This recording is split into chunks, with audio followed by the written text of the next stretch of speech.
Yo, what's up, Bell Pre?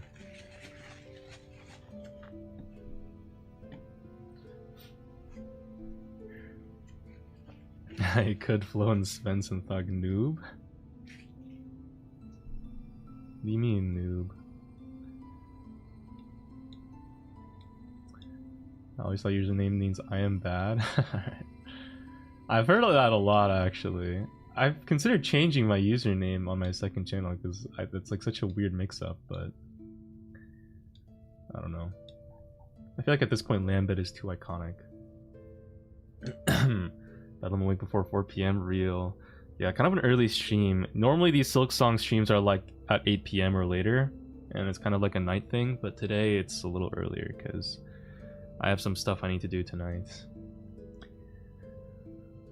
What's up, Gabby Goal? You was still an NNN or never took part? I never took part. I honestly, I don't really think about that kind of thing. Gooning is just so integral to my identity. Like, why would I ever give it up for any reason? Yeah, what's up, Blue Liquor Fino? And Nesquirt. And Honeydew Bits. 30-minute stream? I don't know how long this stream is gonna be. I'm 40 hours and 30 minutes into the game. We've already beaten all 4 of the old hearts, so now all that's left apparently is to just beat the final boss. And people say the final boss is like the hardest boss in the game, but I'm not really sure. Wait, I'm 76% done?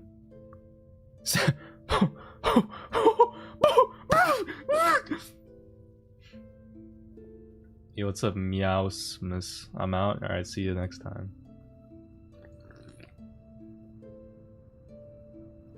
Start Elden Ring after? After we have to watch Mossbag's lore video to understand what the fuck even is going on in this game. You look so clean today. Did you get a shower? No, I actually just tied my hair back. I need to shower. My hair is very oily. If you saw what my hair looked like, it would not be clean. Miasmus just resubbed for 2 months. Yo, Miasmus, thanks so much for the sub for our months. Even though you're not even going to be watching the stream, you're still W sub. Thank you. I already watched it and Loki didn't understand. Really? Okay, that might not be good for me then. You think Silksong is better than Hollow Knight? It's a more fun game mechanically. But Hollow Knight, I think, is this gonna be weird for me to say that Hollow Knight is better? Like, story-wise? Art design-wise? Gameplay loop-wise? Music-wise? I just feel like Hollow Knight is peak. So far. Maybe the final boss will change my mind. I don't know. The thing, I mean, I can talk more about this after, but, like, the thing is, in Hollow Knight, the City of Tears and like how the blue basin connects to the City of Tears and causes it to rain is like such an iconic thing. I don't know if I've seen anything in Silksong yet that is like a real mystery to me. That's like, why is it, you know, raining in the city? Like, there's nothing like that. I've seen people shitting on the fetch quest in Silksong. Yo, what's up, Apine? I don't think there's anything wrong inherently with the fetch quest, to be honest. It's really just that the loot is pretty ass than a lot of the exploration. I feel like exploring the world isn't that fun. In Hollow Knight, it's like everything almost has a purpose, it feels like.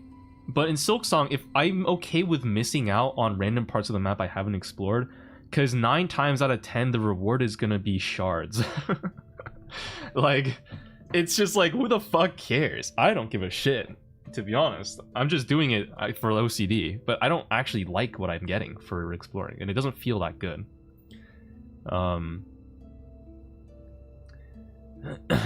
Yeah, I mean, maybe this is why I have 76% done. And a lot of the tools are kind of, I don't know.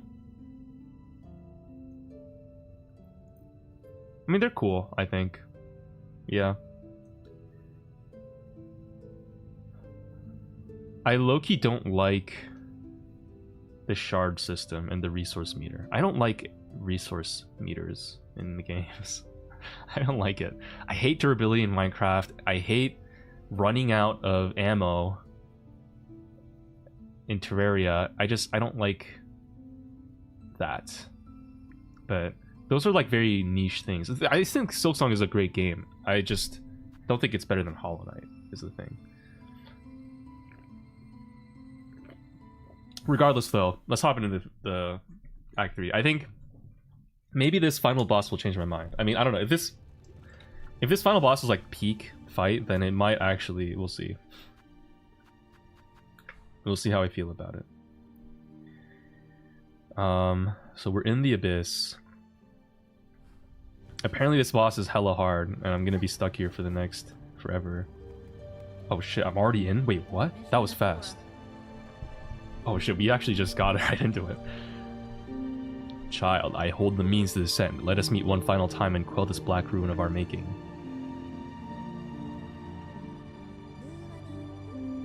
Who are you hoping you'll find down there, Spider? An ailing child and a silk-starved beast? If so, I'm afraid we may sorely disappoint. What waits below is me no longer. Is she dead? Wait, so she's like a ghost now? Even if only your shadow remains, to release your mother's grip, my blade would see it slain. Then why hold even this moment? Surely terror hasn't suddenly claimed your hardened heart? Take the plunge, Spider. Join us in my drowning palace, and let oblivion swallow us all. Oblivion may take you, child. My own life I shall not sacrifice. I have survived the fury of your land. I have borne its barbs and its blades, and I have seen wonder behind its dangers. But always, child, I remain a daughter of Hollownest, and the void below all things, that darkness that I will feel no that darkness I will fear no longer. I can't speak today. Holy shit. Dodge my rankings just so I can watch this? That's crazy. I guess we're going in. Wait, what are my controls? That's bind. Oops. Let me refresh that. Sorry, it's kind of anticlimactic to say I'll dive in and then fuck. And like run away to heal, but I need to figure this out. So that's okay, that's my skill. How do I use my tools?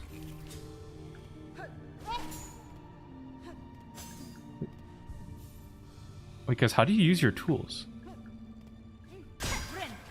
I swear it's... Fuck. I don't remember the keybinds.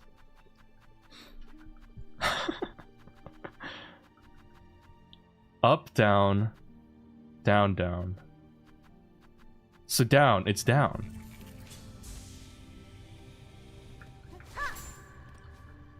What? It's not working. Oh. Okay, there we go. Alright, we figured it out. There we go. Okay. Oh, man. Alright, now we dive in. I just needed to remember the controls. I would highly advise against using the chakra ring. But I have to have all my friends' like pieces to help me along this journey. It's about the friends we made along the way, and chakra is one of them.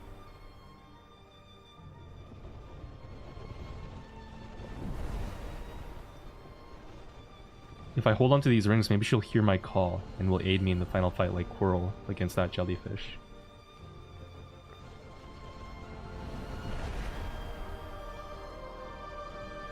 Oh, that flower's like melting on the edges. Mossbag will have a 3-minute analysis segment on that flower and how it's frayed on the edges, which means it's incomplete power. And what that means for the fate of Hornet and her relation to the pale gods and beings. Yuri flower? What?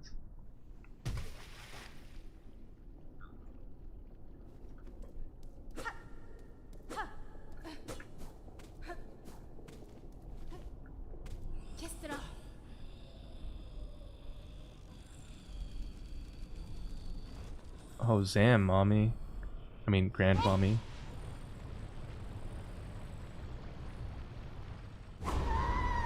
Oh no, I have to fight her? Lost to Lace? I hate this fight. No! This is my worst fight! Oh shit. I can see why you guys said this will be the hardest fight in the game.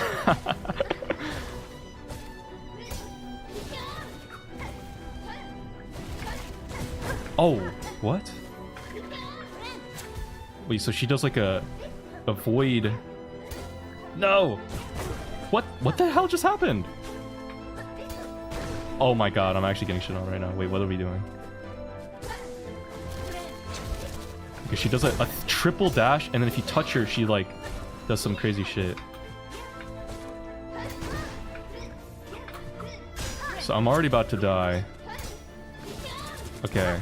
Okay, this is annoying. I hate this. This was my least favorite fight in the entire game. This is actually horrible. God damn it. The music goes crazy though, actually. 3 dashes, and then she keeps parrying. Okay.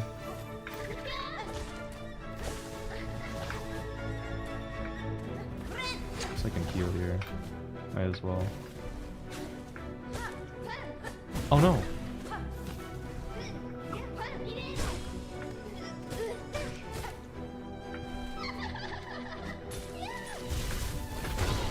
Oh my, okay, wait, okay.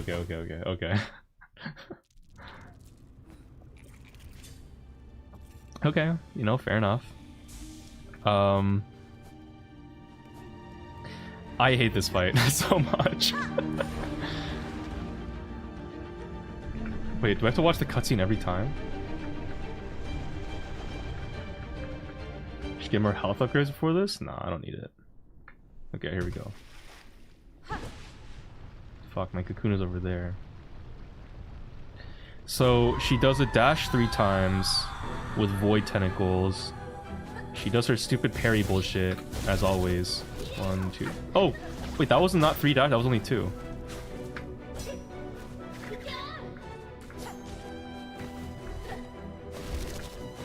One, 2. Okay, she does do 3. Maybe that was just like a weird variance.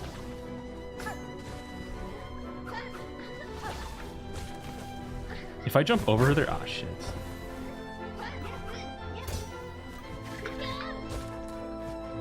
I feel like being in the air against her in this first phase. Okay, I jinxed it. I was gonna say it seems kind of good, but I'm not sure. Damn.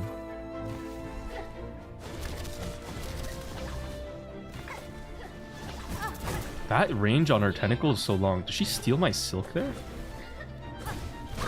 Aw, oh, fuck.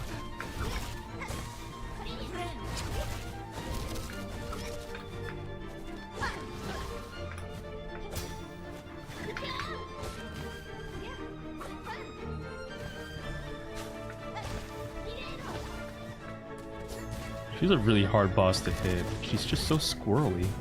Fuck. Oh, I didn't...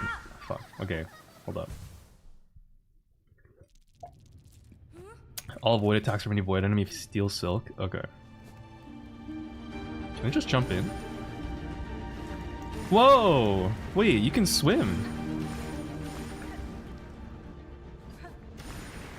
Yeah, that's kind of cool. I'm a game 3 player, no, for real.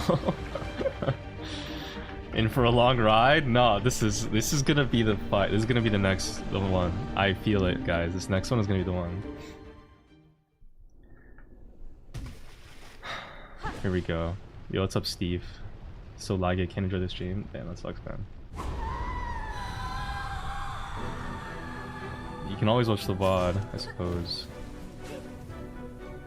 What's her deal?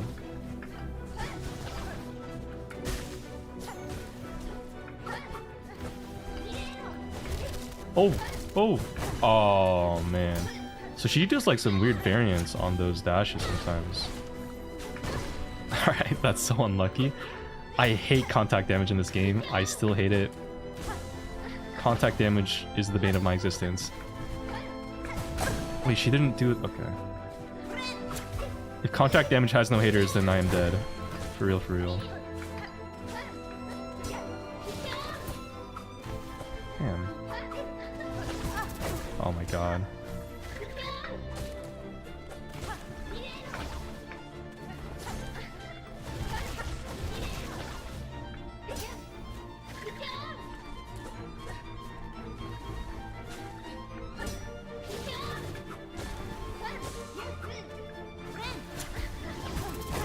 Fuck, man.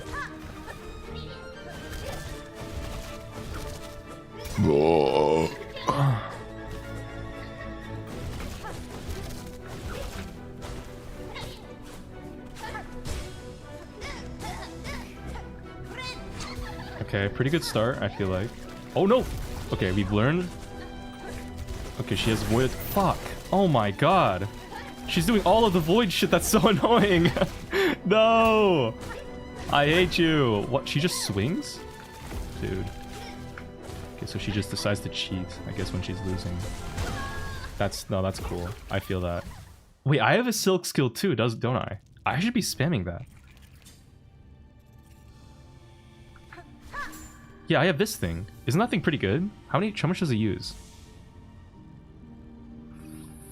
I don't know how many. Is that 1, 2, 3, 4, 5, 6, 7, 8, 9? I have 9 and it uses 4 of them.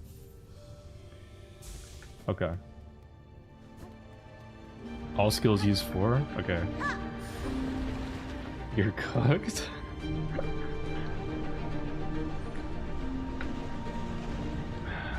This is I think this is the 4th attempt. Moonfolk is counting.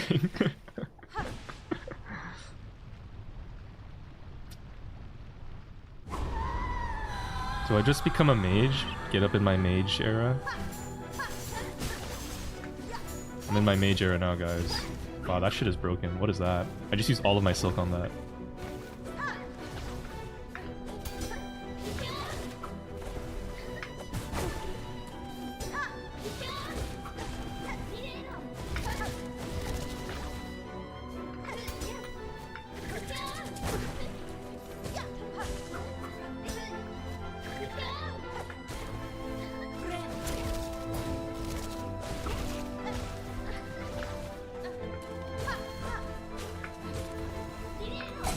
Oh.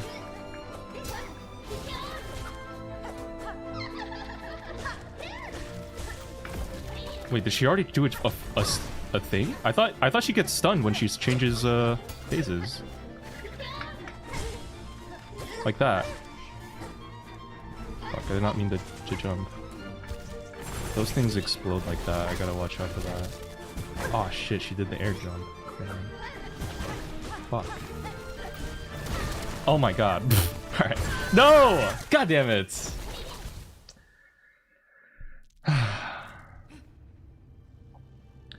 As far as everything is the same color, so she can hide behind the attacks. I think I don't struggle so much with that. It's just there's a lot of mix-ups. Stagger is independent of phase change? Really? Weird.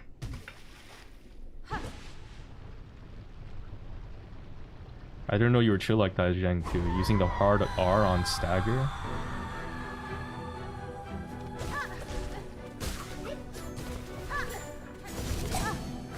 Oh, I just got diced so hard. Oh, I thought she was gonna do the fucking...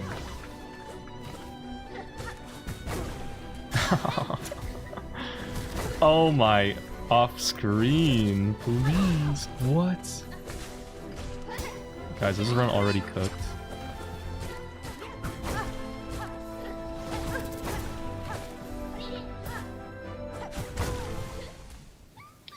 Okay. This is phase 1 of 4, by the way. Okay. Okay.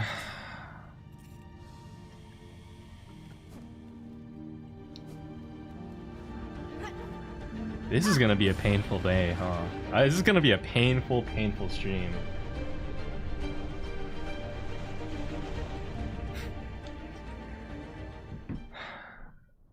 Guys, within the hour, thoughts? Do we beat this boss within the hour?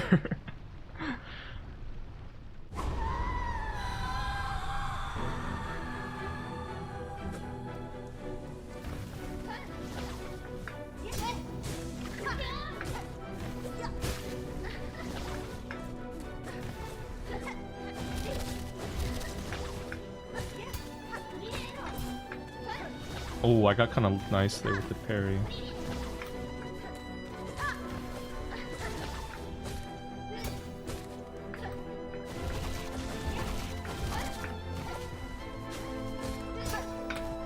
Oh.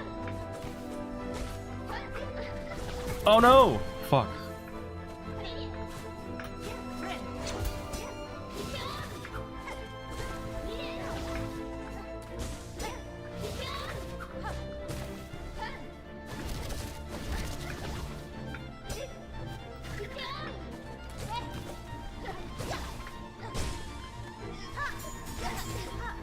Oh, I thought I was using fucking silk skill there. I don't know why.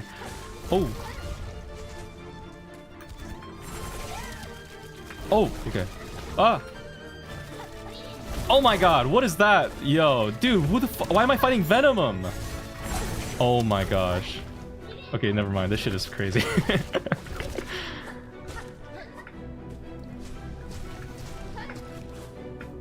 But she got the same fucking ability. She's stealing my whole flow. Oh, she is hiding behind the skill. Wait, that's sneaky.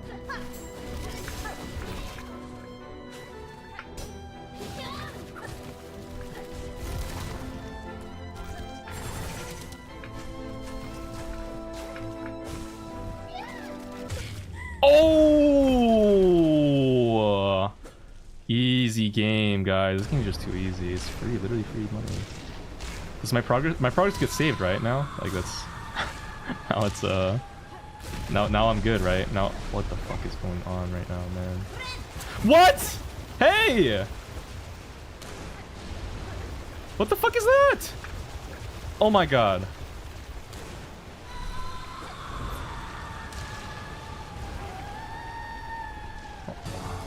Okay, phase fucking 3, I guess.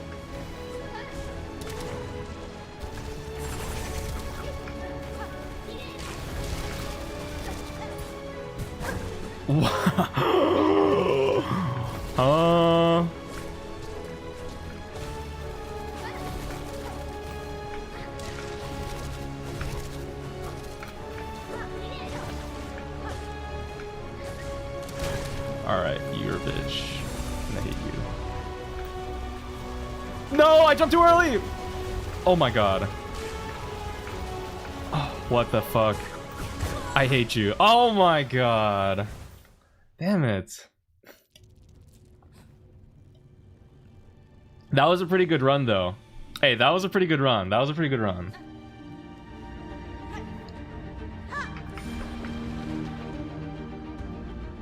First person I see using Pale Nail and Lost Lace. What is Pale Nail? You mean my sword?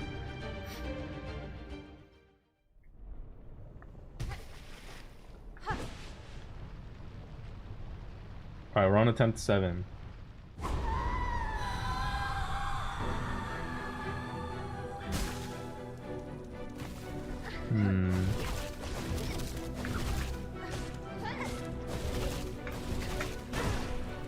Fuck. She's doing some crazy shit now. Ah, shit. Oh my god, okay.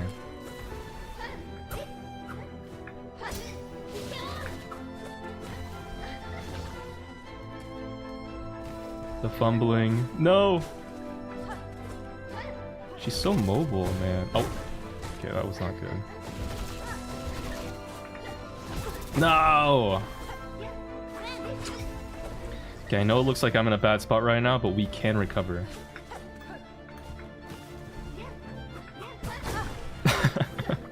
We could have recovered.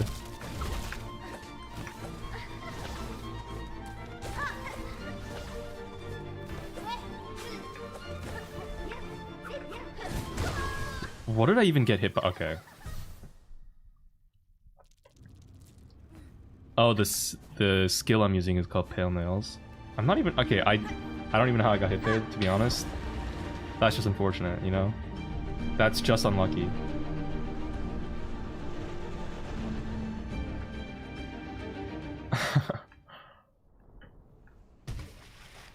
If you can stay on the wall while the wheel is coming, it's not hitting you? You mean like that giant wave of black?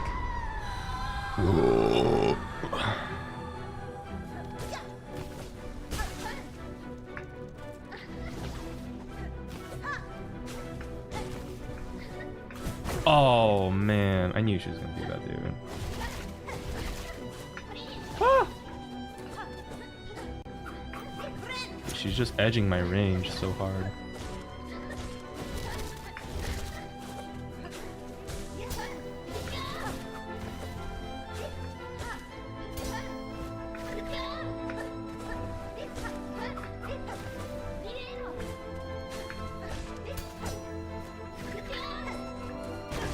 Oh, come on, man. Give me that.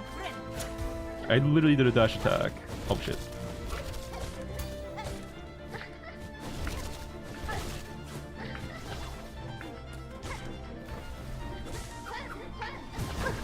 Fuck.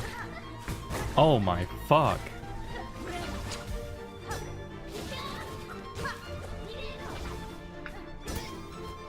Woo.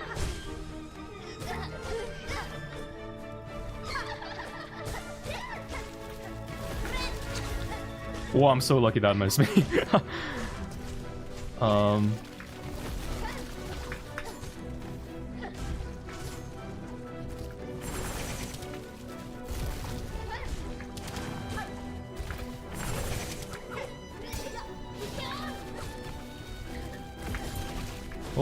Oh no! God damn it. Oh.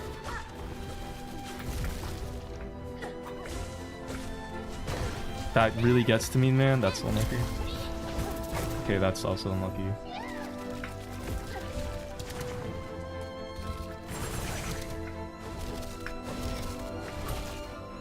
Oh, she does a little swing now. Ah, fuck.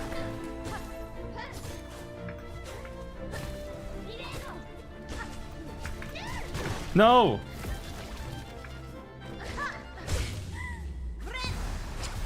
Okay. Okay. Now the wave comes. Where's it coming from first? I think it comes from the left first? Yeah, that's definitely a wave. Oh my gosh.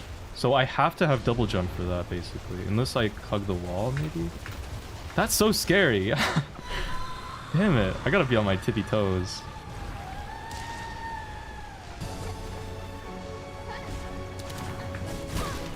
Okay, that really hits me. Oh my god, I just got... Alright! She's spawning in my hole, my butthole, dude. I can't even see that.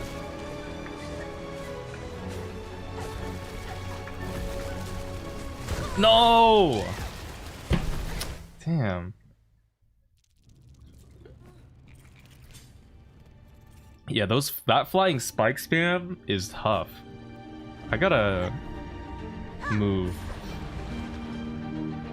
Ref, she's using Ziggy's first gadget. Do something.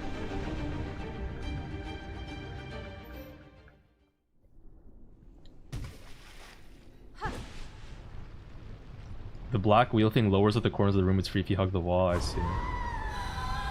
Okay. Yeah, I think I know what you mean.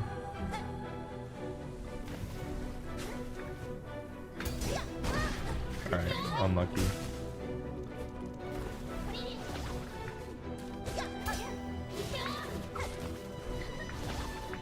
Oh, you can hug this wall too.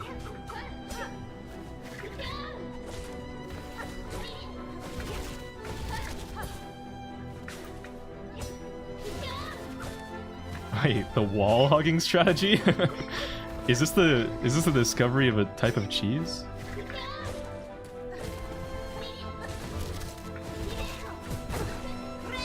Okay, never mind. She's getting me there.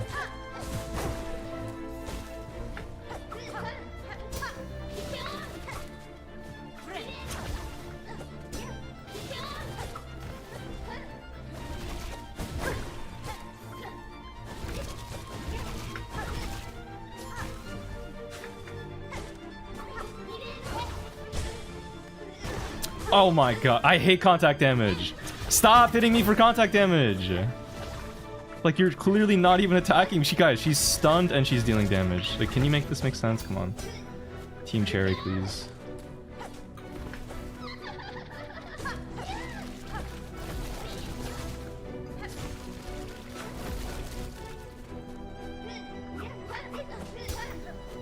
Ooh.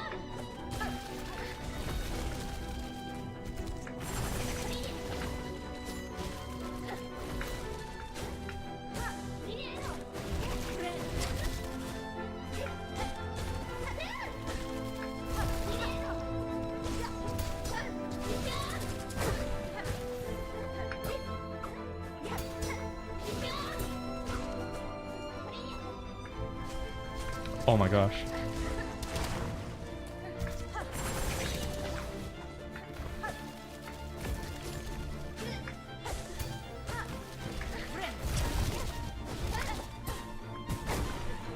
What?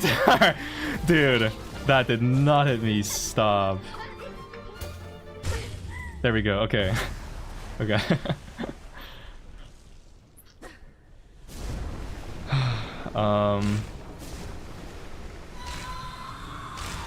Because it starts on the left, so let me test this theory. If I hug this wall, will it hit me? Okay, at the bottom it will, but in theory, I guess you could just do like this and then you're good. So in a pinch, I guess I'll have to try that.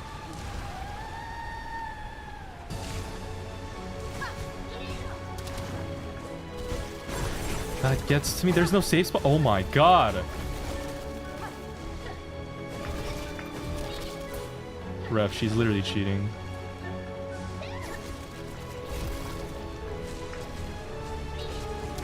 No! Okay, ref, she's literally cheating. Damn it. Phase 1, I'm going through it pretty fast though.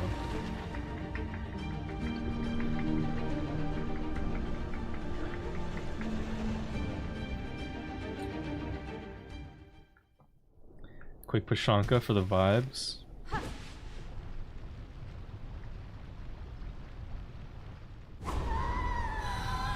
Her ref is grandmother's silk and she's sleeping. Pashanka.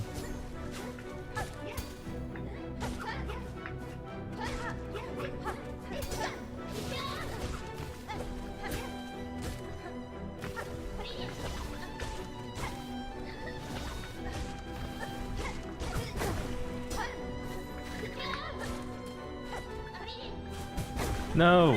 Fuck off.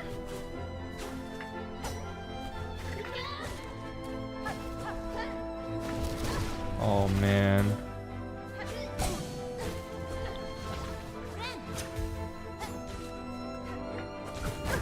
What? Okay. Okay, hold up, stop. Okay.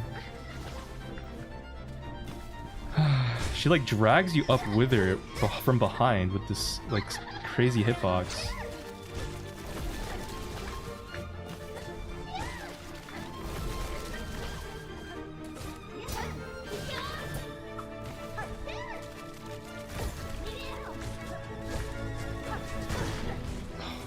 Oh my goodness. Oh my goodness.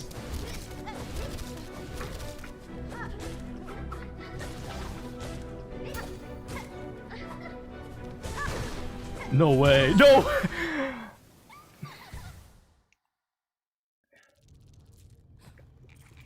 The hole. The hole where those black needles spawn from is very hard to see.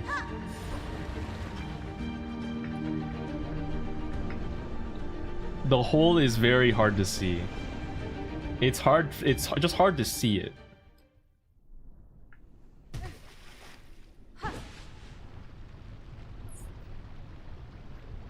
Which attempt is this now? I don't know, like 8, 9, 10, no idea. They all kind of blend together. She was using your own silk skill better than you. Well, she also has way more than 7 masks, to be fair. So if I could just get like 3 hits and win the game, like I would be doing that too. But I'm also using all my masks for fucking healing, which is like kind of tough.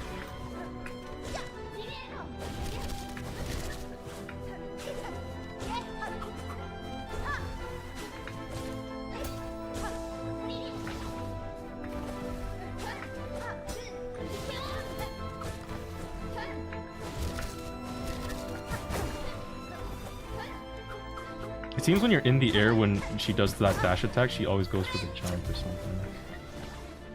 It's good to know. Oh shit. Wait, what? Oh. There she didn't go for it though, I don't know why.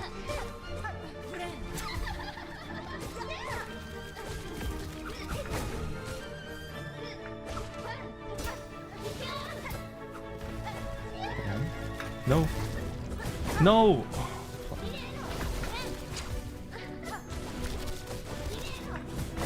Fuck.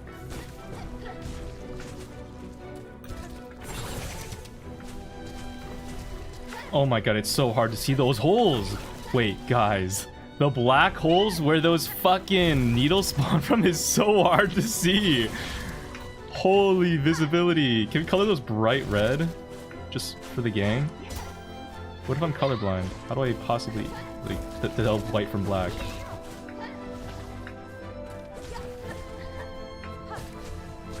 Oh my god. Okay, we got bailed out by dice.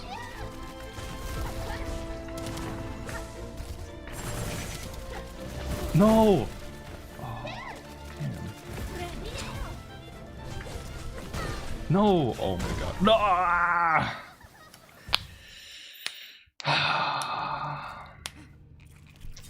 Okay.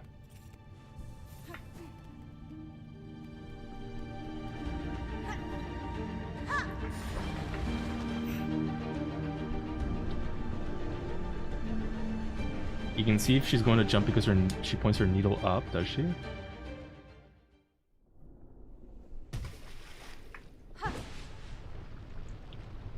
Should have 10 masks here, by the way. Well, you know. Just built a little frailer than other kids, it's fine. Still play, ref.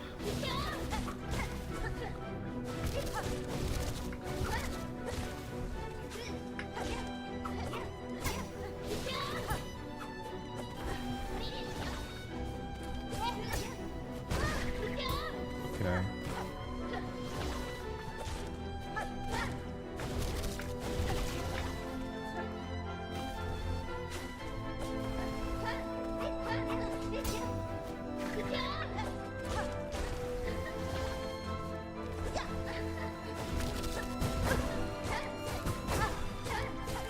Oh my god, okay. Okay, wow. That's so unlucky. Holy shit, man. I'm getting fucked. Yo, what's up, Lazy Butter?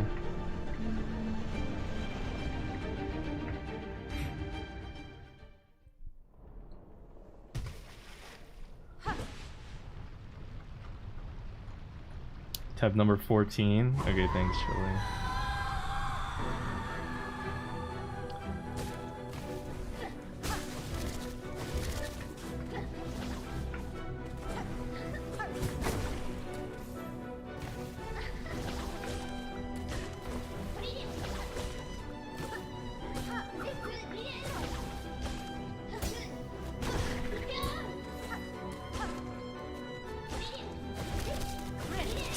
No!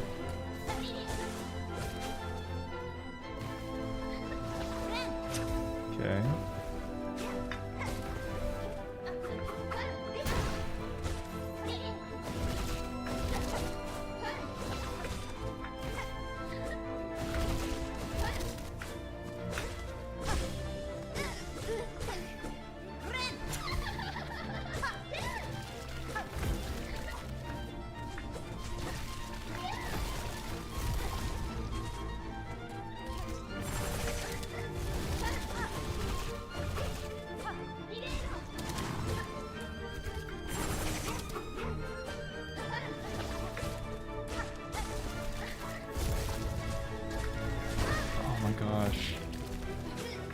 I hate those spears, man. They're the worst part of this fucking fight. Dude, I can't. No. Oh, shit.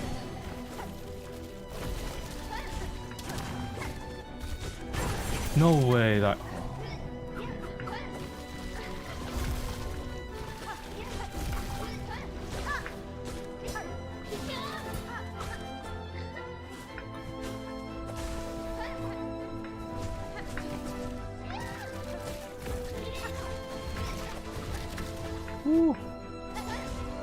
I just got a message on Steam. What the hell? Who just invited me? What the fuck? Who's I have never met this. Oh, there we go. Okay. Okay, there we go. fuck?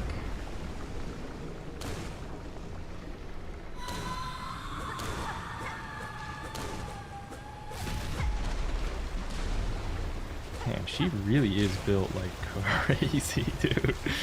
Okay, I know it's an actual Mewtwo build. Like, I know you would never say call a girl a Mewtwo build. Okay, I'm just saying she literally has a Mewtwo build. Like that. That's just straight up Mewtwo's abdomen right there. Is Mewtwo supposed to be a spider? Fucking waste, man. Oh my god, no way. Oh my god, no way. Oh my god, no way. Ref, she's cheating. Ref, you're watching this, right? Like, she's literally cheating. Like, we all see that.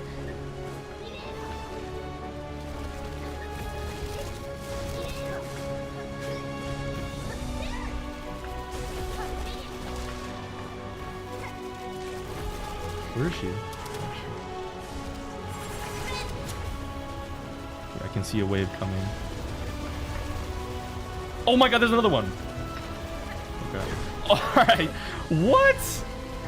Fuck's sakes, man. Oh my god.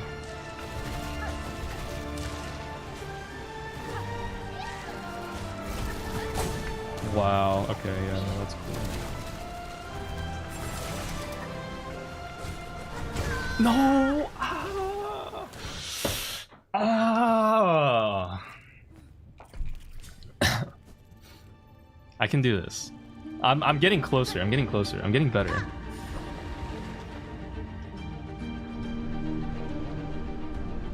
You know what's crazy though? I can't even imagine trying to do the fucking iron hearts in this game. Where like you can't res. Once you die it's over permadeath. That's gotta be so fucked. Cause you'll just be 30 hours in and you'll just get like some bullshit and you'll just get hit and die and it's like what the fuck.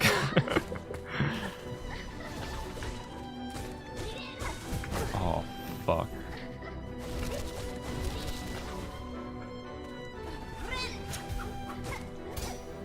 Oh my god, okay. I'm getting a little sloppy right now.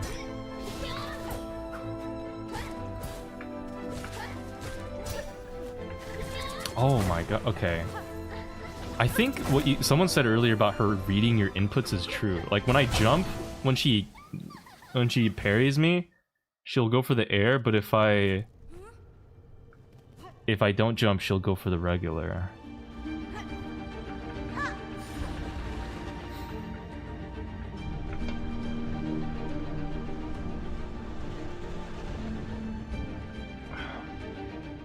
What's this game even about?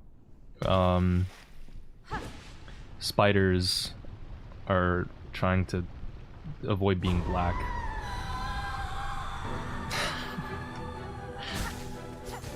Not for any, you know, human like reason. It's just in this game, being black is like bad. But that's not like Team Cherry's not like making a political statement. I think they're just trying to. It's like the part of their lore. You wouldn't get it. Oh shit. No.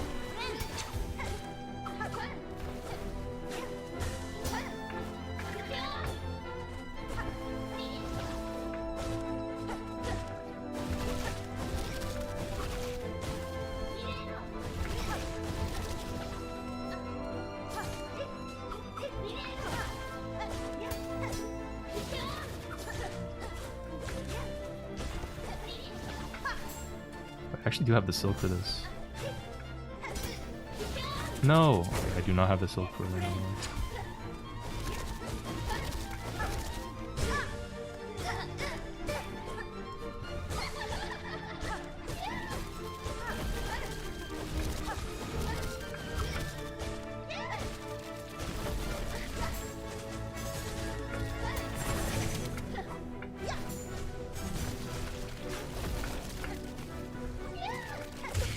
There we go. Okay, nice.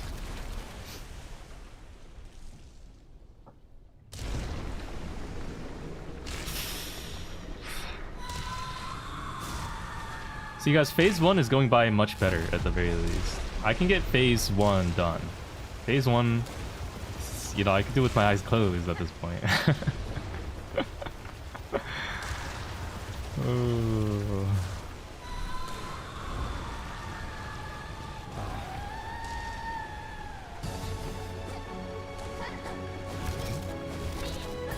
Oh shit. That hits me from that range?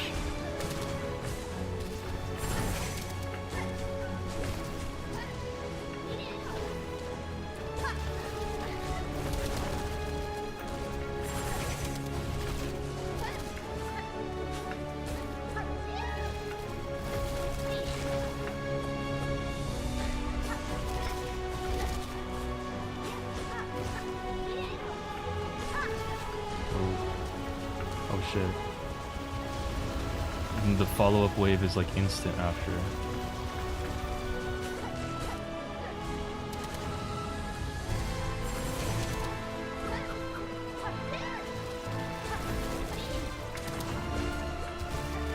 Eyes on the prize, baby. Oh my gosh, she has a new attack! What is that? Okay, what?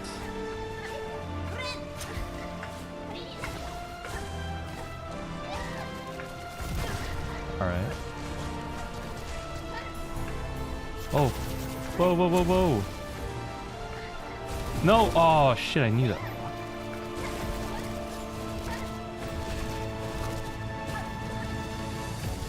The music is going crazy, though. Woo! Threading the needle.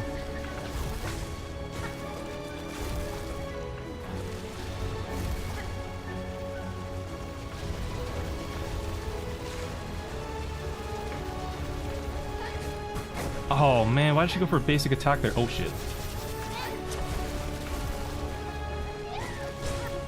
No, I can't hit her! Wait, I almost scraped all of the void off of her there. Ah shit, fuck.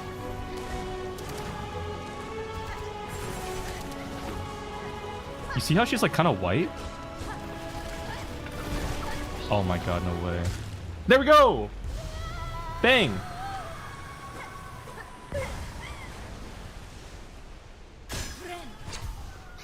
Reserve bind? Now what's going on? Yo, mommy, what are we doing? It's just you and me now.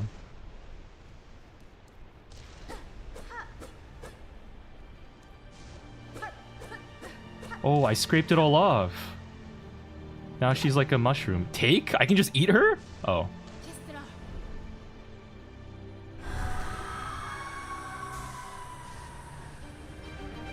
S super jump.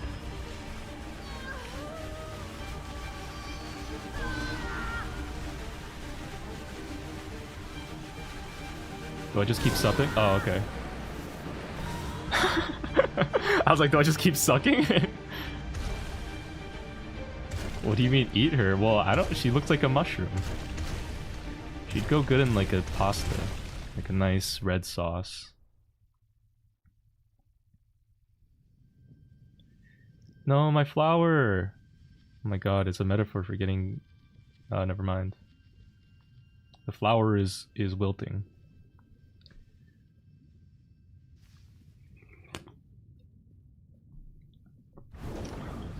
Oh my god, swim! Keep going!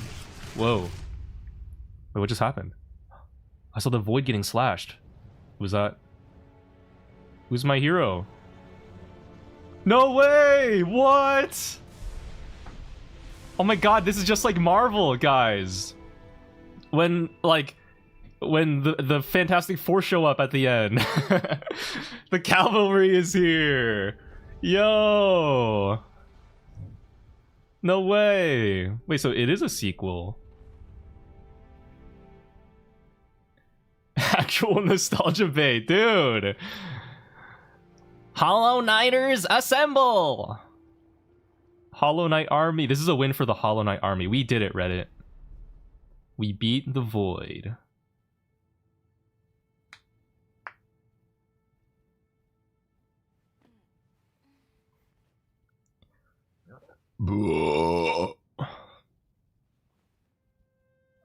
Yeah, I mean, wait. Actually, I don't know anything about this character.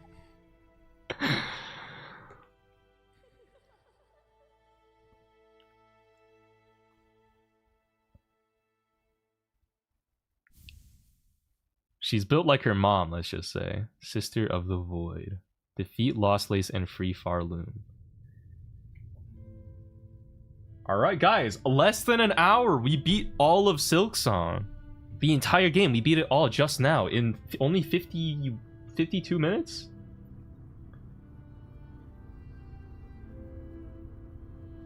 Wow, guys. Are we doing a hitless speedrun next? What do you guys think? I am the Silksong now. Now I am the Silk that songs. Peak. Hello, Adam.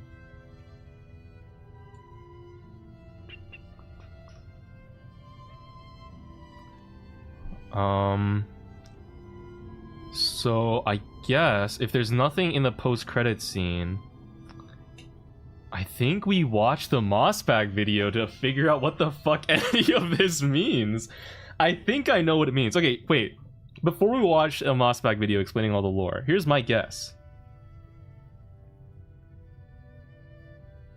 I think it's just the plot of Hollow Knight, but without the like thousands of kids being killed. It's just 2, and instead of like, well, actually, it's not really like Hollow Knight. It's a little different from Hollow Knight. Like, I think the plot is it's kind of clear, where Hornet. So there's a silk place in Hollow Nest, which is the setting of the first game, Hollow Knight. And Hornet is born from the Pale King, who was the ruler of Hollow Knight, or Hollow Nest, and the Beast Hera lady, and that's where Hornet gets her silk power from. And then she gets kidnapped and then taken to Farloom, I guess because they want her silk, maybe. Through darkness and dangers you preserve, thank you for exploring the world of Hollow Knight Silksong. Let us meet again on the road ahead. Game 3 confirmed. And then she escapes in Farloom and then sees that the whole Farloom place is being taken over by a silk god, who's the Grand Mommy. I don't really know why the Grand Mommy wants to like turn everybody into silk zombies. I'm not really sure what the point is, like why the Grand Mommy is doing what she's doing, but I guess she just wants to be doing that. And then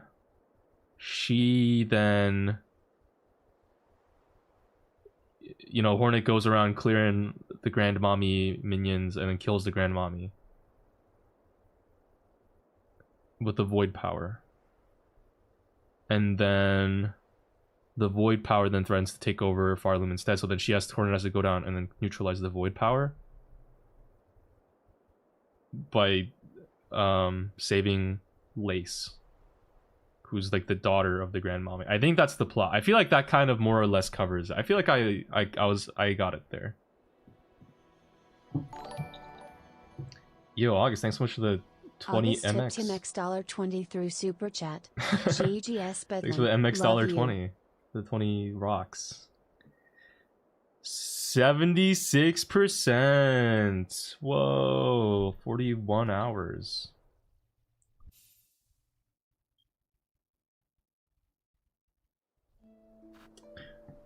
Okay, guys, so I guess that's the entire game done.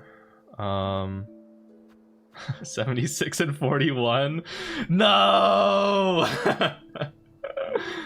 No. Go to Bellheart. There's 2 bosses you missed in Bellheart.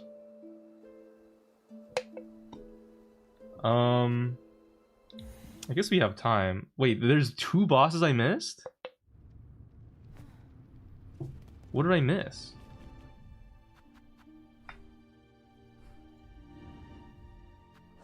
No, I already did Fleetopia, no? I think I already did that. I mean, there's 4 quests here left. Oh, the Pinstress and the Edge of Blasted Steps.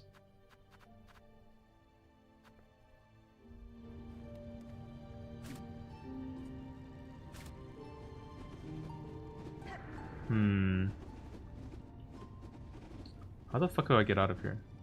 Wait, can I not leave? Through normal means? Am I just stuck here? Ah, shit.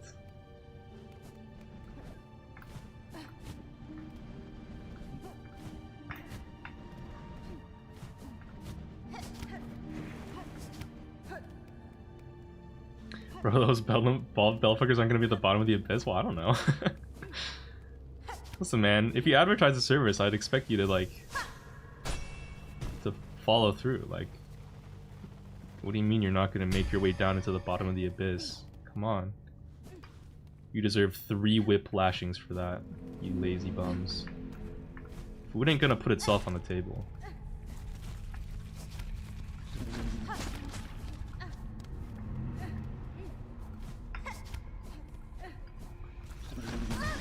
Ew. Dude, I hate these things. They have so many holes in their body. Wait, what the fuck? How do I leave? Wait, I'm not going the right way.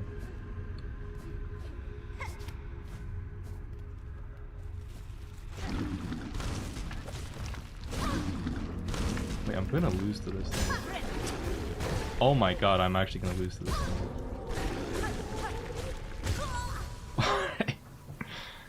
What? Guys, I'm stuck here. I can't leave. You were going the right way, bro? Oh, really?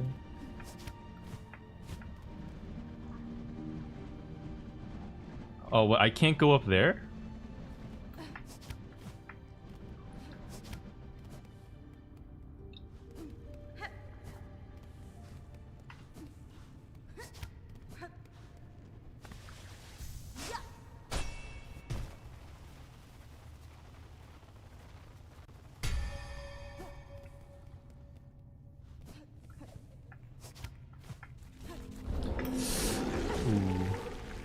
Oh.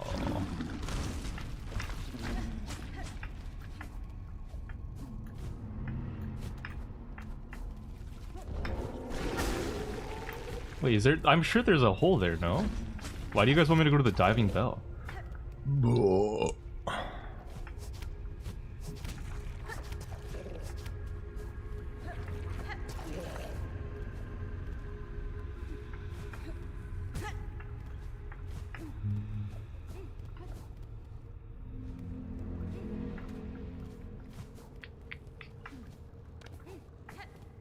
Oh, I guess this is easier.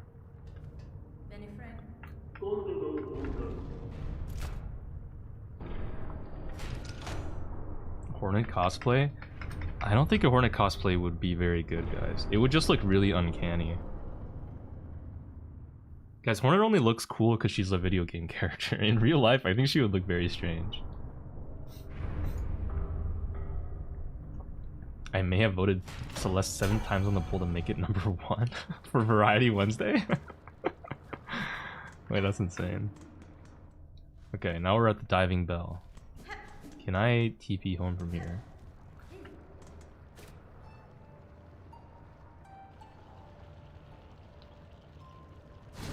Nice. Alright, cool.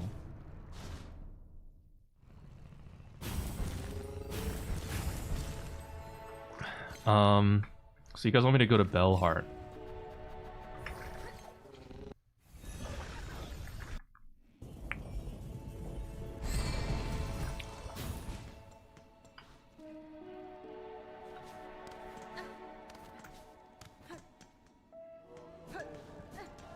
What is that? Cross summons? Wait, I've never done that. But what is cross? Have I never gotten this? Well, it's just standing here. What's your deal? Residents, what a marvel you are! Continuing to dare the wilds and darkness of sharing humble landscape. I will return with hope with sharing Papa. I've seen a way to come soon. I finally see that.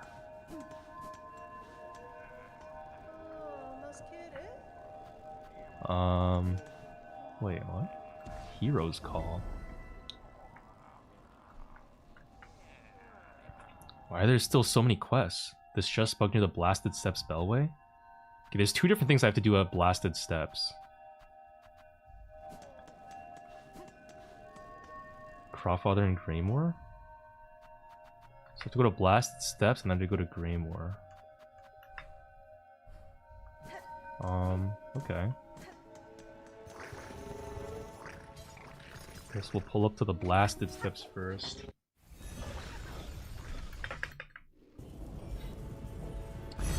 Who is that?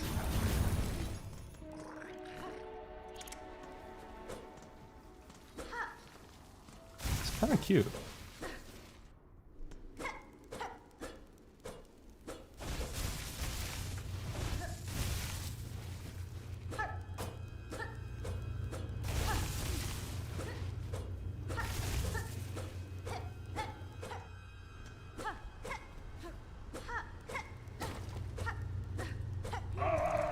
Oh, it's Garmond.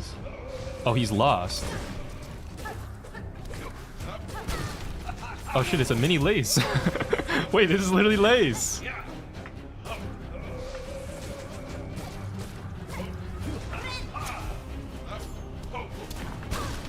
Ah, fuck. Wait, guys, he's crazy. Ow.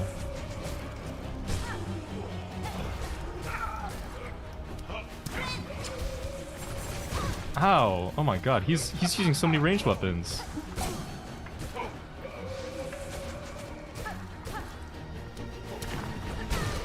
Alright, I'm getting cooked!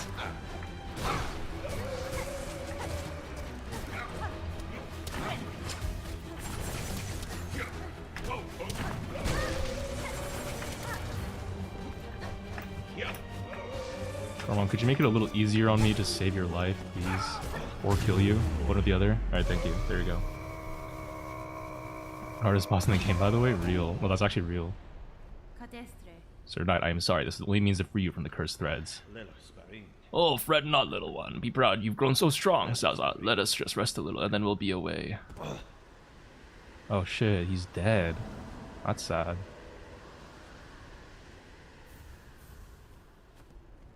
Damn! You want me to send you with him?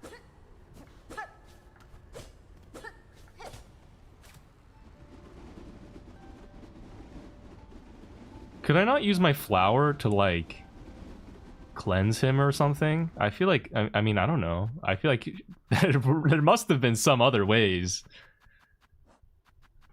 Is that a plot hole, guys? Like, I have the flower. It wards against the void, like, surely.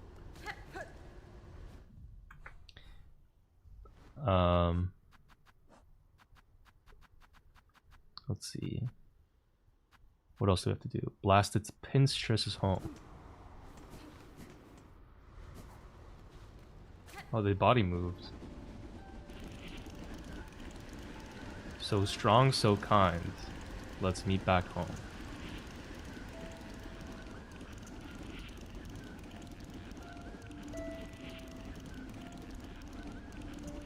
Okay, cool.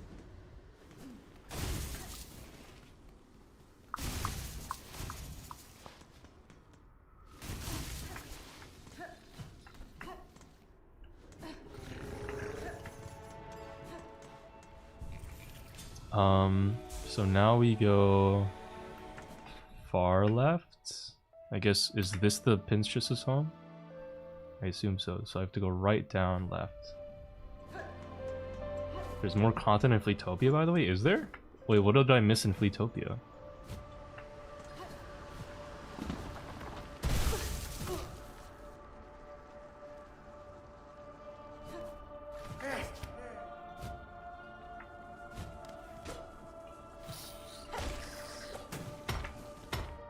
Okay, yeah, this seems right.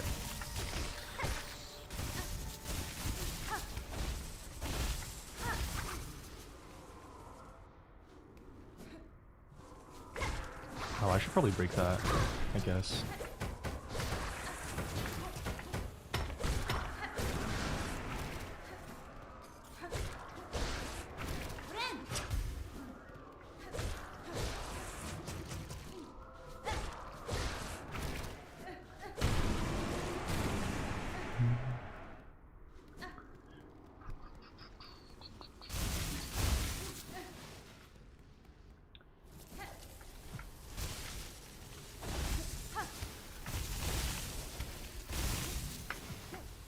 Oh wait, this is the Oh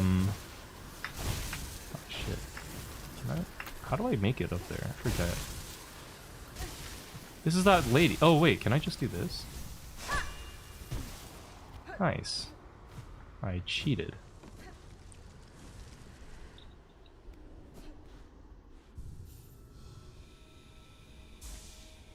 Just gonna silk up real quick. What is going on?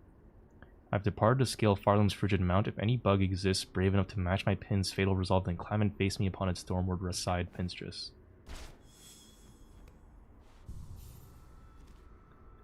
Shit. Okay, guess we could pull up to the Mount Fae. Mount Fae? Are you serious? Let's go to the slab. Is there a teleport spot here? Please tell me. I think we can make this work. Yes, let's go.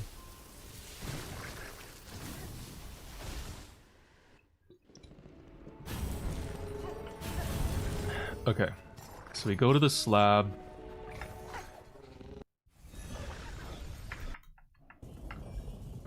Chang with the up arrow.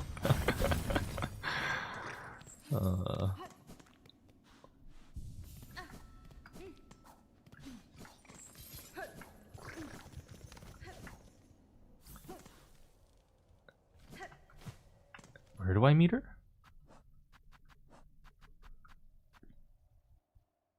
Stormward side of Mount Fae. Stormward. What the fuck does that mean?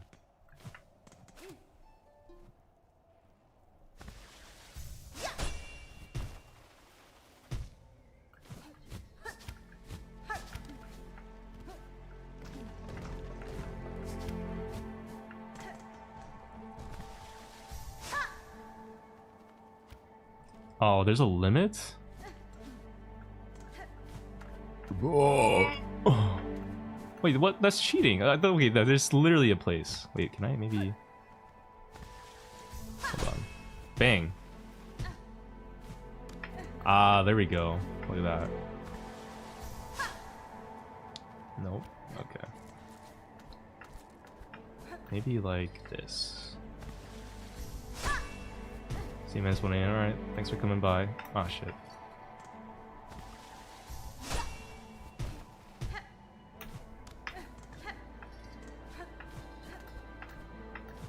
Wait, there's a mask shard here?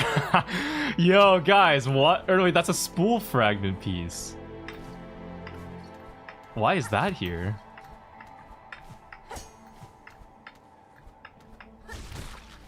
What's this? Track. Oh, I can track the thing. Okay.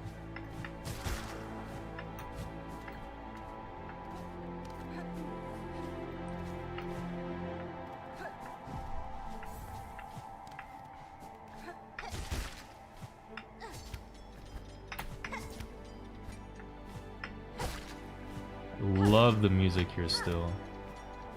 Okay, the trail has run a little cold, but okay, nice. Let me bench, I guess. Get my silk back up. What you're doing now, we're on our way to fight the Pinstress, who is apparently a very tough boss. Oh shit.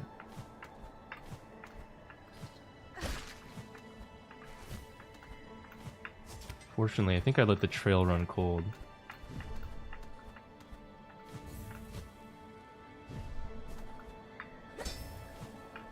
I have no idea where to go. Fuck. I didn't know this was a timer.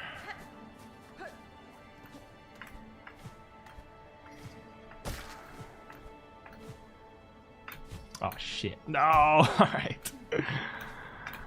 Oh man. Come on. Please, Silksong. I need this. How did she get up there, dude? Wait, what? Am I... Okay, wait, I think maybe I can... Hold up. What? Fuck. What am I missing? Go down here? Oh.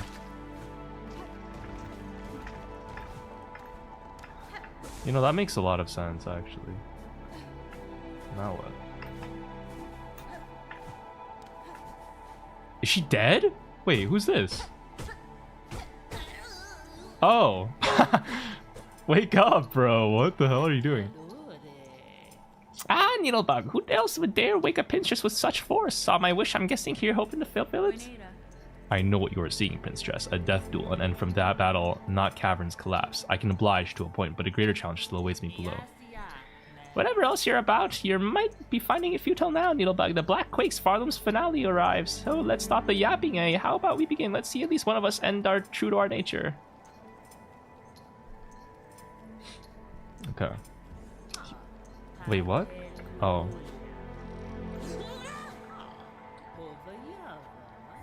Alright, here we go. We're fighting her here? Umbrella. Oh, she's a floater. She's tall.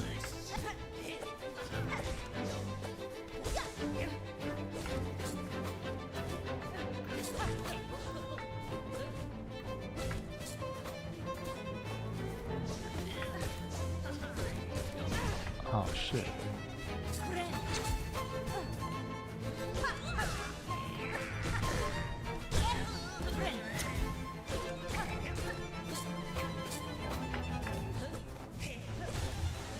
What's that?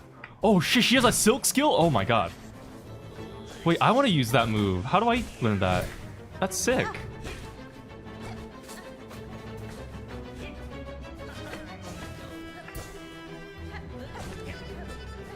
She's such a floaty lady. Stop being so movie.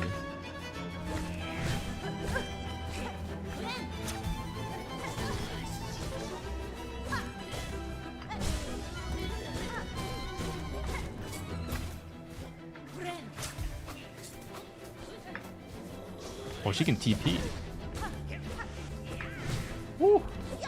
No! No! Why can I fall down here? Yo! What the fuck? Are you serious?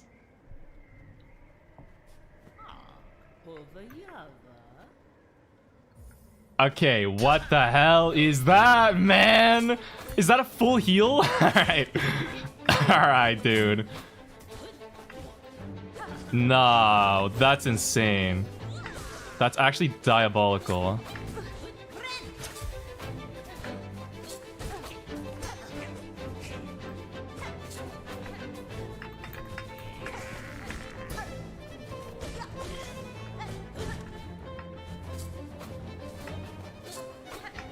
Oh shit. Shit. I'm getting hit by these now when I wasn't before.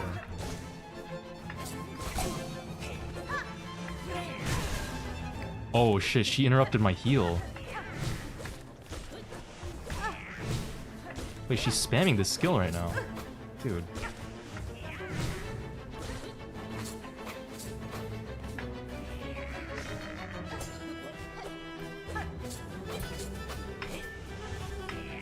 No! Oh my god. Alright. Guys, I literally got sold, man.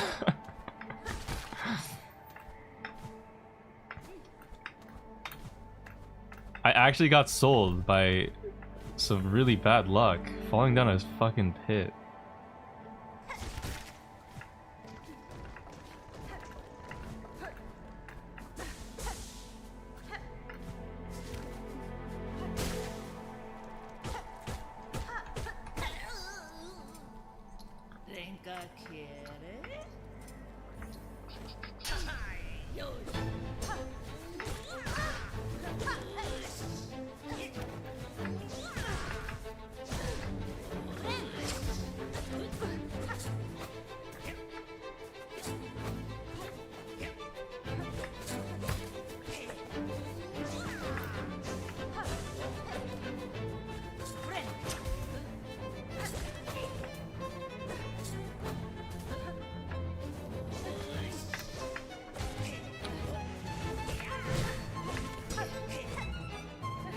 I think standing under is like the easiest way to dodge that X attack.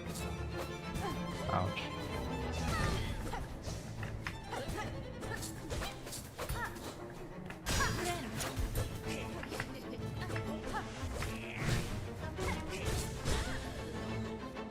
Alright, that's not fair. Well, I can't even hit her when she's off the map.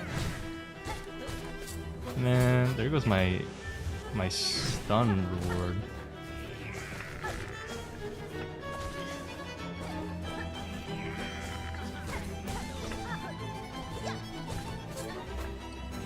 Dude, get back down here.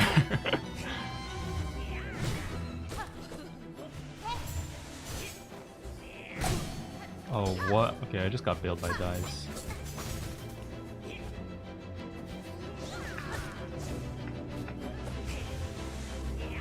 No!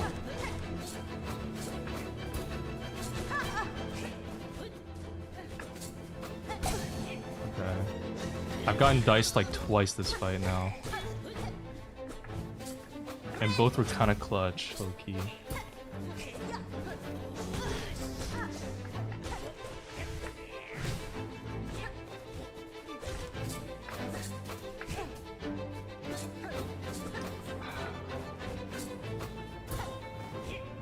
Am I just not supposed to hit her when she's when she's in the air, I guess? I assume that's just not like...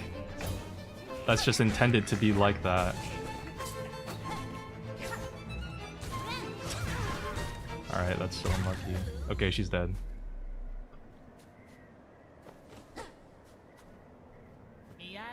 Ah, best and fair, and yet you choose to stay the killing blow.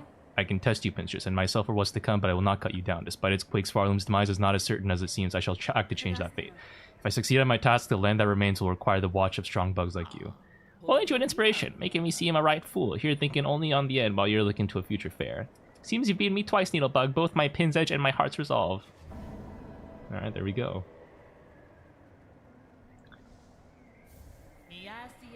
For your talents, Needlebug, in blade and strength and restraint, take this emblem of my order. I haven't ever thought another'd be joining our slim ranks, but you're as deserving a member as I've ever come before. Pin badge. Reduces charge time of needle strike. Oh. Oh. Actually, that's not bad.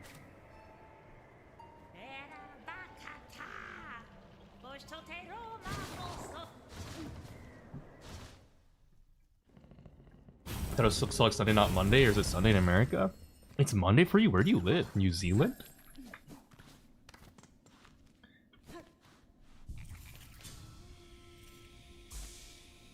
Alright, nice. So now you guys said to go to Greymoor? Or do I go back to Belhart to finish out the quests? Australia, oh, I see. Yeah. No, I mean, you're just a day ahead of, like, the rest of the, you know, Western world, so... Wait, what? Oh, I guess it doesn't really matter. Not going back to the Silk Spool? Oh. I don't really need it. I don't think I'm gonna go for getting the 100%, like, marker. I think I'm just gonna just fight the bosses and experience what there is worthwhile experiencing. The details we can sweat through a Mossbag video.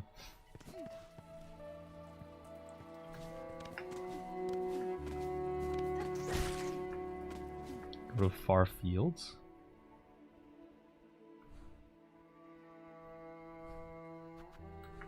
A boss in Far Fields? But what about... you guys said there was a Craw in Greymoor. Oh, after this? Oh, and there's Fleetopia too. Craw Lake. Okay, we have to hit all the way. Too bad Hornet doesn't have super dashing.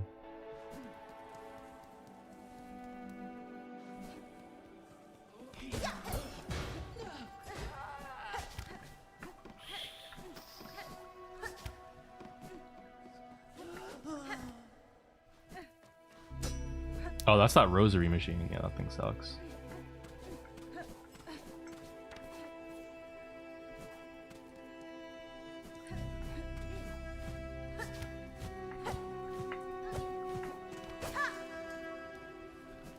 Should I bench here first? Guess I might as well.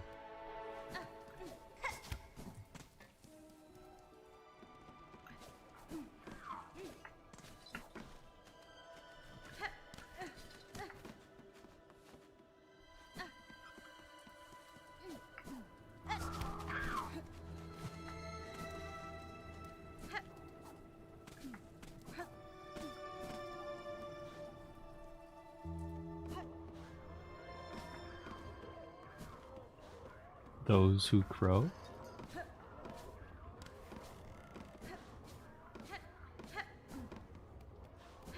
Am I in the right place? Wait, this is what I already did.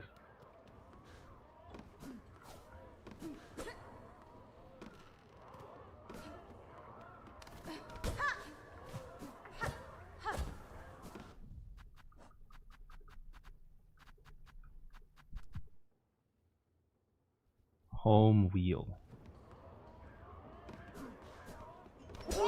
Oh.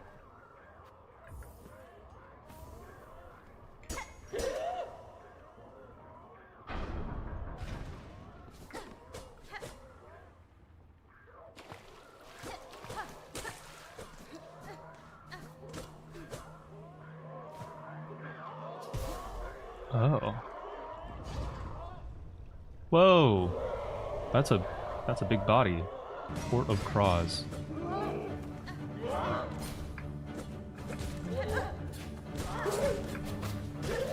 Okay.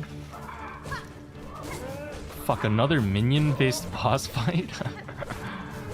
Man, that is so not it, dude.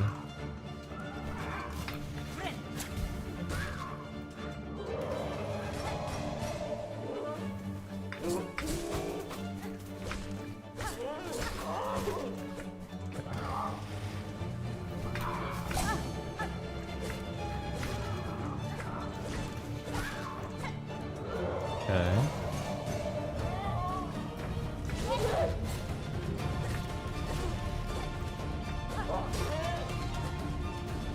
You know, after beating Black Lace, everything kind of feels very simple. The Crawfather. Oh shit. I'm eating my words right now. What are his abilities? Okay, guys, it's a 2v1. Come on, can we not fight fair? Like, what is that? Wait, so there's always gonna be a minion? Can I not clear this shit out? Ow. Okay, there's always just gonna be a minion, dude. Aw, shit.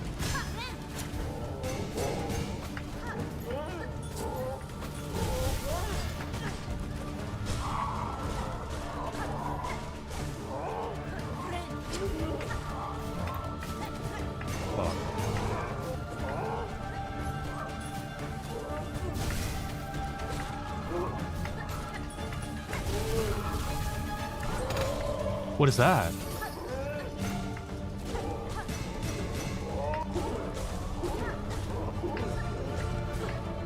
I hate the minions. I hate the minions. I don't like the movie. Stop.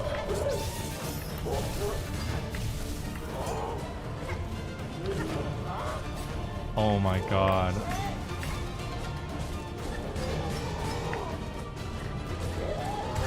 Dude, I hate the minions. I hate the minions.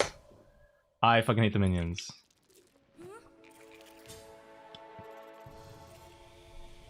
They're so lame.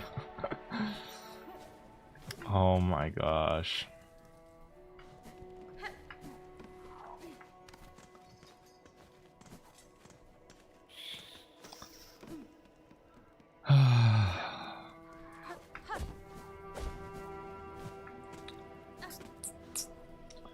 Dying to Crawfather, by the way, dude, he's literally spamming minions. It's like, that's just silly.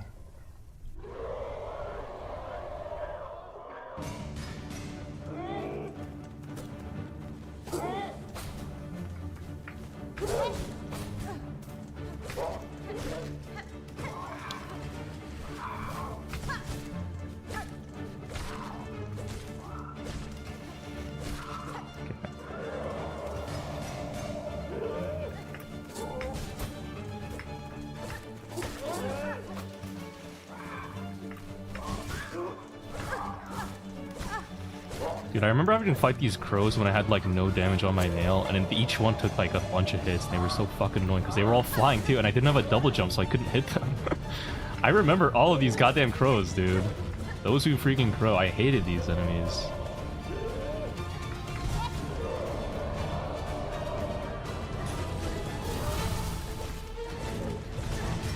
So he flies and then does a diagonal dive. And then he hits his beak down 3 times. So he's gonna do a diagonal dive here. And he's gonna do another diagonal dive here. He's gonna hit his beak 3 times. Okay, he hit his beak again.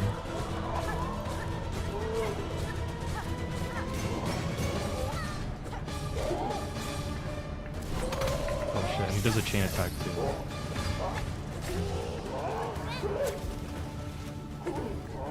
He's gonna fly and do a diagonal dive. Oh, they have crowns on their head. I can't poke off of them.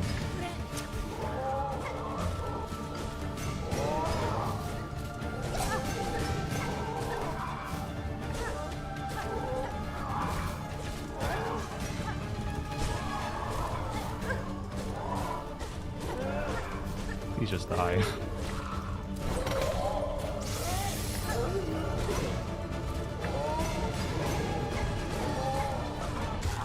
There we go. Okay, there we go. Holy Crawfather, Crawmamento.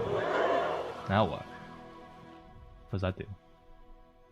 Displayed in a home? Oh, that's it? Court of Craws, absolving the bearer of all crimes past and future. What?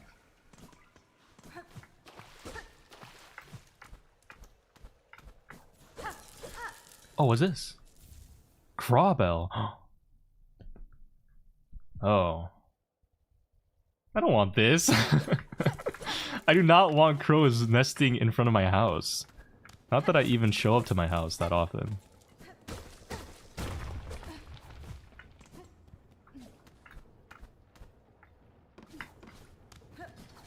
Okay, so we beat the craws. It's hella useful if you get it earlier. It AFK shells and rosaries. Oh, okay, maybe that is worth.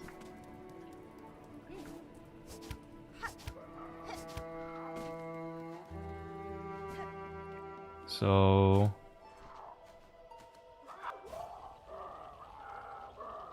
punish the villain. But I'm innocent. I've been absolved of my crimes. Don't you hear? Okay, and now you guys want me to go to... what, Fleas? Purified ducks. Go to the Fleas, I guess? Dang, you killed so many enemies? What? But I've been absolved. It says it on my thing. I'm innocent. Oh, guys, you don't get it. Okay, whether or not I actually did the crime is irrelevant. They need to... listen, innocent until proven guilty. They have to prove it in a court of law. That's how it works. How do I get to the Fleas? Did you get the memory log in Bellheart with silksong? Probably not. Damn, I hate this place.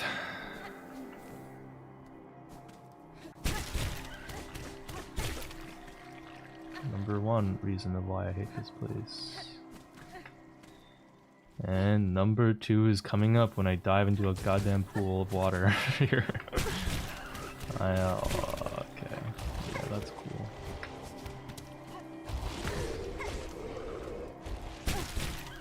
Yeah.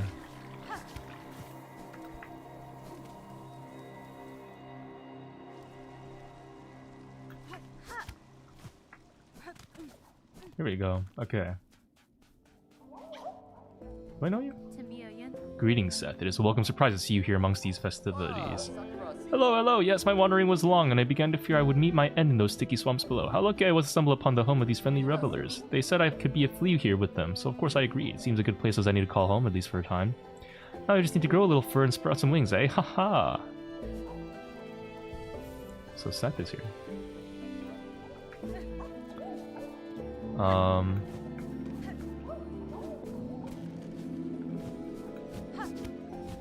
Am I missing something?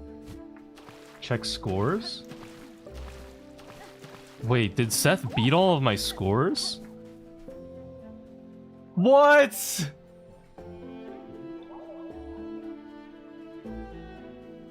$90?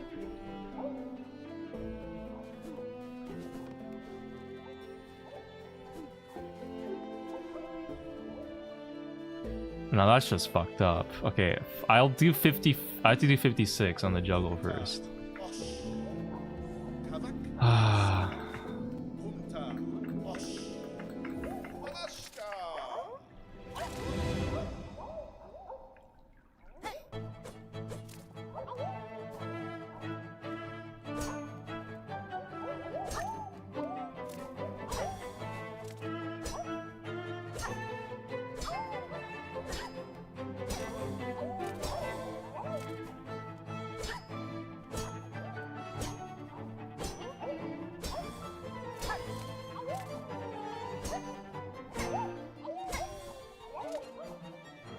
Oh my gosh. Wait. 56 is a lot, though.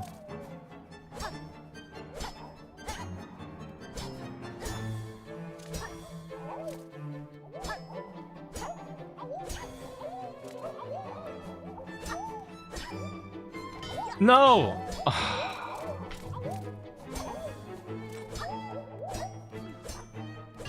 No way, This is cooked. This is what you wanted me to do in the Flea place? Is it worth it? Do I have to do this?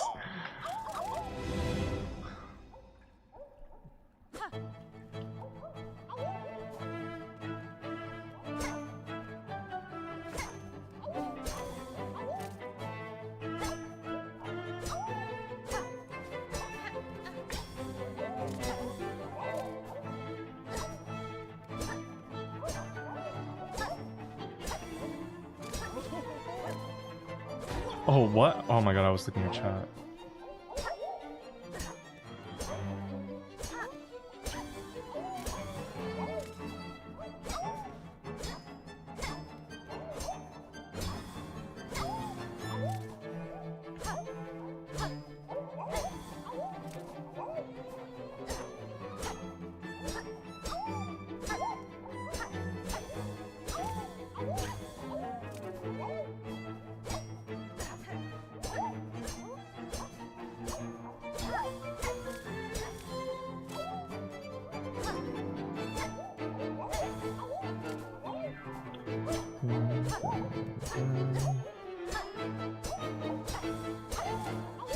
I gotta be really careful not to dash attack on this.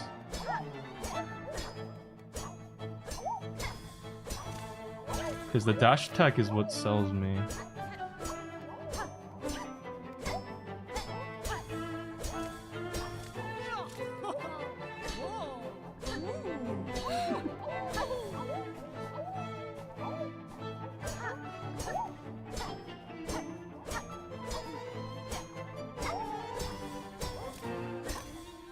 Okay.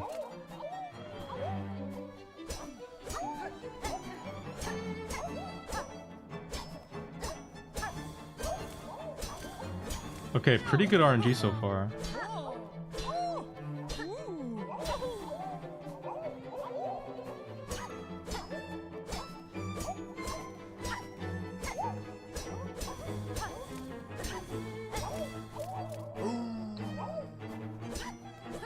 Wait, how does this guy work? What the fuck?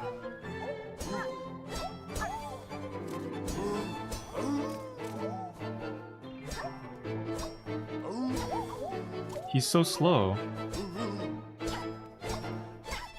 Alright. What? The fuck you fucker.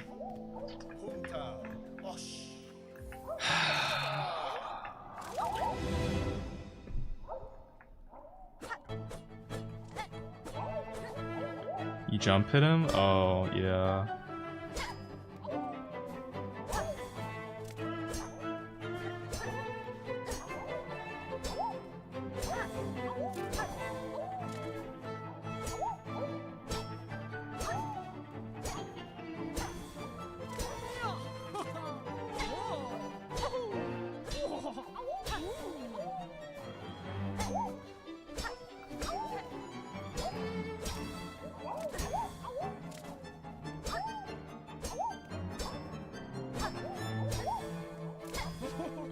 Oh shit.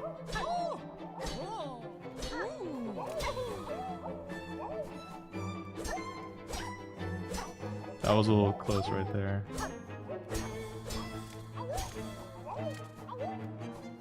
Bang. Oh.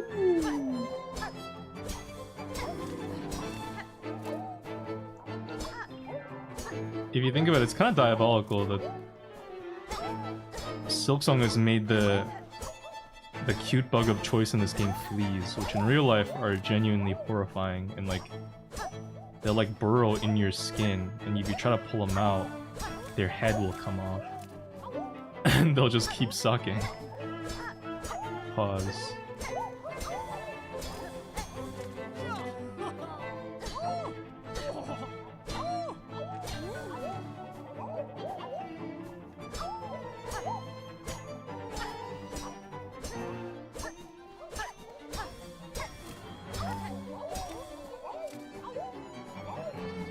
Okay, we're about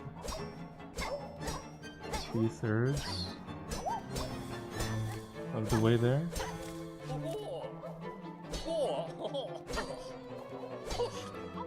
This is my first time seeing him. What the heck?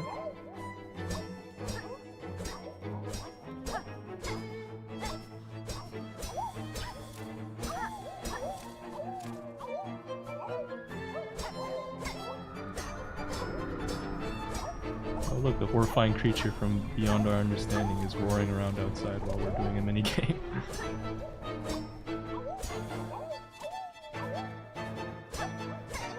3, 4, 5.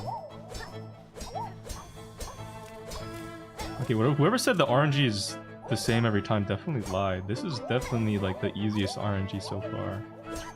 Not even a single big guy.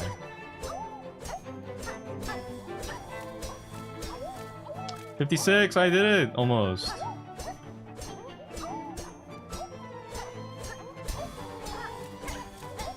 Bang, bro. Do we keep going to see how far we go?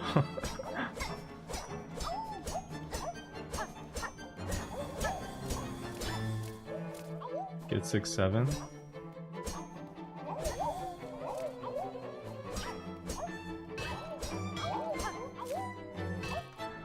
Fuck. Wait, I fucked this up, whatever. Oh, I don't know. 6, we got 65. That's good. Ushkanikli. Okay. So now we have to... Oh, no! 90? Wait, is it really 90? I gotta get 91.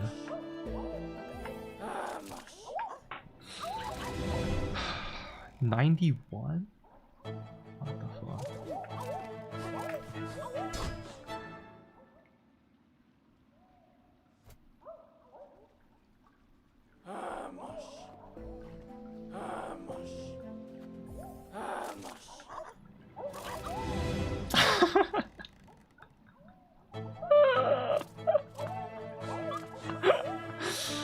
Okay, that's a little awkward. That's a little awkward. Weird visual art.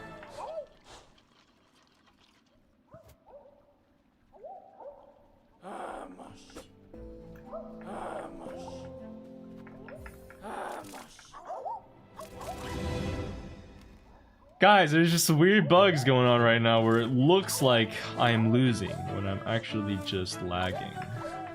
Let's try that again. I mean, for the first time.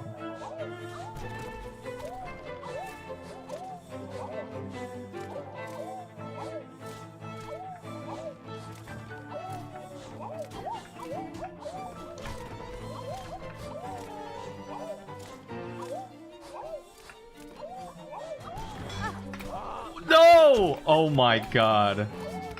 Okay, okay. What the hell?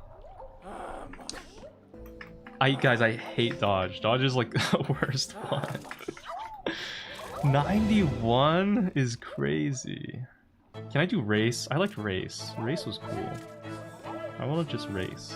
How about I race a flea and see who wins? feel like that would be kind of peak. Fuck. I know you can pogo off the flies, it's just this shit is crazy. What the hell? Aw.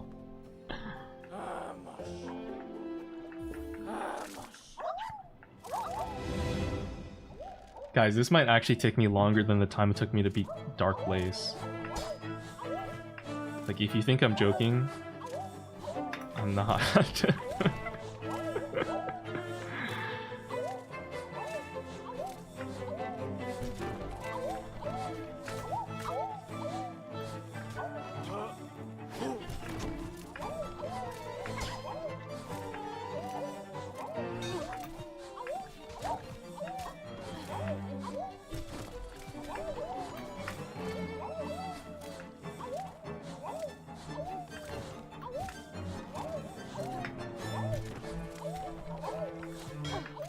No way. No way! Oh my god! No way! No way! Oh my god! Oh my god, oh my god, oh my god, oh my god, oh my god. This doesn't even, it doesn't do anything if you do this? Wait, why are you guys making me do this?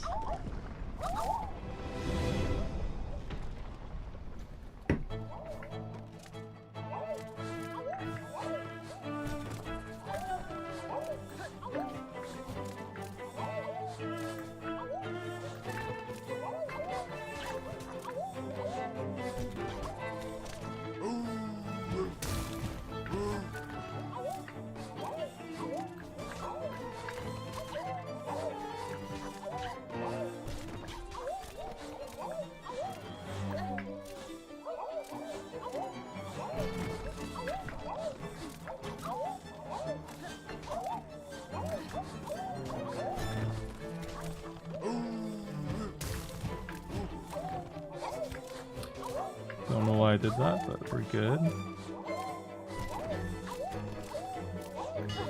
What? Oh my god.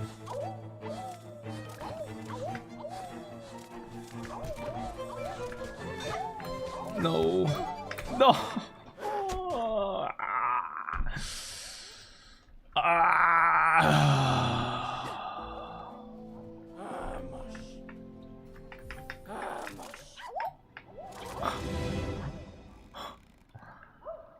Oh my gosh.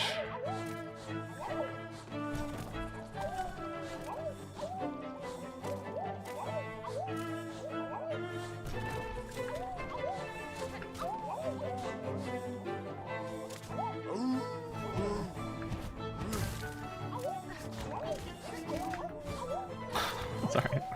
Alright.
Dude, this is actually fucked.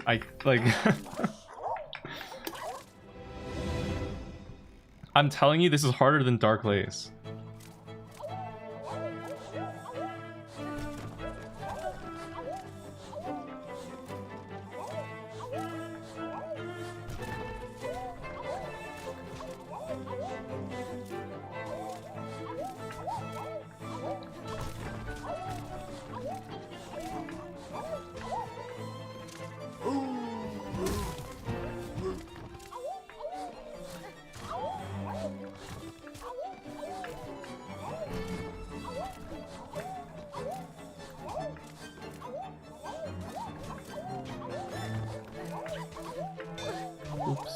No.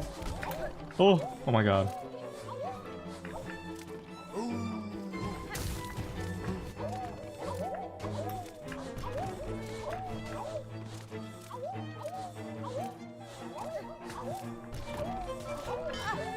What? Okay.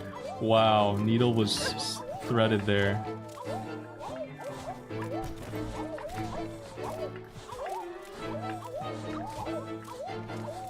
Holy shit, man. They're coming everywhere!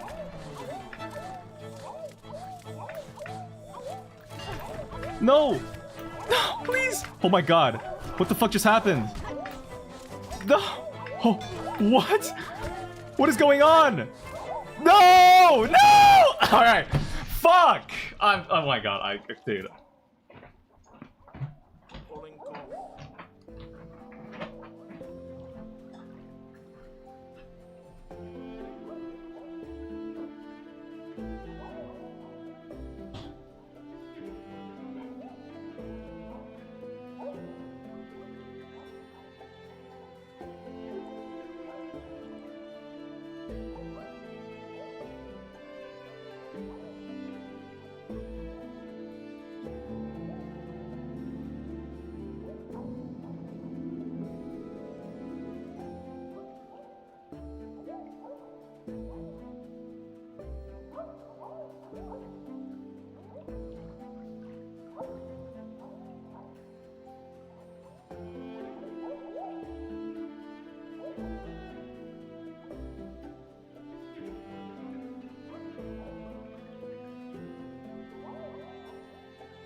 Okay.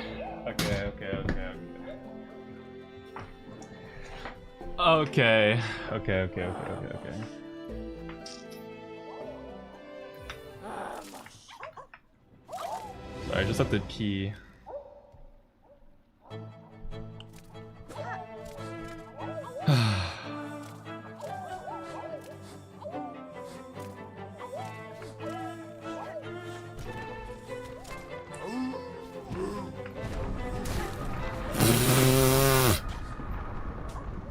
How good was it? It was actually a pretty good piss.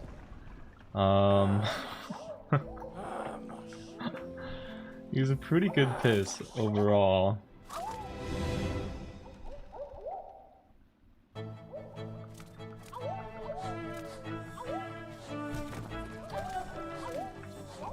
Guys, I'm like Max from Brawl Stars, Tensai, when he does like the thing.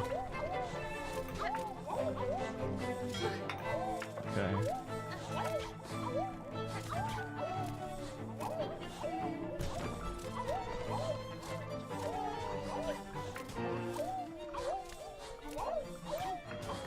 There's most of these you don't actually have to dodge per se, because they mostly just go over your head. It's just specifically the ones that are on a path like above you or side to you or diagonal to you. Everything else is kind of more or less just like extra fluff on the screen.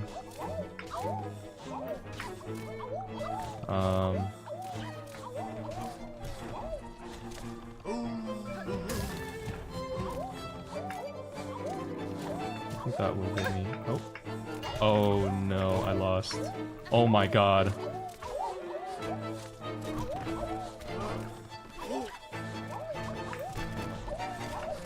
No way.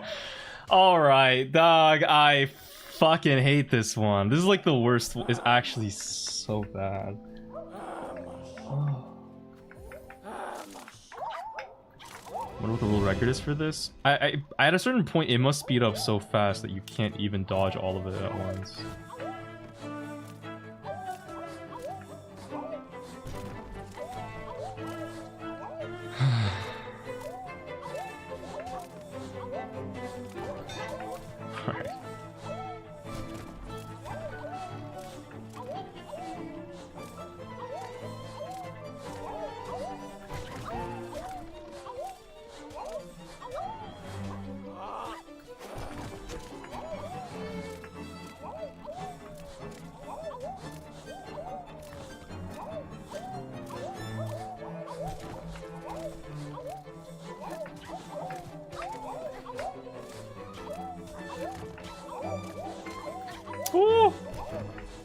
Oh my gosh, my life flashed before my eyes there.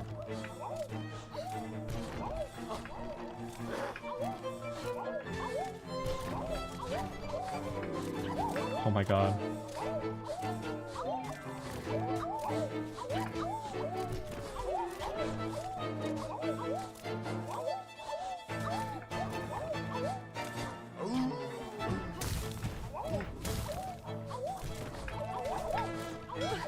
No! I couldn't see that one. Oh my gosh. Oh my god. Oh my god. Oh my god. Ah.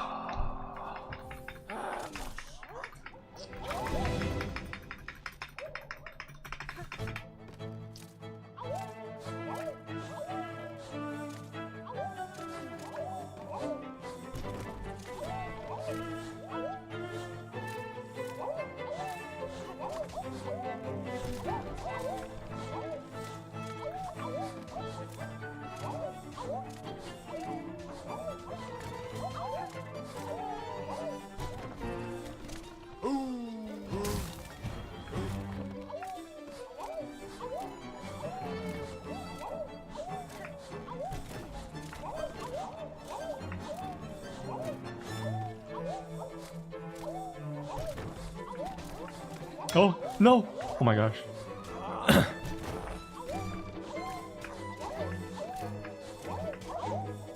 Okay, I think...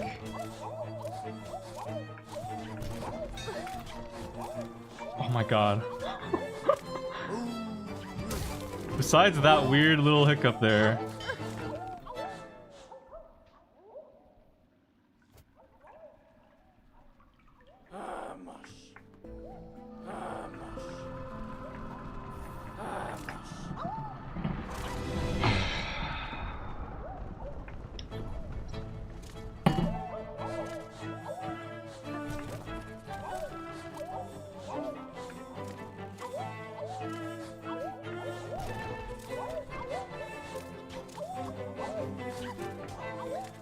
Listen, this is what you guys wanted, okay? You wanted me to do this.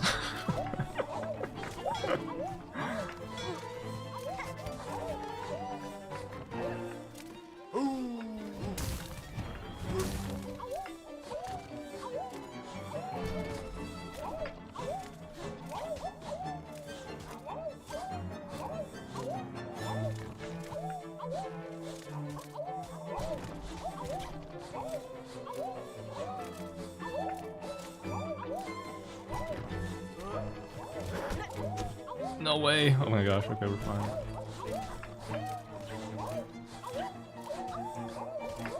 Oh no! Whoa, oh my god.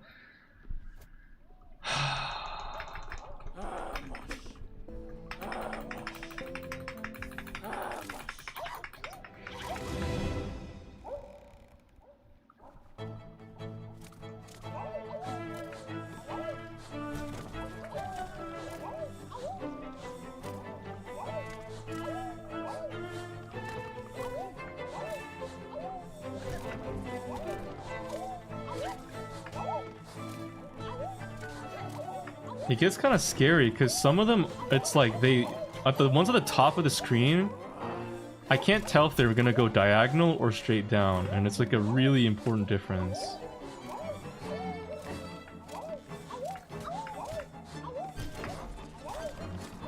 Oh!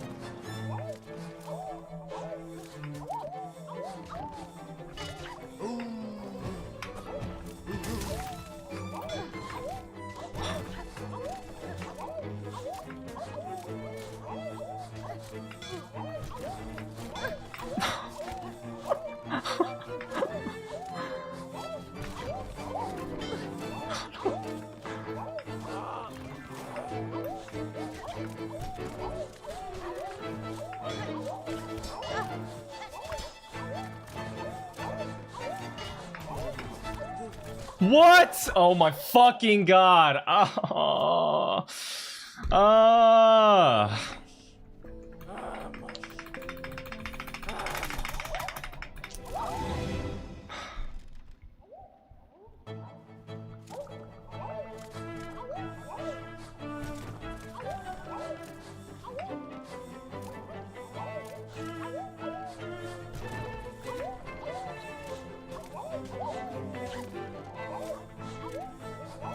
Guys, this is actually gonna take me more attempts than, than the final boss of this game.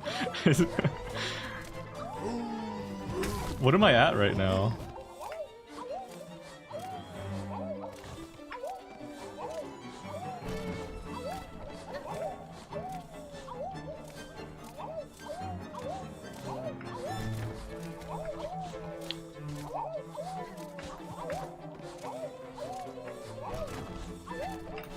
Oh.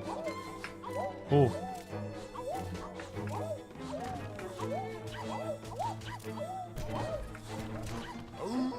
Oh.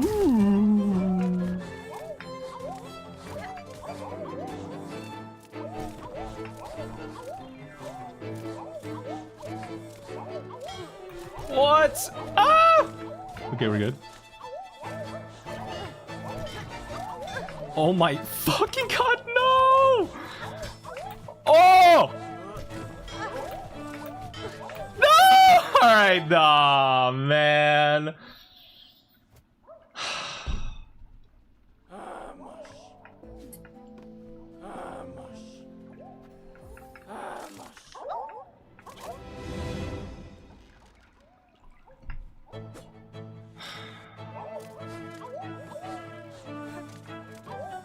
This is probably still easier than getting a girlfriend for me, though, to be honest.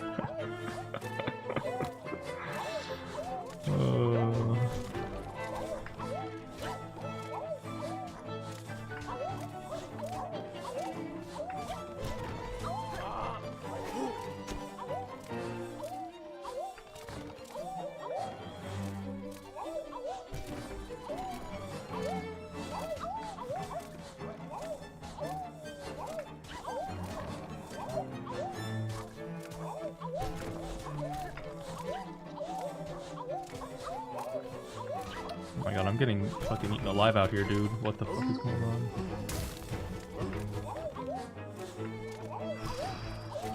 Oh.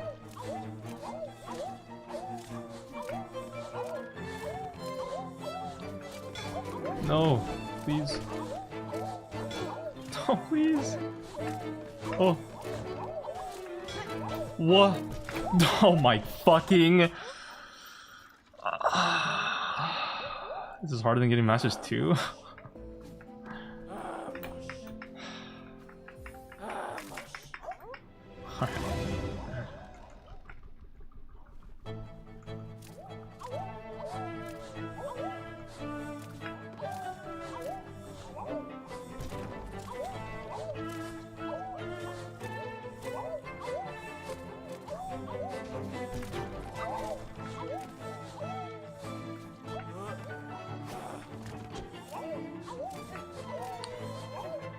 You know, I realized something. That guy who throws that stick at me, he's one of the contestants. He has a score. he's the one running this game. So I don't think he's actually supposed to be throwing that stick. I think he's just doing it to try to fuck with you, to try to prevent you from beating his score. Oh my god, I just got domed. They're gonna make AI generated fucking deepfakes of me now on Instagram Reels.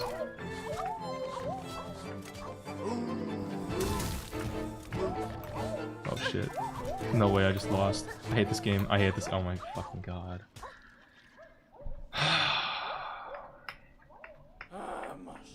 How in the world is... How did he get 90, dude? Fuck. 90! Do you play on PC or console? PC.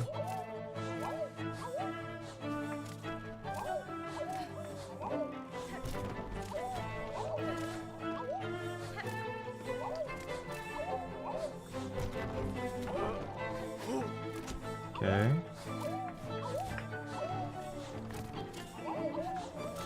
But guys, I don't know what it is. I'm feeling really good about this run. This run, I feel it. I feel the vibes. They're telling me this is it.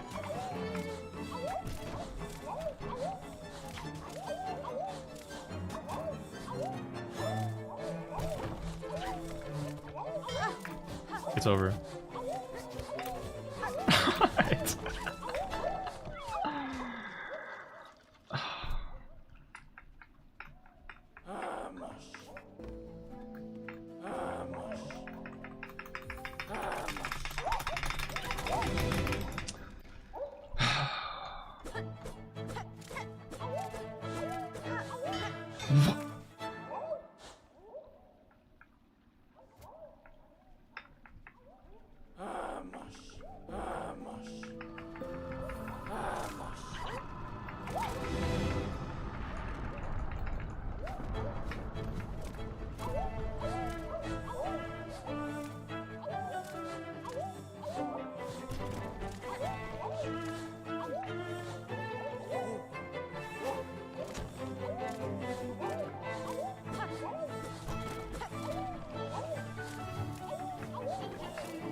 No! Oh my god.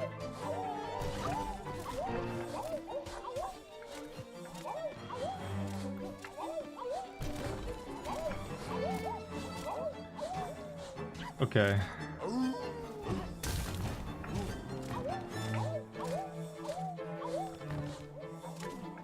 Keep my eyes on the... Oh! Oh my gosh. I thought it was over there.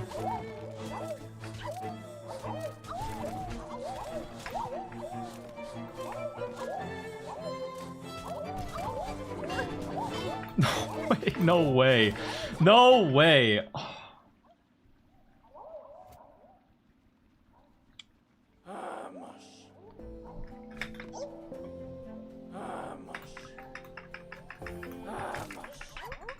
Guys, how many attempts are we on?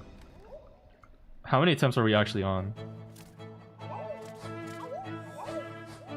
This must be like my 20th.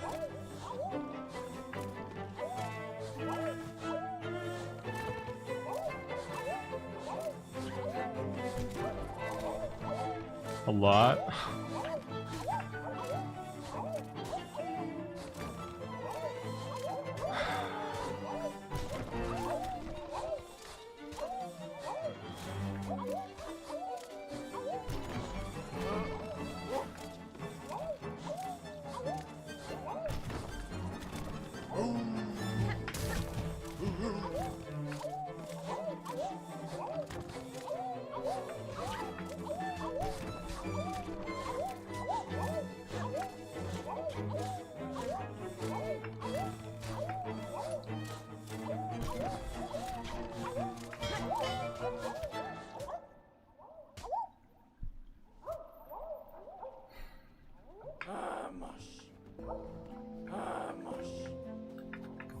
You could bounce on the fleas? That'll be too variable.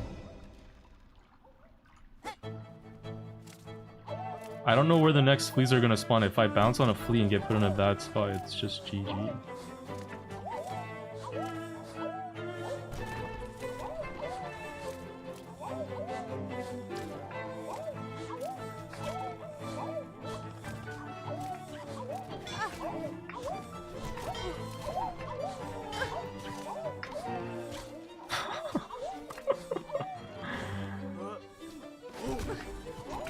I'm just eating these hits. The Great Tank Hornet.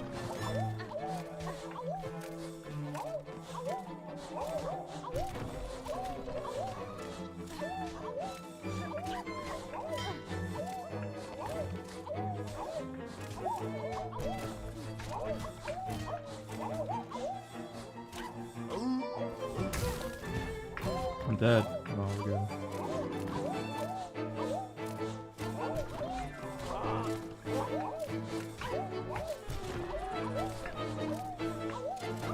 Oh!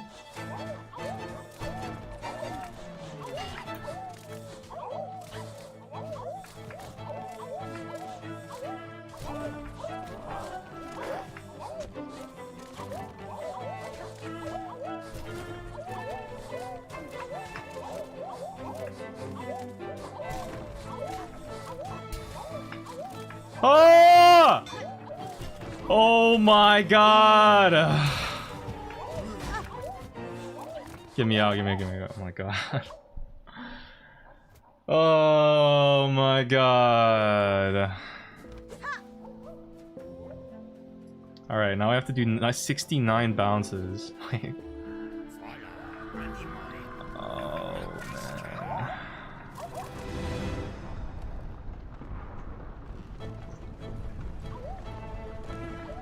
Wait, how does this work?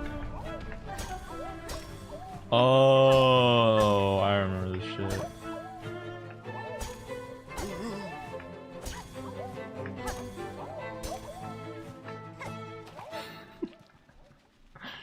Use a different crest for this? Yeah, I might have to. I might have to. 69 bounces?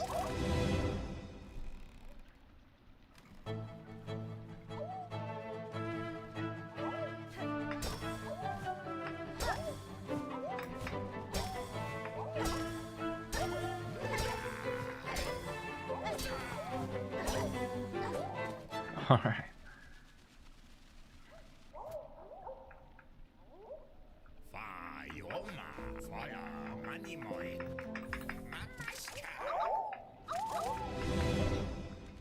Shaman is really good for the minigames. Yeah, people keep saying that.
Kinda panic there.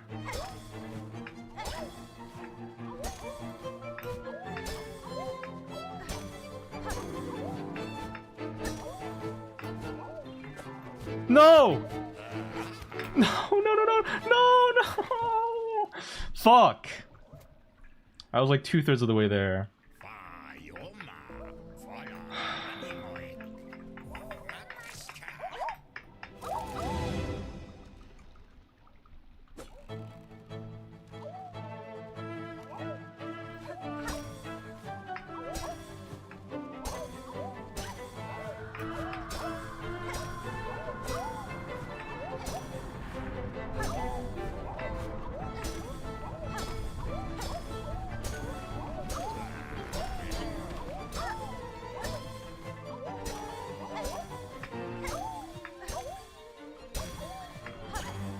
Just get 2 for 1.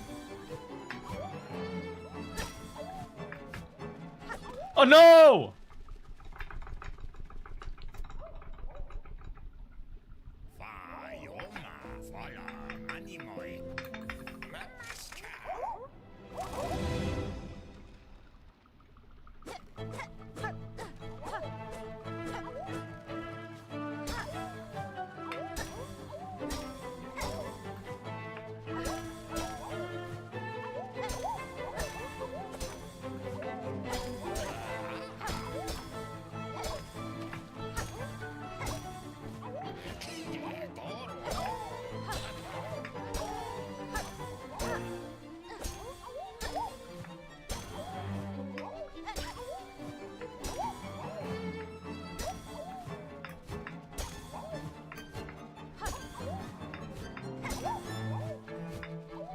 No. Oh.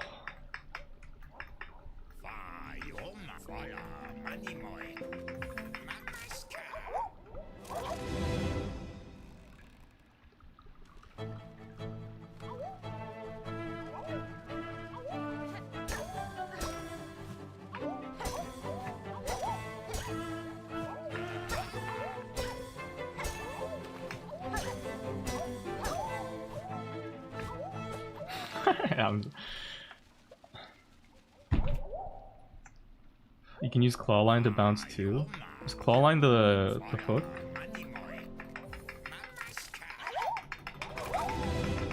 What's up, Matthew? Almost as fluffy as the Flea. I don't know what that means. but I guess it's a good thing. I actually... My body hair is kind of weird. It's like Asian body hair, so it's not actually that thick. Or it's not that much. But at the same time, I feel like it is kind of a lot for an Asian, although I guess I wouldn't have any frame of reference.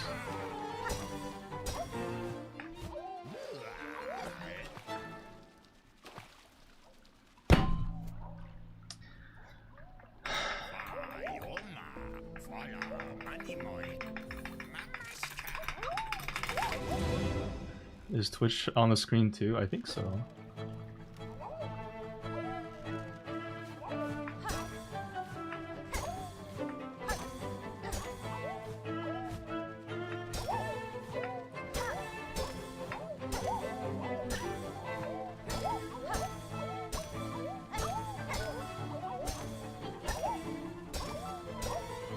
Guys, I'm not gonna switch crests, okay? Stop.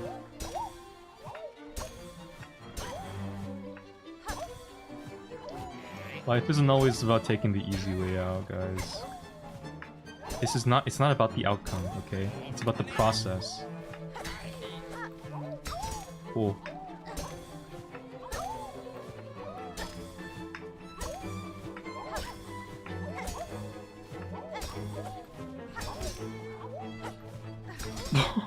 Oh my god. Clawline, save me. It's about the outcome. I don't want to die.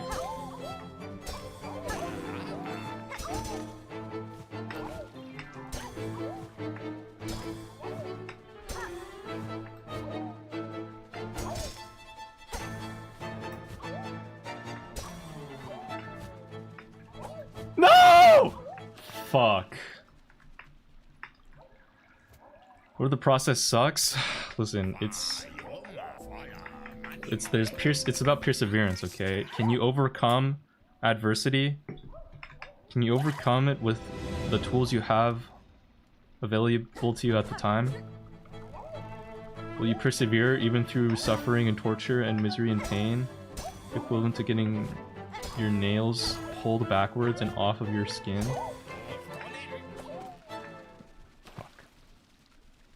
What's the score to be? I have to bounce on it 69 times.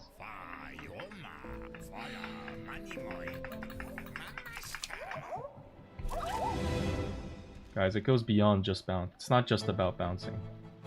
This is about willpower. About mental fortitude. About bouncing on it and learning to bounce on it so good. Learning to bounce on it better than anybody else.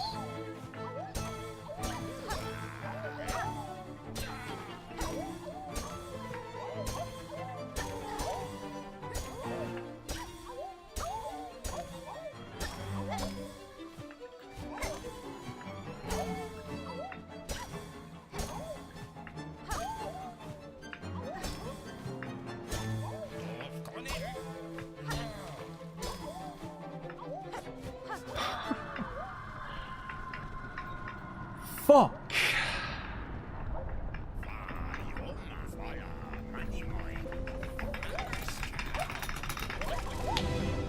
If you use tools more, they would really help you in this? Tools? I don't have access to my tools.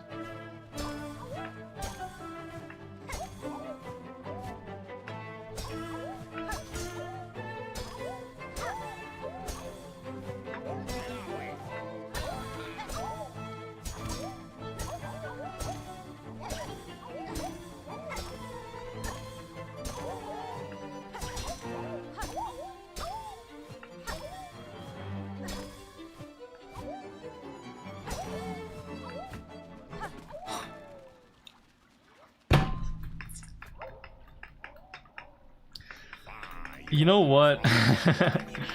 It's still not as bad as dodging. Still not as bad as dodging.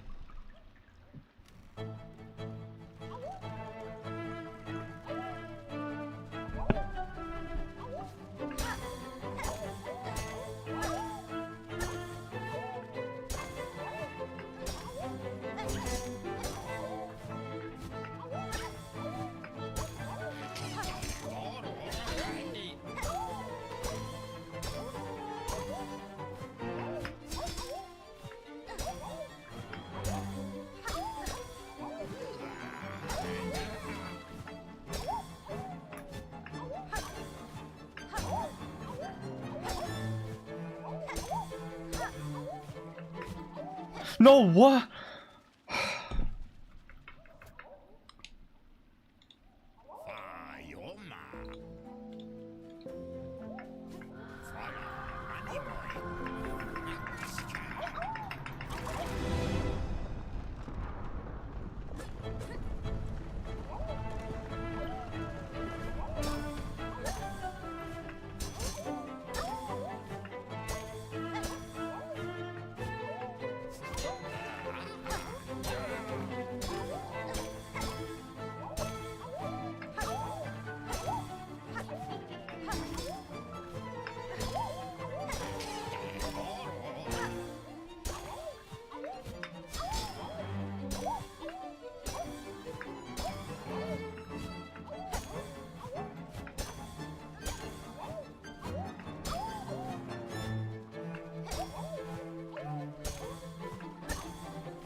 No.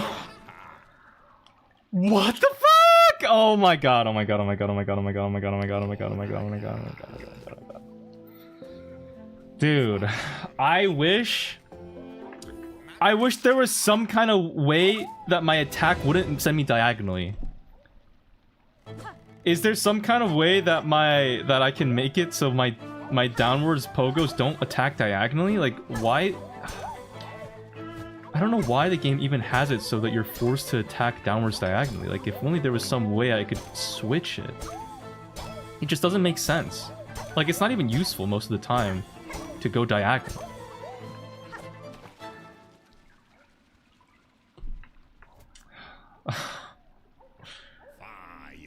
Yeah, I think that honestly, like, normally I would say Silksong is a great game, but I feel like the fact that you're forced to go diagonally when you dash just kind of brings it down for me, like, a lot. Like, it would have been a 10 out of 10, but I think it's unfortunately gonna have to be more like a 3.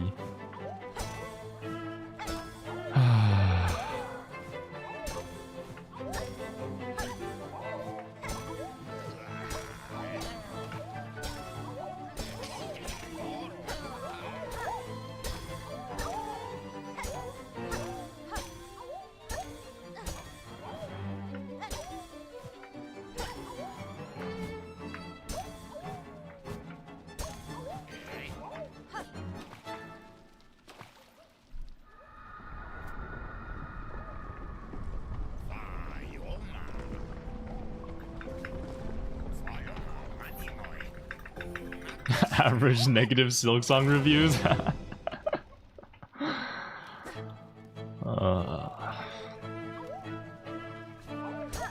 It's so weird too because, like, the type of weapon I'm using, Hunter's Crest, like, it implies that there should be other crests. Like, why is it called the Hunter's Crest in particular? I kind of wish that the game maybe, if it had explored a little bit more by adding some new crests that I could use besides just this one, then they could even explore like alternative attack styles, and then we could have like maybe different types of attacks in this game to fit whatever players want in their playstyle and customize it more. You know, like in a game with so much customization, it just feels like out of place that there's no way to really customize your attack, and you're just always forced to use this one. Maybe they could explore that more in Hollow Knight 3.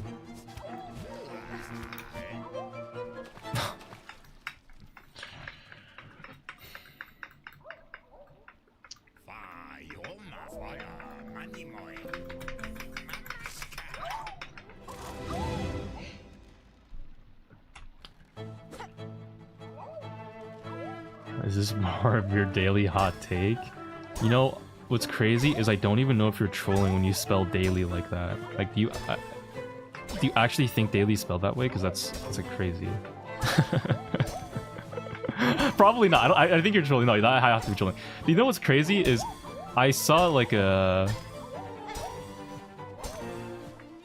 I saw this meme. Fuck, I'm trying to remember what it was, but it was just there was like a phrase that someone had just misspelled so horribly wrong, and it was one of those things where I was like, man, like you must just never read in your life. Like that's people just you just don't have to read. You just scroll TikTok all day. Like, because in TikTok it reads it aloud for you, right? Like you just must never have read a book for fun. But you misspelled that phrase. Oh.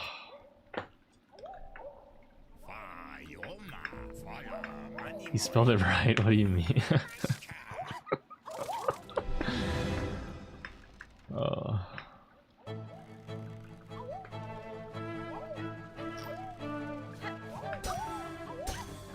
And listen, like if you're bad at spelling, or like if you mess up like your and your, you know, or there and there, like that makes sense.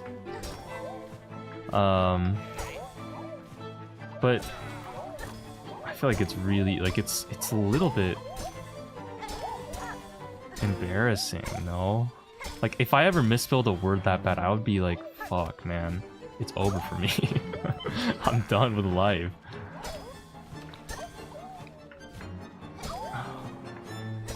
I don't know what it is, too. I mean, it's not like you're a worse person if you just can't spell some words. It's just...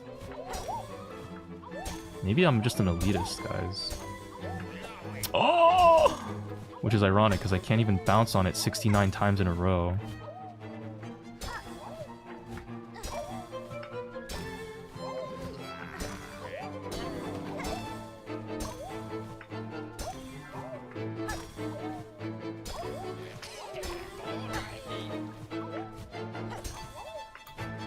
No!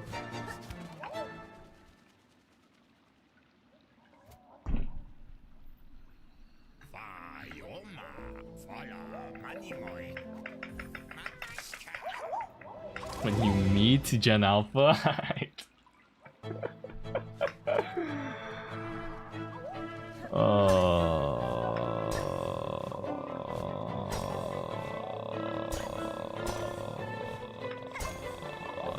You know what it is, guys? This challenge, you have to do it perfectly without making, like, any mistakes. Even in dodging, I can fuck up and it's chill.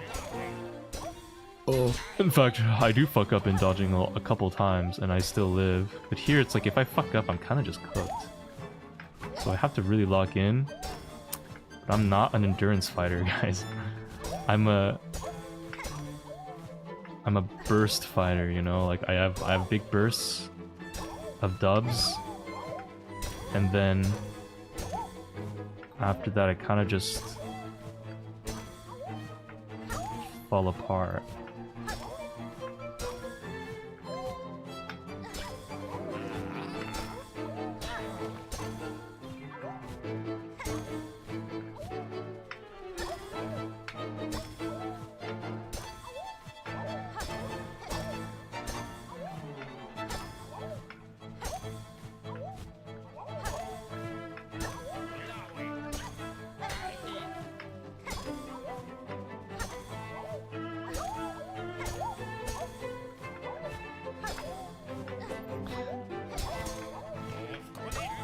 Oh my god! Okay, I'm done.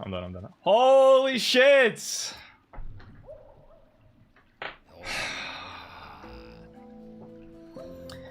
Vikna, dear one, you outdo yourself. To beat your previous high score is a marvel indeed.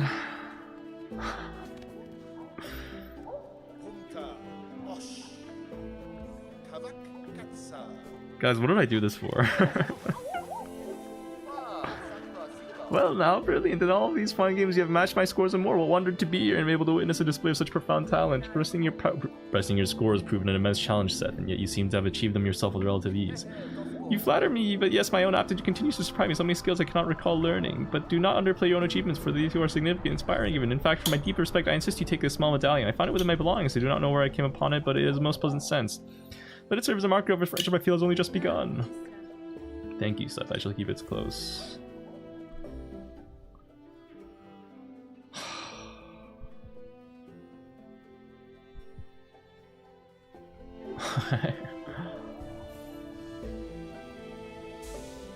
Bedlam, look at the YouTube link.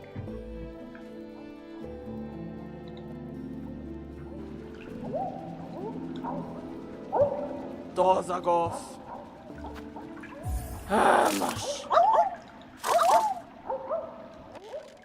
Wait, this is an hour long? Alright. Look, this guy starts off by getting slammed.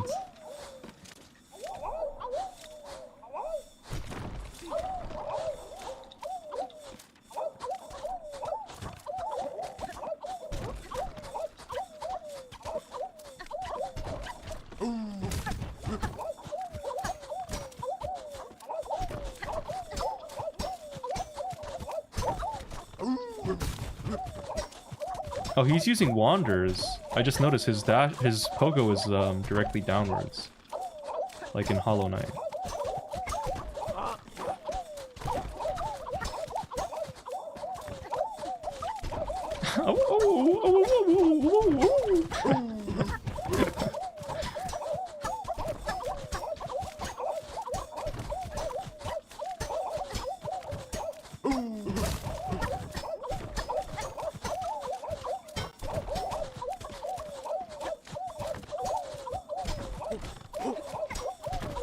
Oh, he's literally cheating. He has the down pogo one.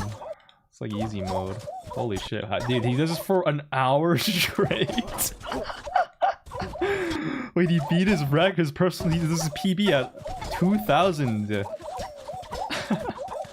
then he goes for another 20 minutes more. 25 minutes.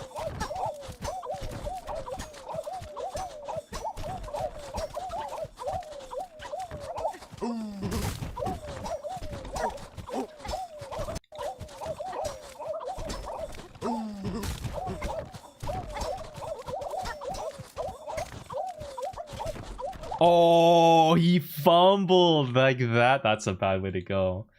Hey, that's a bad way to go, bro.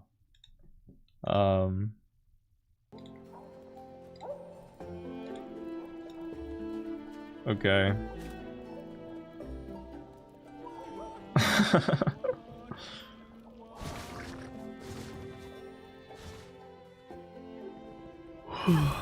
So, all right, guys, last thing.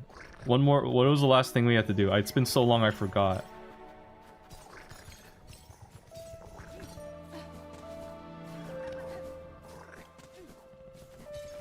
Was there one more boss?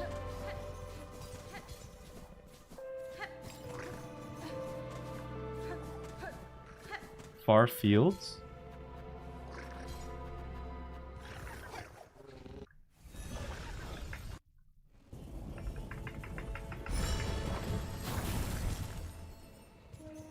I did Far Fields?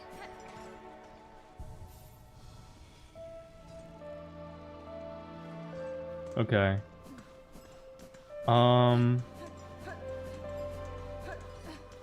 Guys, I already did Sprint Master.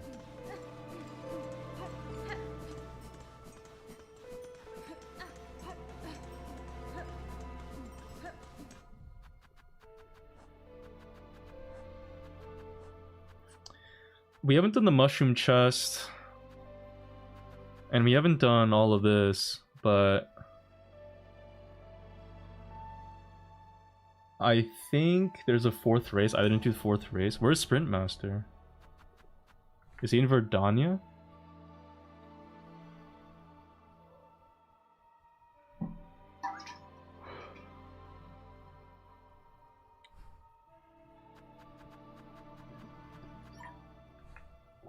What is doing Far Fields? Where do I go?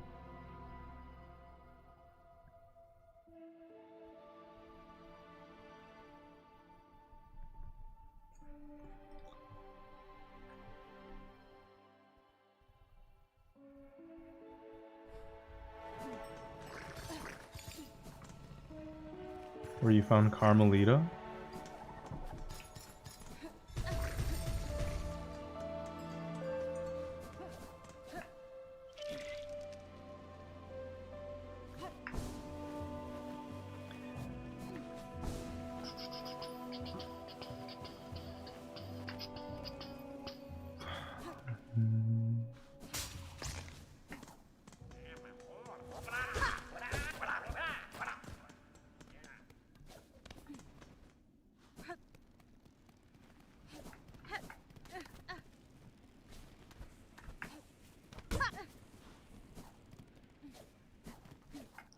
Wait, where do I go? Oh, I need to go up.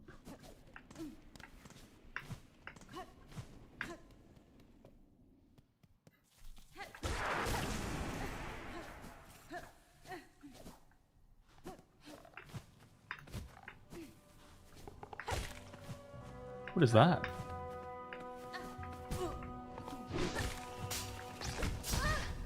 Ow. Track? What is this thing?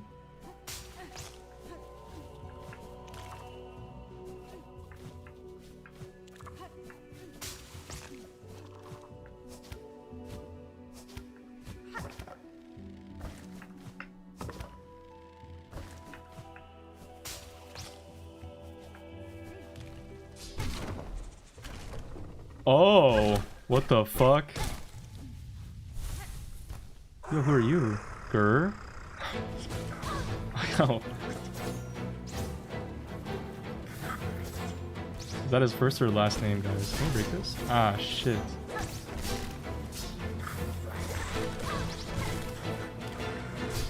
How do these traps work?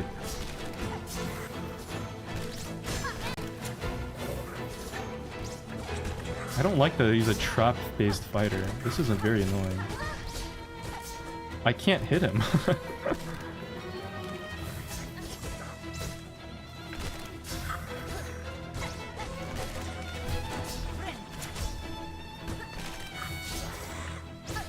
Okay. Oh shit.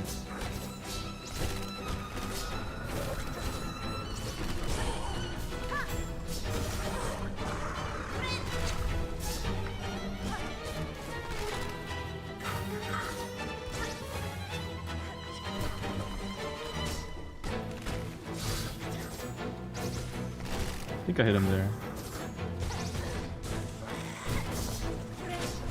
Shit. Okay, I think I got my heal off there, and that's huge.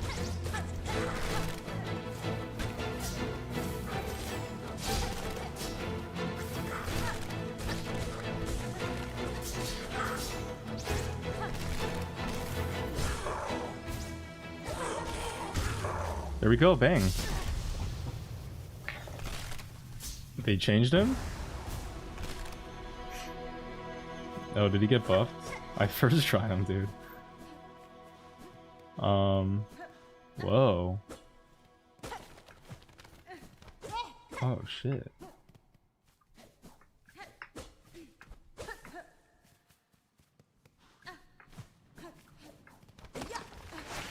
Alright. Why, there's a trap in here. Grass doll. Is that just another collectible? Carved child's toy?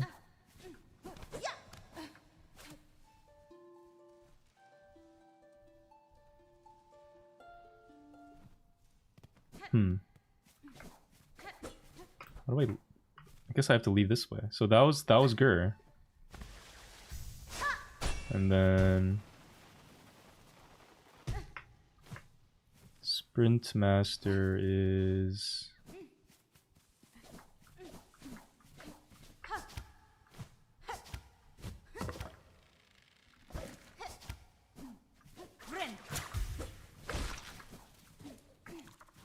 oh, it's to the right? Is he trolling? No, fuck. Wait, how do I get there? I have to go the long way. Oh.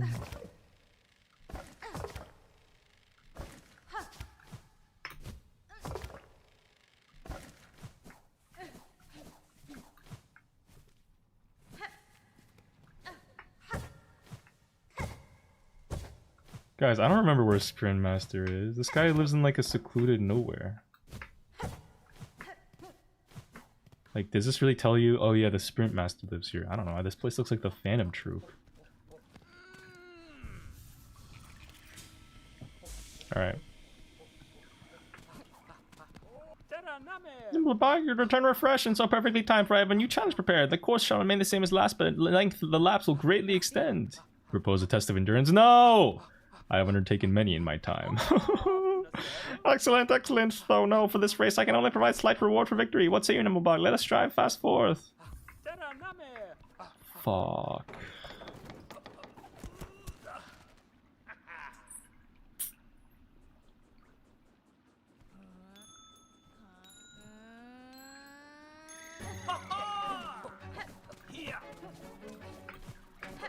Alright, well, it's been a while, guys. It's low-key been a while. Alright.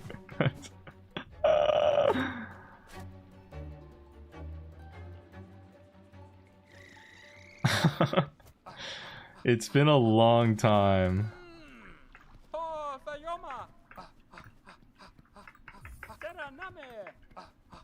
You can hit him, by the way? Yeah, I know. Why are you doing this? I don't know. Someone said to do it.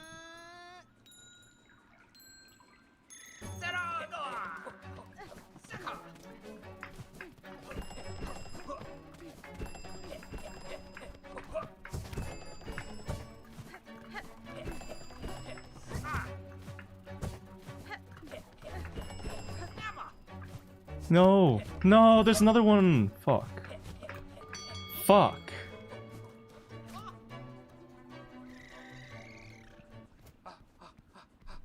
You don't want me to do this one?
Okay, no, I'm done. Alright, guys. Alright, guys. Are we watching Mossbag's video? It's time for Mossbag's video, guys. We beat Silksong. We did it. We did it. Woo, yeah. We beat Mossbag. Alright, it's time to watch. Guys, it's time for me to sit back and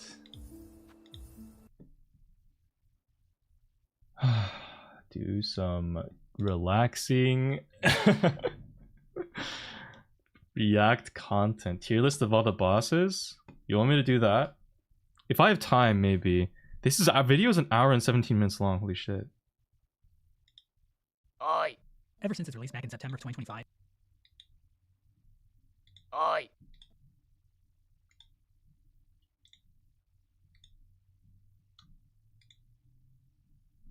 All right, here we go. Ever since I've been its waiting for release this back one. In September of 2025, I saw it on my people have been recommended, but debating what the I plot held of off Hollow on Knight it. Silksong even was. Why were all those bugs obsessed with their pilgrimage to the Citadel? Who were those mysterious figures who seemed to be running the place? And just who exactly is this character? Why is everyone saying her name is Hornet? Put and it on calling her a 1.25 spider speed. and a worm, Should when I? she doesn't look like any of those things? I low-key would This be video down. intends to answer a good 70% of these questions. We will ascend through the land of Farloom, dissecting the game's dialogue and world in an attempt to wrangle a more complete understanding of Team Cherry's Metroidvania masterpiece. Oh, should I get some food, guys? While I hold up, let me see if I can find some loud-ass snack to eat.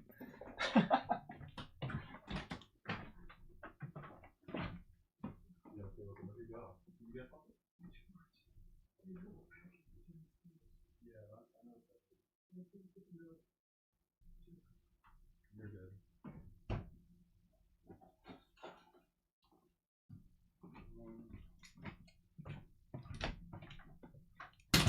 Okay, guys, I don't have anything crazy, but I do have this bar.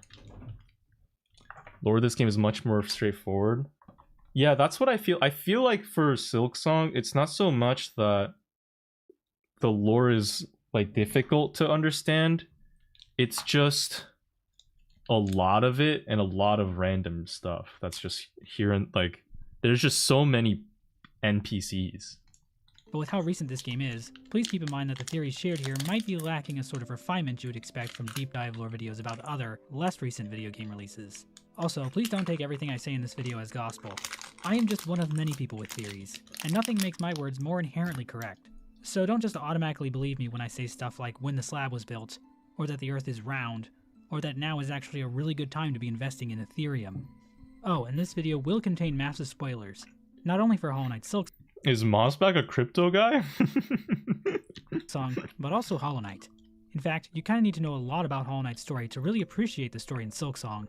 So if you need a refresher on Hollow Knight's lore, be sure to check out my Hollow Knight lore video first.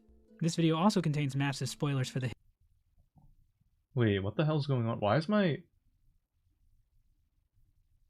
hit 2004 film, Shrek Oh, wait, the I'm sorry. Third. So if you need a refresher on Shrek the Third's lore, be sure to check out my Shrek the Bro, I saw Mossbag's, like, PC thing over here. I was like, wait, what? Is that my thing?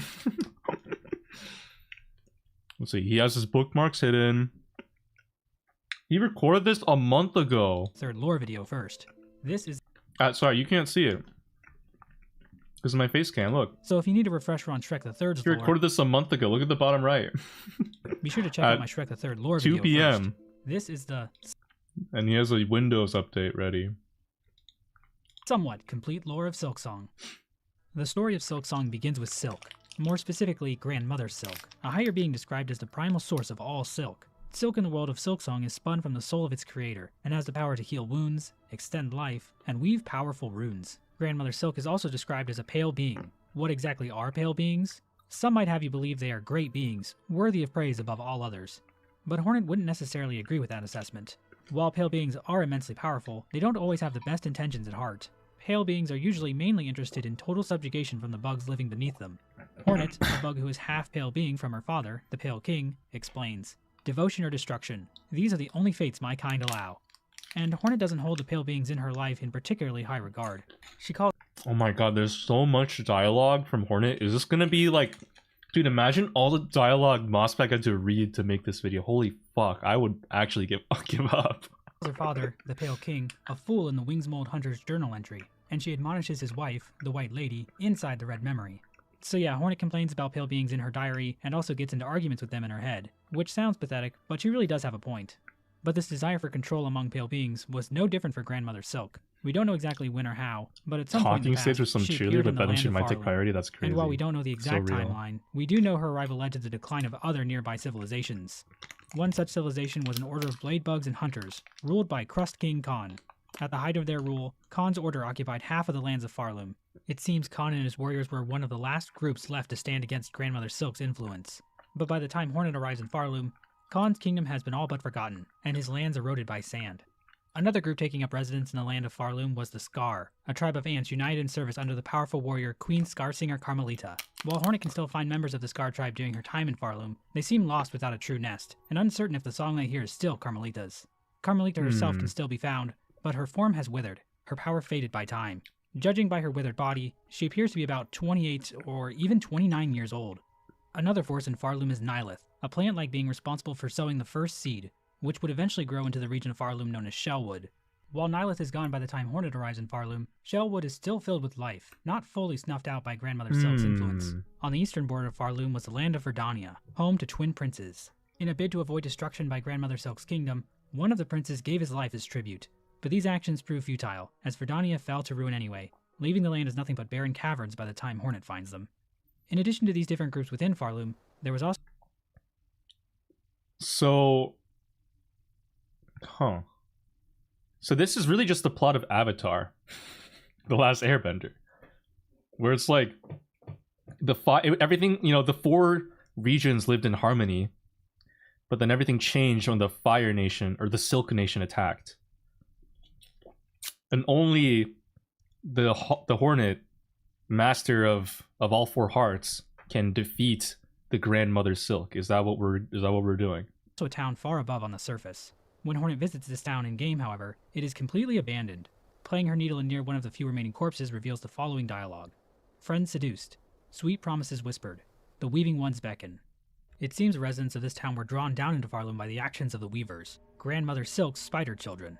Much like their mother, these spiders could produce powerful silk from within their shells, and they even devised various tools and charms as well. Oh, so Hornet the herself weavers is a are child kids of Grandmother Silk? one of these weavers, Hera the Beast. As for why Hera looks so is a weaver? different from the rest of Oh. the weavers, Wait, the game- what?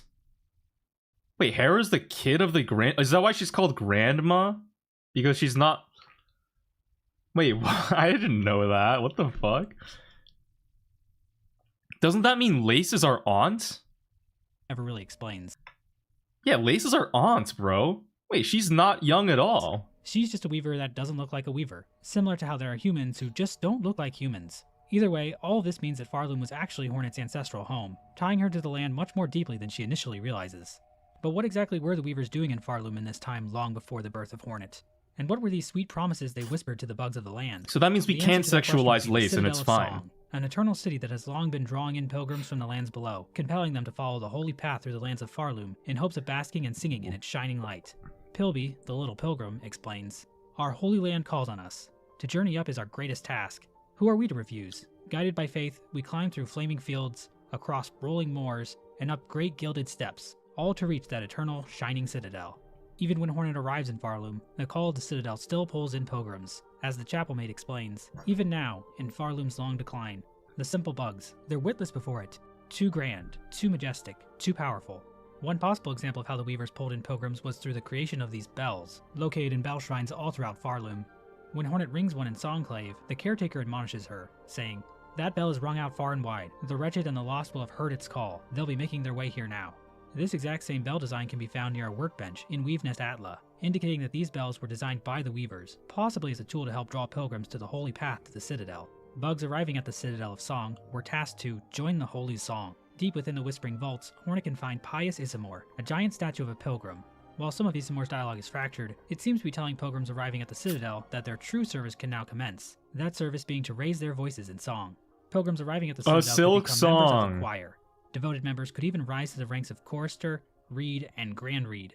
They all joined in to see the Citadel's holy song sustained. But hidden beneath the beauty of the Citadel is a cruel system of subjugation designed to trap bugs into a life of endless toil.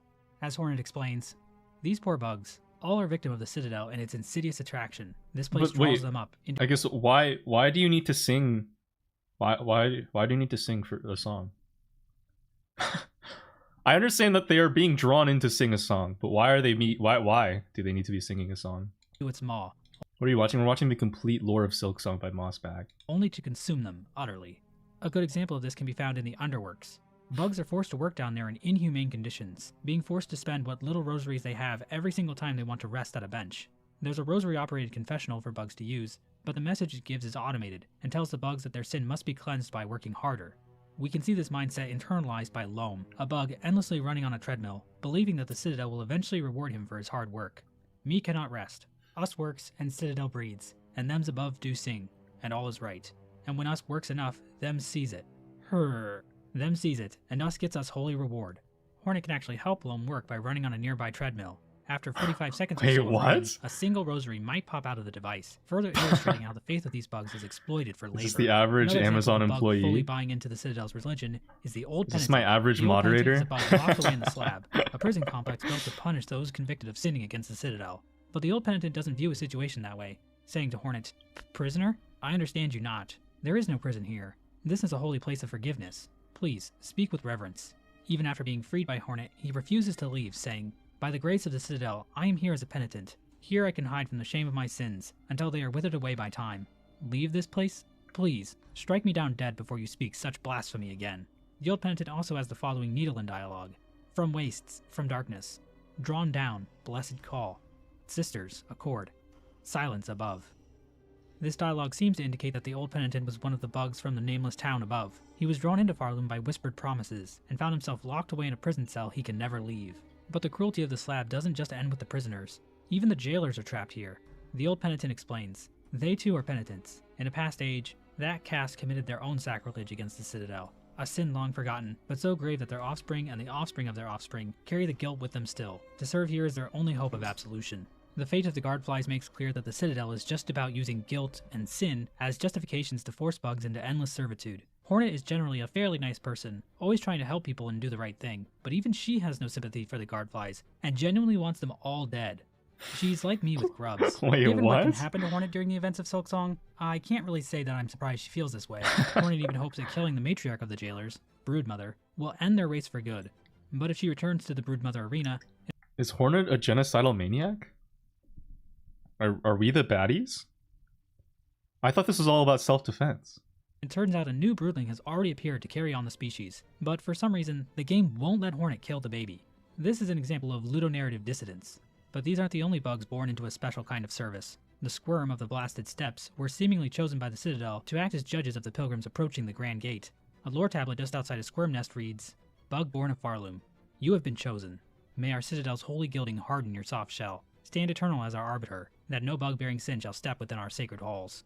If Hornet plays the needle in for the Squirm found here, they will beautifully sing, Let's grow holy. Let's grow stronger. We are chosen. All are chosen. We will serve. All will serve. It seems from birth these creatures are brainwashed by the Citadel into believing that they are doing holy work by using a mallet to brutally bash in the heads of any pilgrim they happen to think is guilty of sin. Similarly, the Vaultborn, found in the Whispering Vaults, are literally raised in dark vaults and then forced to become scroll readers for the Vault Keepers. Unlike the Broodling, Hornet can kill the baby Squirm and Vaultborn, so hopefully Team Cherry will patch the game so you can actually kill this thing. But the Citadel's system of cruelty didn't just stop with the borders of the Citadel itself. The bugs underneath also fell victim to its whims. One such area affected by the Citadel is Greymore. According to Krull and Benjin, the two best characters in the game, Greymore used to grow all sorts of food, but at some point the Citadel ordered these bugs to instead dedicate themselves to catching the silk dregs that drifted down from the Citadel and respool them. As a result, the bugs of Greymore had to resort to a less involved form of farming, breeding muckroaches for their disgusting roach guts. The smog and exhaust of the Citadel was rerouted using the exhaust organ, and dumped into current-day biowater, polluting the region and incurring the hatred of the Stillkin, a faction of swamp dwellers skilled in trap setting. Now, I know a lot of you watching this are huge fans of biowater, and of course I am too, but in the lore, the creation of biowater should be seen as a bad thing. Wait, what? No. Industrial creation leading to toxic byproducts that ruin the environment as people move away from farming and move only towards serving a purpose for factories and the factory owners? That doesn't make any sense. Why would that be a bad thing? That seems good. Biowater, it's peak water. It's a good place. You think Team Cherry wouldn't be against unregulated capitalism, would they?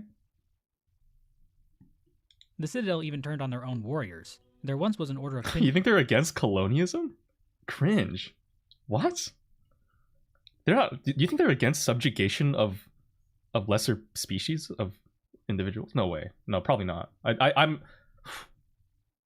don't want my enjoyment of the game to be ruined by this, by their quite extreme radical politics. Wielding maidens known as the Pinstresses. As the last remaining member of the cast, hidden away at the edge of the Blasted Steppes, explains, Our Grand Citadel learnt well from the training of Pinstress's past, then it went and turned those teachings upon us. Despite our superior skills, our numbers have always been few, and their strength overwhelmed. Of my once revered order, only 2 of us remain, wormed away in Farloom's forgotten corners, and my Pin sibling, she's lost herself to more peaceable pursuits. The only other living member, Seamstress, has given up her violent past. Instead, banger music coming. Sewing. But the decommissioned automaton near her home indicates that she was indeed a powerful warrior at some point. A third Pinstress can be found in the putrefied ducks, but she's long dead by the time Hornet finds her. It's not clear why the Citadel targeted these women. Perhaps their strength was viewed as a threat to the Citadel's order. I mean, who wouldn't be afraid of this absolute beast?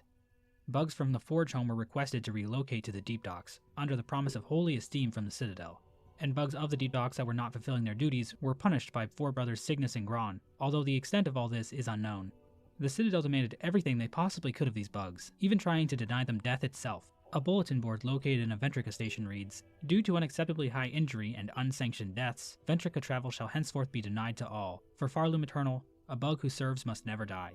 The Citadel doesn't want its bugs to die, not out of any concern for the bugs themselves, but because dead bugs can't serve the Citadel. All of the Citadel's cruelty was in service to continuing its song eternally. But what exactly is this song the Oh, here we Citadel is go. making pilgrims sing? And what does any of this have to do with Grandmother Silk? None of these pilgrims even mention her. To answer these questions, we have to talk about the Citadel's true purpose, that of a cage. Maskmaker explains this for us in no uncertain terms. At one point, Hornet can say to him, "You speak of the Citadel. Its former function has failed, but I can still sense its purpose, some. It is church and cage both." To which Maskmaker replies, "Aye, devised by your ancestors, that monstrosity, and their wicked, clever minds. A system, or a web they'd likely call it, a way to keep their mother sealed in slumber, and themselves free to lavish in their false rule." With this dialogue interaction, we know that the Citadel itself was actually a system devised by Hornet's ancestors, the Weavers, as a way to keep Grandmother Silk trapped in slumber. This is alluded to in the poem displayed at the beginning of the game, Farloom's Folly. The poem reads, "They see your beauty, so frail and fine. They see your peace, woven of faith and toil. They forget your heart, bound in slumber and servitude. When you wake, they shall see your truth, a beast's nature bare to all." This poem is specifically about the relationship between the inhabitants of Farloom and Grandmother Silk. The first line describes how the bugs of Farloom perceive Grandmother Silk's beauty. Wait, This might there's be a referring lot to to her this silk, game or the fact that Grandmother Silk feels that I the existence of the missed. Citadel. The second line emphasizes that Grandmother Silk is only a piece due to the faith and toil displayed by the bugs of the Citadel. The third line states that Grandmother Silk is bound in slumber and servitude. We can see this clearly when visiting the cradle at the top of the Citadel. Grandmother Silk can be found here, sleeping inside a giant cocoon of silk. Underneath this cocoon, we can see that several strands of silk have been pulled out in parallel. The bugs of the Citadel have constructed a giant loom to extract the precious silk from their sleeping monarch. They have even made this image of the cocoon inside a crook the symbol of their entire kingdom. But the last two lines of Farloom's Folly tell us that Grandmother Silk's subjugation won't last forever, and once she awakens, the bugs of Farloom will have to face her true, beastly form. I wonder if this will be important later. Oh, yeah. It seems this slumber was achieved through the song sung by the pilgrims of the Citadel. Inside the Whispering Vaults, Hornet can find the... Wait, so they're farming her. They're farming... So the children are farming their mom. They're like milking her for the silk. I guess, which they want the silk because I don't know what they would use it for, but interesting. corpse of the Vault's pontiff, accompanied by a sacred psalm cylinder, a device containing the melody of the Vault Keepers. Vault Keeper Cardenius explains, "Only our pontiff lived long and low within our vault. They held the melody, jealously, covetously, a learning for the highest Vault Keeper, and them alone. A truth they were told to have found. They are in the dark. Google Something within grandmother the melody silk or the milking for words, more info. Something to set them Real. silent. We're never explicitly told what that melody Just contains, Google mother but milking playing for the more needle near the info. pontiff's corpse Silk and reveals the Grand, you following can messages. drop those. Damned Google will know what bugs. you're talking about. We prayed a cage. We sang your chains. Divine Silk. This indicates that the songs and prayers of the Citadel were actually designed to imprison Grandmother Silk, and this truth was hidden from the bugs of the Citadel. This appears to be corroborated by the Weaver lore tablet located near the Weaver corpse spire in Moss Home, which reads, "Sister, spider, husk bound to moss, watch over these bugs born low, raised up by fervor fostered, born and caught within our web unknowing." The pilgrims weren't even aware of Grandmother Silk's existence. Instead, it was the Weavers that were seen as holy. Weaver effigies found throughout the land showed that the pilgrims prayed to the Weavers, viewing them as graceful, blessed, and even divine. Even by the time Hornet arrives in Farloom, massive burial spires dedicated to the Weaver corpses can still be found, with plaques built by the pilgrims stating that they offer song to the Weavers eternal.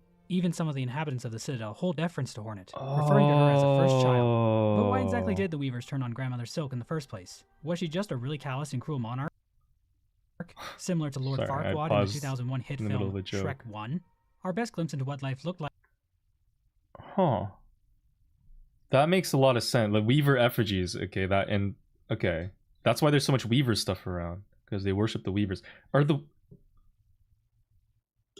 If the grandmother Silk is a pale being and the Weavers are like her children, then would they also be part pale? Would they not be like, I don't know. Could they be worth worshipping? I mean, I don't know. Well, are the Weavers even? For the That's Weavers, explained while later? looking Okay, under sorry, my Grandmother bad. Silk is from the memory of Widow, the only Weaver still alive in Farloom by the start of the game. After defeating her, we see a memory of the Weavers playing harps as Grandmother Silk watches over them. The following dialogue then appears on screen. "For her light, eternal, our song sustains." We know that Grandmother Silk does want song, as the Silkheart memory in Whiteboard says the following lines. "Their voices, their song, to devote, eternal. They are ours, bound forever." So before the Citadel, the Weavers had to sustain song for the monarch eternally. The Weavers must have felt trapped in this system and decided to create the Citadel, using a new song to put Grandmother Silk to sleep and enthrall the pilgrims of Farloom in their fake religion. Through this action, The Weavers not only obtained freedom from sustaining the Eternal Song, but they also came to perceive themselves as the rulers of Farloom. The harps the Weavers first played the Eternal Song on for Grandmother Silk can still be found in the cradle, falling completely into disuse. A thread memory of Widow can be found here, likely because she is the only Weaver still loyal to Grandmother Silk, but we'll talk about her more later. Aside from Widow, another Weaver Hornet sort of meets is a being known as First Sinner. This Weaver's lore is also very difficult to make sense of, but seems relevant to our current discussion. First Sinner can be found locked away in a cage sealed with runes. Inside the cage, a Weaver corpse can be found. She offers to bind her strength to Hornets, but unlike the other corpses, this action actually awakens First Sinner, who tries to murder Hornet. However, this fight appears to take place in some kind of memory, as opposed to in real life, since dying in this fight doesn't spawn a cocoon. So it seems First Sinner is just a memory here, not actually alive. If First Sinner is defeated, Hornet witnesses a memory from her revealing the true nature of the Weavers. It seems Grandmother Silk actually evolved the Weavers from Farlids, common bugs found in Farloom. First Sinner reflects on this revelation saying, Oh, she so called they're us not... daughters. She called us divine. Oh! She lied. Hornet even mentions that the There we Farlids go, remind her okay. of herself in some way. First Sinner's rage seems to be a mixture of feeling cursed with silk, given to her by Grandmother. Does that mean her mom, Hera, isn't then a pale being? Right? Because then if Hera is also just awoken from a common bug, then she's just an enhanced normal bug, basically. So then Hera's not actually like that. So then Hornet X grandmother shipping would not technically be incestual. Mother Silk, and being Just let that sink in. cursed to know the truth of her nature.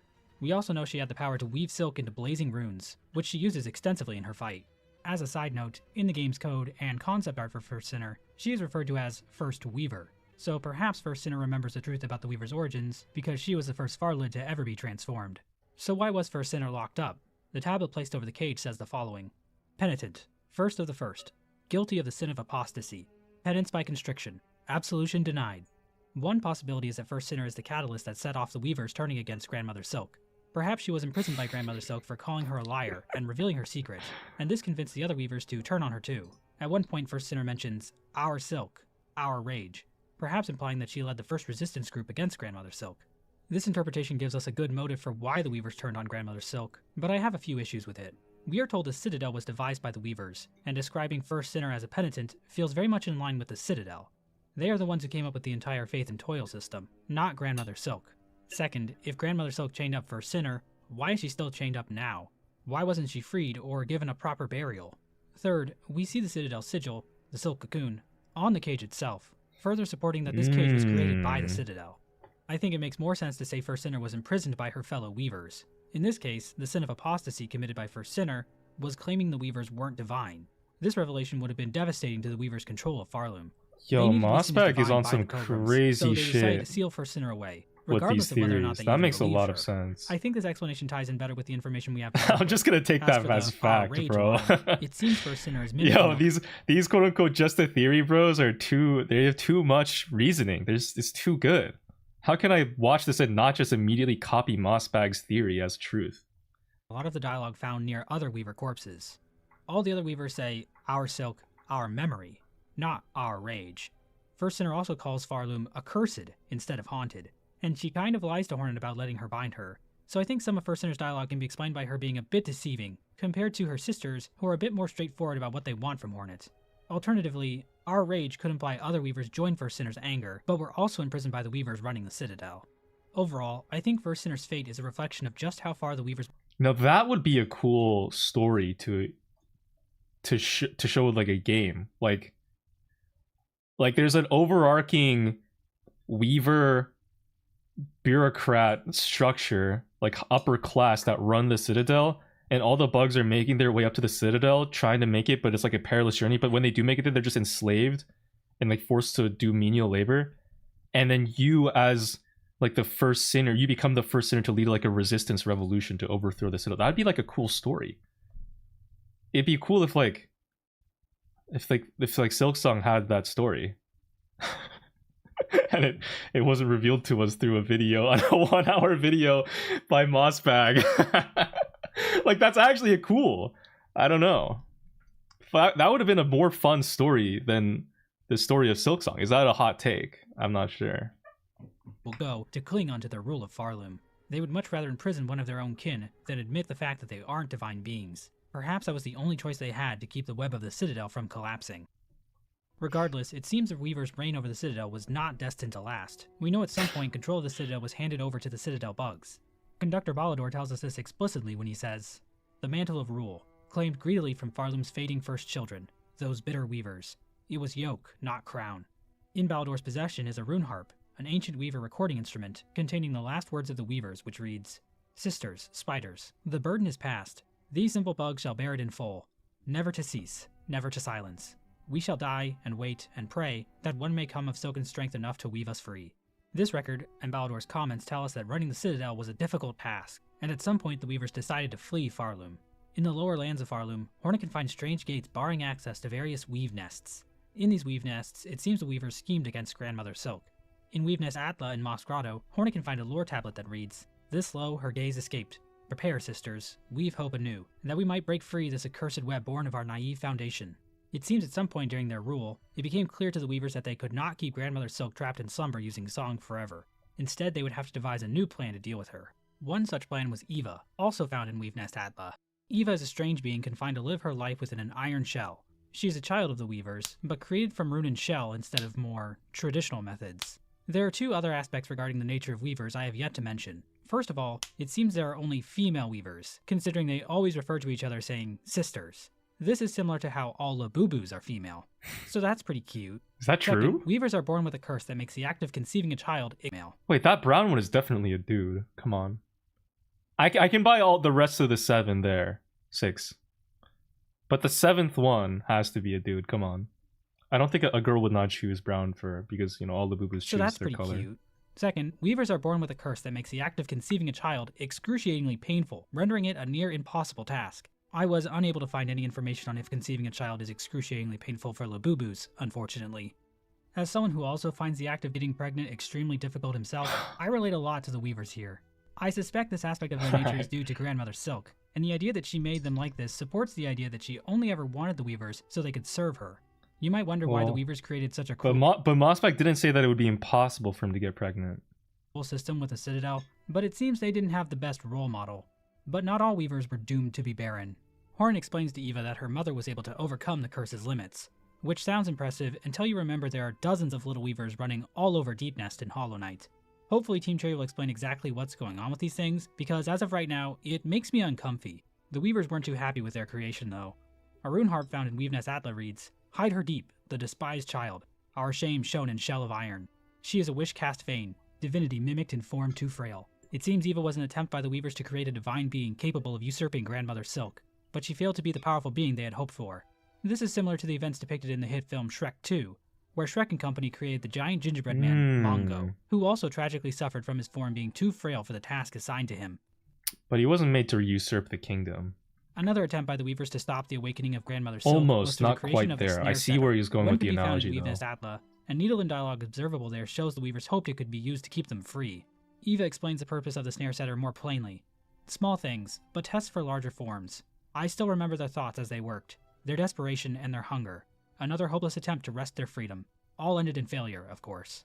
In Weave Nest Merglin, in Bilewater, a lore tablet mentions that the Weaver's silk will wane at some point, perhaps indicating that the Weavers knew their power was fading. The strangest place a Weave Nest can be found is deep below Farloom, in the Abyss. The Abyss in Farloom is very similar to the one found in Hallow Nest. It features the same void tendrils, a lake of void, and massive spires. There's even hints of the ancient civilization here too. At one point, Hornet refers to the void as being below all things, perhaps indicating that no matter where you are in the world of Hollow Knight, if you go down far enough, you'll find the Abyss. In Weave Nest Absalom, there is evidence of the Weavers researching the void. A rune depicting the void tendrils can be found, and it seems the Weavers were able to collect void within glass jars. But it Doesn't doesn't that seem drive like the you Weavers crazy went or much further something? with any of their void experiments, as nothing here seems to have been used against Grandmother Silk at all. Or the In Weavers fact, like it doesn't seem resistant. like any of these traps or mechanisms worked. The only thing left the Weavers could do was flee. In Weave Nest Syndril in Farfields, hidden in a secret room, Hornet can find a map depicting pathways out of Farloom. The nearby rune harp reads, "Flee, sisters. Flee until your strength exhausts. So far you may escape at last her silken sight. To start anew, to sustain, free of web and service eternal." So to briefly summarize, it seems at some point during their rule, the Weavers realized they couldn't keep Grandmother Silk in slumber indefinitely. Whether that was because they weren't bringing in enough pilgrims, or because of their own waning silk, or because 90% of the bugs in this kingdom can't sing for shit, it was clear something had to be done. The weavers experimented with creating their own god, but that didn't work. They tried to construct a tool to bind grandmother's silk tight, but that also failed. Oh, so ultimately yeah? the weavers decided to flee far I bet away. I could help. The only problem was that doing so would end the Citadel's song, hastening grandmother Silk's awakening. To combat this, the weavers decided to hand the Citadel over to the bugs themselves, tricking them with a technique we in the crypto space call a rug pull. Wait, what? Despite their flight to the song, hastening grandmother Silk's awakening. Flea Farloom. The only problem was that doing so would end the Citadel's song, hastening grandmother Silk's awakening. To combat this, the weavers decided to hand the Citadel over to the bugs themselves, tricking them with a technique we in the crypto space call a rug pull. Despite their flight, the weavers didn't Wait, get tired Mossbag of doing is so. in crypto, It seems bro. the weavers prayed for one of silken strength to one day come and free them from their web. A few weavers even stayed behind so that they could help the savior should they ever make their way to Farloom. The weavers also left servitors to watch over their weave nests and await their return. By the time Hornet arrives in Farloom, it seems there are three main factions in charge of running the place: the conductors, the vault keepers, and the architects. The game isn't exactly clear when these different factions took shape within the Citadel. It appears they've been around since before the Weavers left, given that both Vault Keeper Cardinius and the 12th Architect seem well aware of the Weavers. These three factions were also given the threefold melody, which pilgrims needed to reach the cradle. The conductors seem to have the most responsibility, declaring edicts, sanctioning projects, and even getting directly involved with various experiments within the Citadel. They also seem to be in the know about the Citadel's true purpose as a cage for Grandmother Silk, giving Conductor Romano's incredibly ominous poem, Farloom's Folly, as well as Conductor Ballador's possession of that one extremely incriminating rune harp. This knowledge seemed to weigh heavy on the conductors. Ballador questions if he would have ever accepted the duty if he had known the cost. And of course, Conductor Romano's poem seems to indicate a sense of disdain for the Citadel. While we never see Conductor Romano in-game, we do see a conductor's mask all the way on the edge of Farloom. Whether this was Romano's mask or not, it seems one conductor chose to flee Farloom for good instead of bearing the mantle of rule. I'll be honest. They all just I'm sure being a leave, conductor bro. isn't the easiest job in the world, but it's gotta be better than being the guy They who has realize to this whole smack- city is about to fucking blow up with a fucking nuke in the shape of a grand mommy who's about to wake up and kill everybody. They just all leave. That's actually real as fuck. I'd probably leave too, bro. I don't know. Like, what do you do at this point? Get gruel to muck roaches all day. Is this why I guess why did they kidnap Hornet then? Who kidnapped Hornet and why? It's gotta be an order of magnitude more difficult, I swear. The Vault Keepers were charged with guarding the secrets of the Citadel. The scroll readers spent their entire lives reading and memorizing prayer scrolls. They also kept psalm cylinders of various prayer songs that could be played back using the proper equipment. From Vault Keeper Cardinius' dialogue, it seems the Vault Keepers viewed the acquisition of knowledge as a way to transcend their own minds and bodies.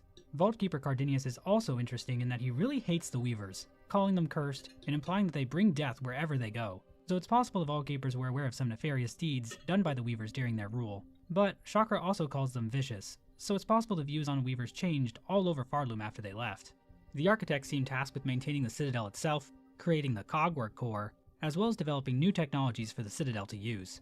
Much of their craft is owed to the tools created by the Weavers themselves.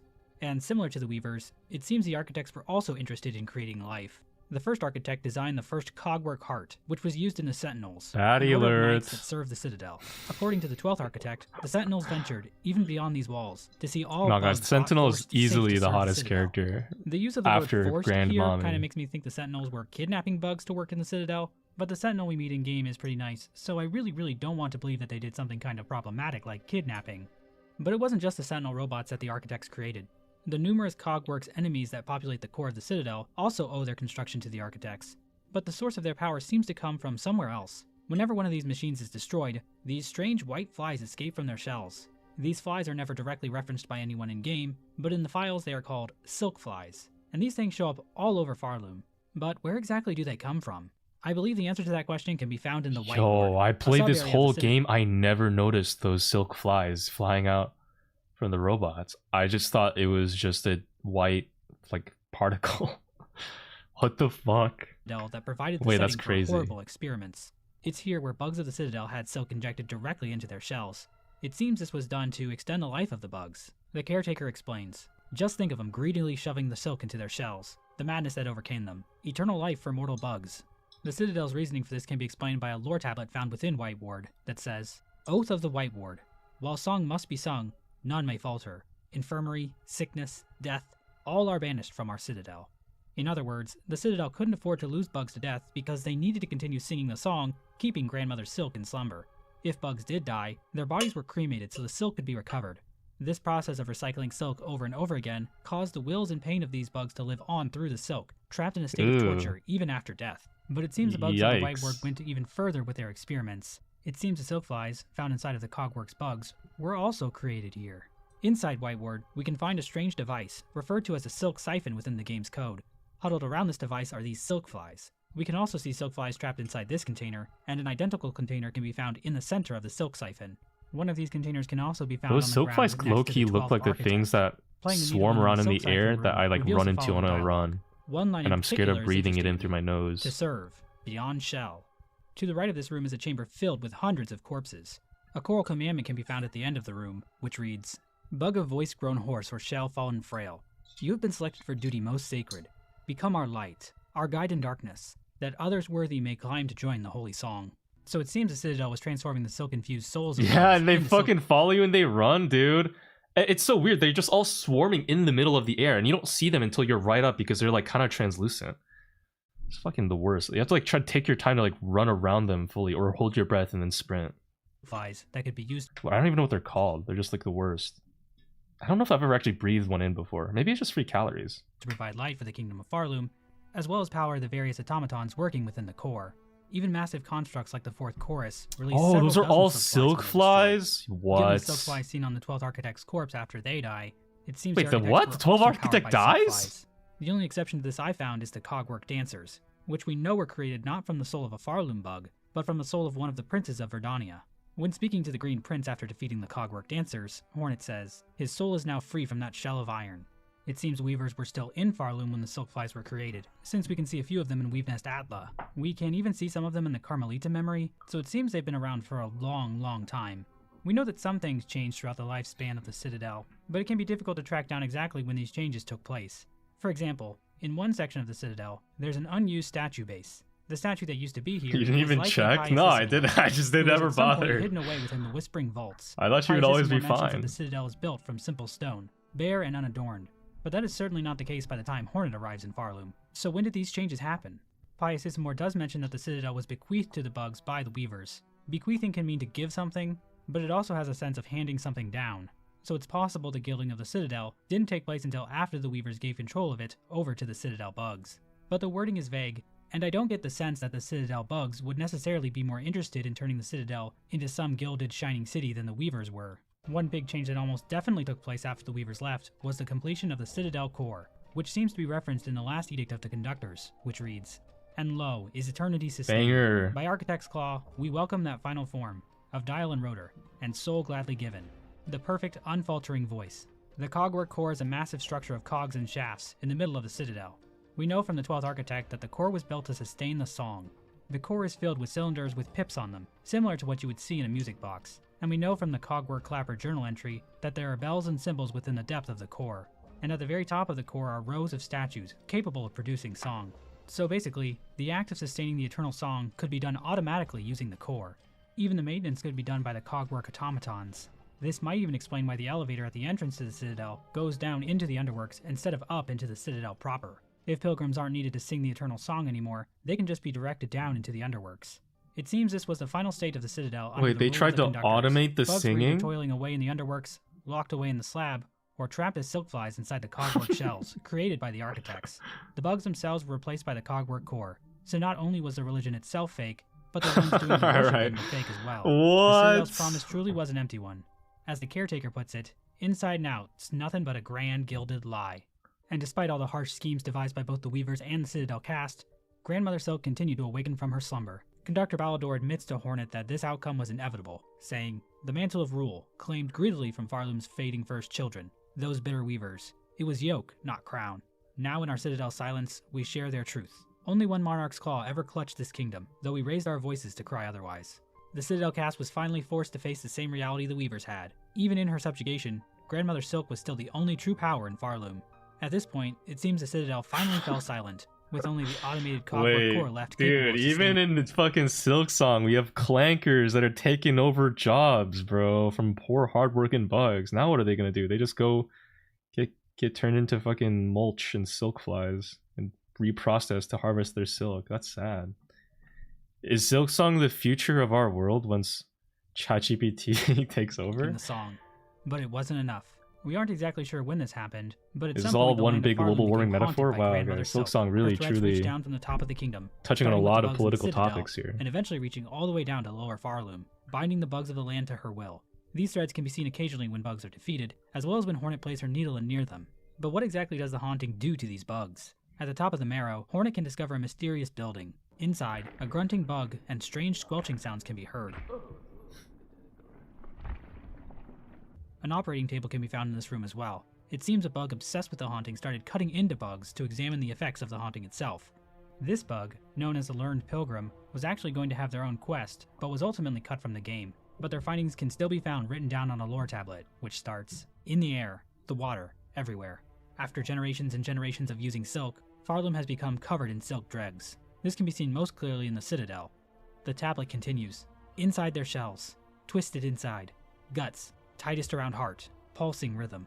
The silk has even made its way into the shells of bugs, wrapping itself around their very hearts. The presence of silk here is likely due to the experiments of the White Ward. Hornet and the Caretaker come to the conclusion that the threads implanted into the pilgrims from the experiments there would be carried down into their offspring, making the bugs of Farloom even more susceptible to the haunting." The tablet finishes, "Sick, alive, dead? Something worse, deeper, must look deeper. The haunting doesn't just enslave the wills of living bugs, but it can also reanimate bugs that have already died, allowing Grandmother Silk to puppet them from above. Under the haunting, bugs long dead rose to their feet to mindlessly continue the tasks they had in life. Pavo, from Belhart, who was caught in threads in a similar way to the haunting, describes the experience as not particularly comfortable, saying, "It is difficult, upsetting even to think. Strange, sad memories, not my own, and my own thoughts smothered amidst the tangle. If one could choose to connect themselves to something grander, that curse may seem a wonder. For myself, it now seems a horror." According to the dialogue from the Silk Art Memory and White Ward, it seems Grandmother Silk is seeking union with the bugs of Farloom.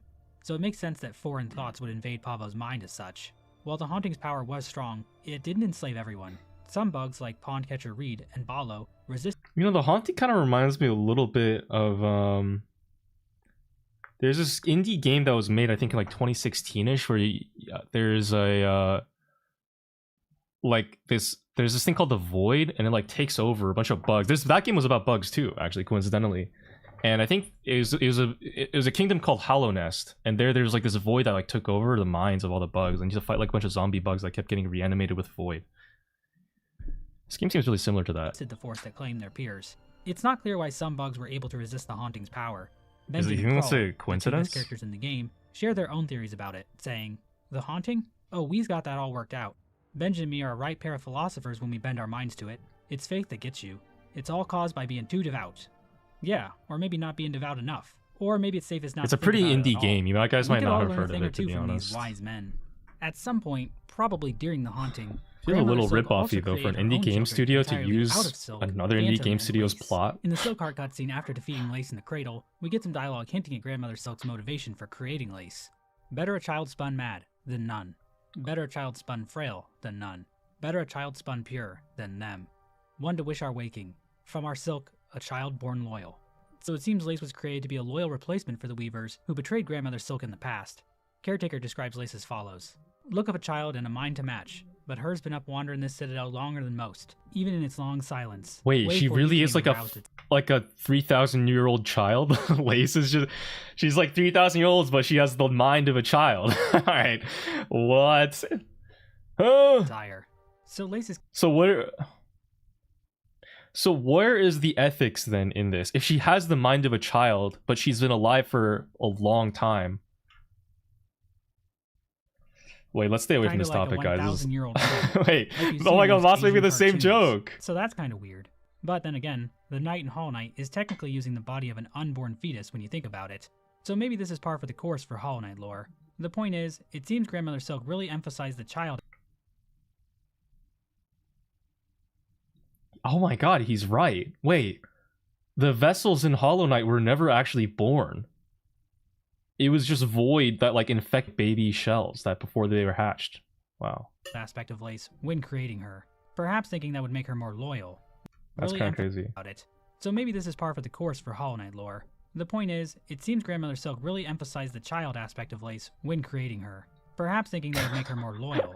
But that plan created its own problems, as we'll see. Phantom is the other daughter created by Grandmother Silk. but she appears to be deteriorating by the time Hornet finds her hidden away in the exhaust organ under the Citadel. Her Needle and dialogue contains lines like forgotten and discarded, implying that Grandmother Silk wasn't as invested in her as she was Lace. Damn, Grandmother had despite their different stations in favorites? Farloom, Lace and Phantom share a similar tragic fate.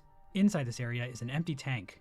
Playing the Needle and reveals a Because thread she was a memory of middle Lace child. talking to her sister L. inside the tank. The dialogue reads, L middle She child. spun us to fade. She spun us to break. Why us, sister? Why us? Lace seems to resent her mother for her form, saying, this weak, wasting existence. This was not life, just a husk shaped to act as a child. Lace's Hunter's journal entry also claims that it would take a lot of silk to maintain Lace's form. So it seems Grandmother Silk's silk-spawn children were fragile creations. Phantom has come to accept this by the events of the game, asking Hornet in They her seem Needle pretty dialogue tanky to me, free I don't her from know. her fading fate. Lace, on the other hand, still isn't too happy about the whole being born frail thing. Huh. Bro, I swear if this Lace will be took me like important later. 1,000 At some hits to point during kill. all this, choir bugs Also, were if sent she's a out from child, Farloom why to is she track act? down and Why is retrieve she the weavers posed and like their that? kin. The cages used to Yo. transport these Okay. weavers can be found in the cradle, giving us insight into where they were captured. A frail bug with 1/8 weaver ancestry was found in the Sand Sea Waste. Another 1/8 weaver was mortally wounded and taken in the Black Barrens. And a quarter ancestry weaver was staked to serve and taken under the City of Steel. We can also find a coral commandment possessed by one of the bugs that kidnapped Hornet, which reads, full chamber to the kingdom of the white worm. Claim the weaver in half part. Last of their line. Sense strong with silk. Resistance anticipated. Quell with rune cage. What's interesting about this line is the phrase, sensed strong with silk, which possibly implies that the weavers could be sensed from Farloom, possibly explaining how the locations of the weavers were known. It seems most likely that Grandmother Silk ordered these weavers captured. Her exact motives are never directly stated, but it seems likely to me that Grandmother Silk wants these weavers for their silken strength. Maybe she intends to bind these weavers to herself, making her even stronger. While we So know several weavers were brought back to Farloom, only one can be found alive in-game, Widow. Widow is a pretty mysterious character in the lore. So after all the weavers dipped, the grandmother hunted them all back down. Damn, bro, you couldn't run forever. According to Hornet, her mask was forcibly removed, and heavy pins were stuck in her spine to keep her from making her own silk. Widow is a fanatic for Grandmother Silk, and a thread memory of her worshipping her in the cradle can be found. Widow is a bit crazed when Hornet finds her, and that seems to be the result of her mask being removed. We know from Hornet's interaction with Maskmaker in this game that masks can, in fact, alter a creature's personality. But who exactly removed Widow's mask, and why? One theory is that Widow is the quarter weaver who was captured and staked to service. That would make some sense, since Widow has been literally staked in the back, and is now serving Grandmother Silk. However, the stake to service line might be referring to what state this weaver was in when they were first found by the choir bugs, not the ultimate fate they faced once back in Farloom. Aside from that, some of Widow's dialogue makes me think that something else is Kinda going reminds on me here. of When she meets Hornet, Kingdom Widow Hearts refers music to for her some as reason, like with the spawn of those bells. who dared to flee. This line implies to me that Widow didn't flee Farloom like her sisters. Otherwise, it would come off a bit hypocritical. In her thread memory in the cradle, she says, of the first, the last, and our mother, true. These lines imply Widow has a much more direct connection with Grandmother Silk, as opposed to being only a 1/4 weaver born somewhere outside of Farloom. I suspect Widow was the only weaver still alive in Farloom after all the others fled. As for the removed mask, Oh, you and guys can't bound hear the silk, music? There's there like are music playing in the background of this video. several possibilities. Perhaps Widow was punished by her fellow weavers for continuing to support Grandmother Silk. It's kind of quiet, even maybe after you she was can't put hear to it. sleep. Although, why wouldn't they just imprison her like they did for Sinner? Maybe Grandmother Silk cruelly had Widow punished for the crimes of her fleeing sisters, and then kept her around as a servant. Or maybe Widow did it to herself, forcibly pulling her own mask off, similar to pulling out one's own teeth, as some kind of demented demonstration of fealty to her mother. Nothing is strictly confirmed though, and I'll be curious to see what theories evolve around this character. As for the weavers that did flee Farloom, it seems their goal was still to create a child that could usurp Grandmother Silk. One of these groups ended up in Deep Nest, where one of its members, Hera the Beast, became queen. Deep Nest bordered a larger civilization called Hallow Nest, ruled by the This was Pale a King peak and the White game. Lady. At some point, the Pale King asked Hera to become a dreamer, a role which would require her to fall into an eternal sleep. Hera agreed, but only if the Pale King gave her a child. The exact details of what happened next are far too dangerous to discuss here on YouTube. Oh, wait. Dude, it's all kind of fitting together. So the reason why Hera wanted a kid was because she wanted that pale seed in order to make a strong baby that could overcome the Grand Mom. So that actually... So all of Silksong is really just one big way to explain that question. Why did Hera want a pale seed so bad? And this was why. So please type this URL into your browser if you really want to know. Either way, What? it's here on YouTube. So please type this URL in Mossbag.com/please, oh please Mossbag, tell me how the pale kind and hair the beast, hair the best, created Hornet. I really want to know. I am ever so curious about this information.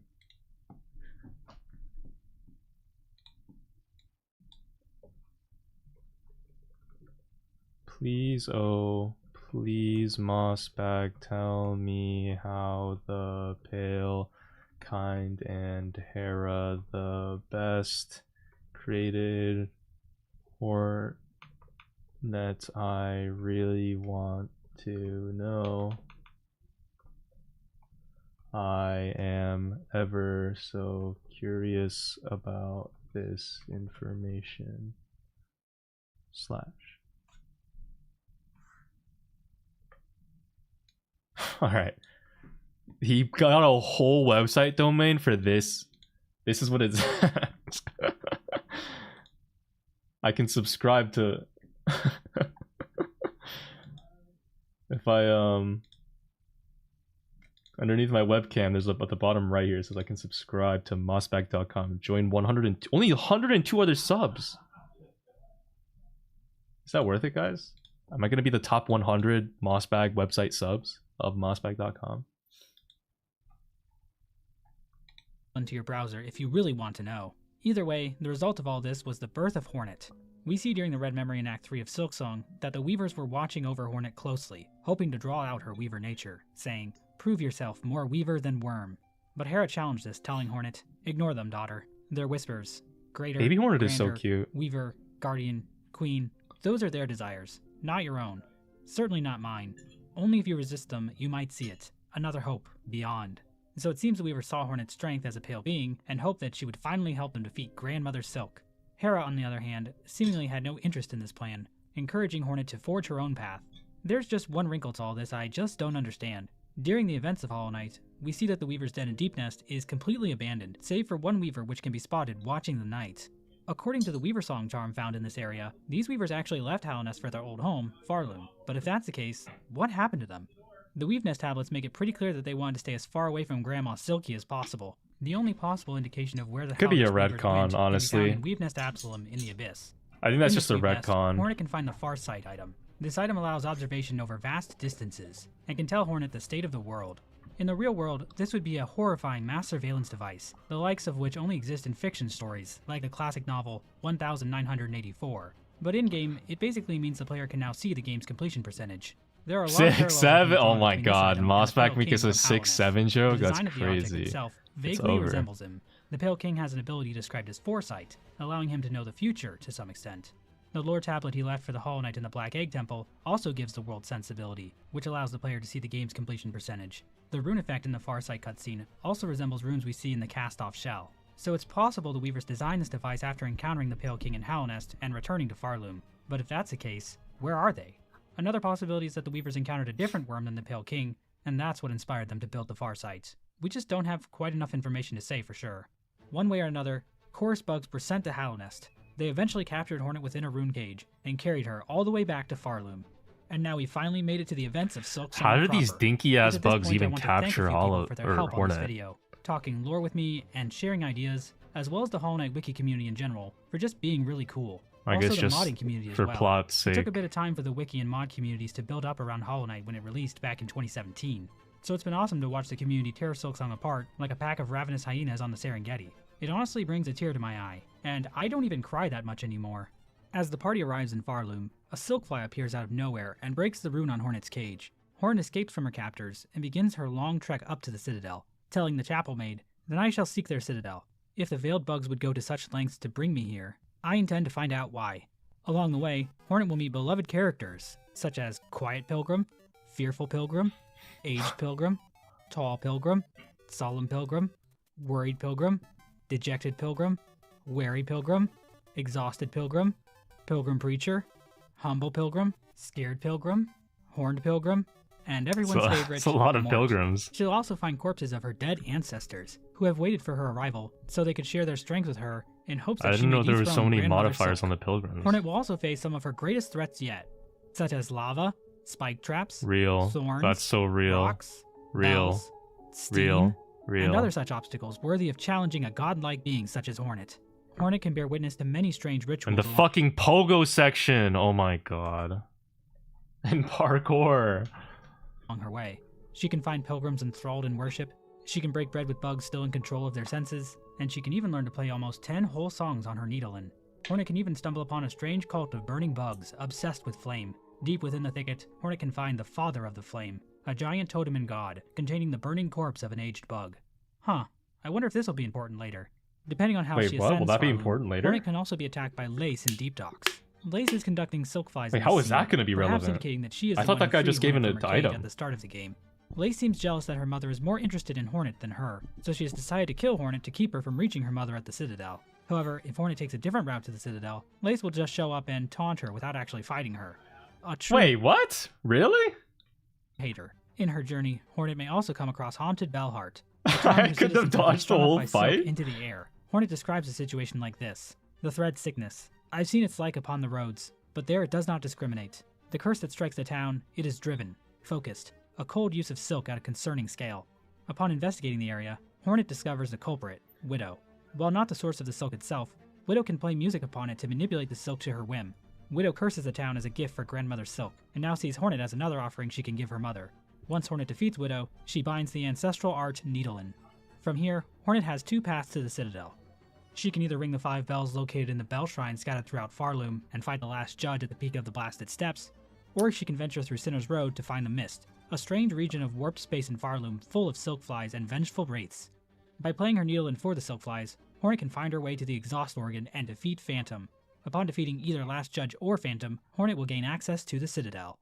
Hornet arrives at a seemingly empty Citadel, until Lace appears again to taunt her. Hornet tells Lace she knows a higher being is responsible for the haunting overtaking Farloom. Lace mocks Hornet, telling her that she has no chance of defeating Grandmother Silk. Hornet replies by saying, I She was found a those pretty who claim easy themselves a fight, god can to be rarely match the fair. title. And experience tells me even gods can fall. After this interaction, Grandmother Silk lets out a scream, and the Citadel comes to life with the haunted husks of Citadel bugs. Once Hornet reaches the top of the Citadel, Bro, and I defeats beat the her cog while with dancers, pregnant she must and complete the unable to threefold heal. melody, recovering the 3 separate songs held by the architects, keepers, and conductors. She is not all But that. before she can get the melodies, Hornet will have to Only fight one of the using most my nail complex and skill. thematically rich characters in Silksong, and perhaps even all of fiction, Trabio. Trabio is a tragic character.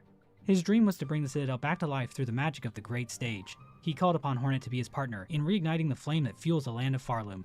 The two danced a dance of unparalleled beauty, with every step, every turn, every goddamn exploding ball executed exactly as choreographed.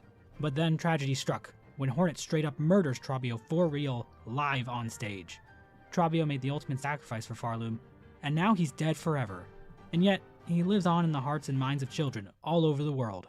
Thank you, Trabio. Well, he comes It back for seems part recovering 2. the parts of the threefold melody was meant to be impossible. Hornet mentions that the climb through the cogwork core to reach the architect's melody would be near impossible for a normal bug, and Vault Keeper Cardenius even outright states it was against the law for a Vault Keeper to share the Vault Keeper's melody with a non-Vault Keeper. These roadblocks to completing the threefold melody might play into the idea that regular bugs were never actually supposed to be able to reach the top of the Citadel to learn the truth about Grandmother Silk's imprisonment. Hornet plays the completed melody to the statues and is finally granted access to a lift that will transport her to Wait, actually, that reminds me, Master Spork, the way you said, why does Hornet get period cramps throughout, like, randomly? In random parts of Silksong, but not at other points? Is it... I don't think the period cramps were ever actually directly addressed. the cradle. Right? She just goes up, beats the shit out of the grandmother, no debuffs to speak of.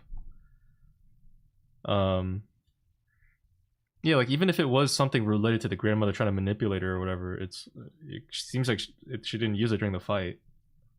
That's just to show she's tired? Oh. It's just for the immersion, you think? That she's really tired, so she's not really feeling it right now, but it's unrelated to the screaming. At the top of the lift, Hornet finds Lace, waiting for her in a field of flowers. After the battle, the two finally discuss Lace's true nature. Lace expresses frustration at her silken form, viewing it as a cruel mimicry of life. Hornet tries to console her, but Lace is having none of it, and promptly dies. With Lace out of the way, Hornet finally confronts Grandmother Silk, the pale being responsible for everything that's happened up to this point. And I'll be honest, I didn't expect her to look like this. Yeah, you know what's crazy is the fact that Lace dies here. She's supposed to be a frail creature, yet she dies here after taking a goddamn beating for 4 different phases. This fight was fucking horrible. And then she comes back in the true ending, when I have 4 hearts, to like suck her own, I guess, mom, and then she comes back as a black voided creature who's still alive and kicking, and then beats the shit out of me again for another 4 phases. She is not frail. This is the tankiest motherfucker in the goddamn game. With Lace out of the way, Hornet finally confronts Grandmother Silk, the pale being responsible for everything that's happened up to this point. And I'll be honest, I didn't expect her to look like this. She's not bug-like at all. Oh, She's Mossbag like got a some boner kind of too. Weird woman. This is what a woman looks like, by the way. After defeating her, Hornet binds Grandmother Silk to herself. As she does so, her crest expands immensely, and her masks transform into Weaver-style ones. Hornet's binding results in the entire I didn't even being notice covered in a that. thick web of silk. We then see Hornet's body curled up inside the cradle as she grows additional pairs of arms. This ending is referred to as Weaver Queen in the game's achievements menu. It seems this was the end goal of the Weavers. Much like Eva before her, Hornet was an attempt by the Weavers to create a being capable of usurping Grandmother Silk. The Weaver Queen ending is not a happy ending for Hornet, as it depicts her following the predestined path the Weavers wanted for her, with her body becoming even more Weaver-like in appearance. But we know that wasn't Hornet's true desire. She doesn't At some grow point, the caretaker asks this of Hornet, giant saying, "Ready to make your yacht, blade, to oust though. one ruler and So claim I her feel place?" like To which Hornet replies, Team Cherry "I'll not kind deny of some part of me desires slacked that there. outcome. Dropped the Dominance, ball on it that seems, one. is baked deep in my blood, as too, no doubt, for the one up top. And yet, another part resists. A part, over time, I find myself siding with more. That part wishes not to claim a monarch's mantle. Rather would see my freedom regained, and this kingdom's bugs unshackled from their pale chains." So if the Weaver Queen ending is a bad ending for Hornet... Oh yeah, I know are there Lace any good- doesn't die here when you defeat her. I'm just saying, like, they talk about how Lace is frail. Like, she's mad that she's a frail creature, Lace is. But she is literally actually so goddamn tanky. She has never died. I don't know how to... I question if she even actually died. I guess she did die at the very end of the Chew ending, but... ones? Well, let's look at the Twisted Child ending.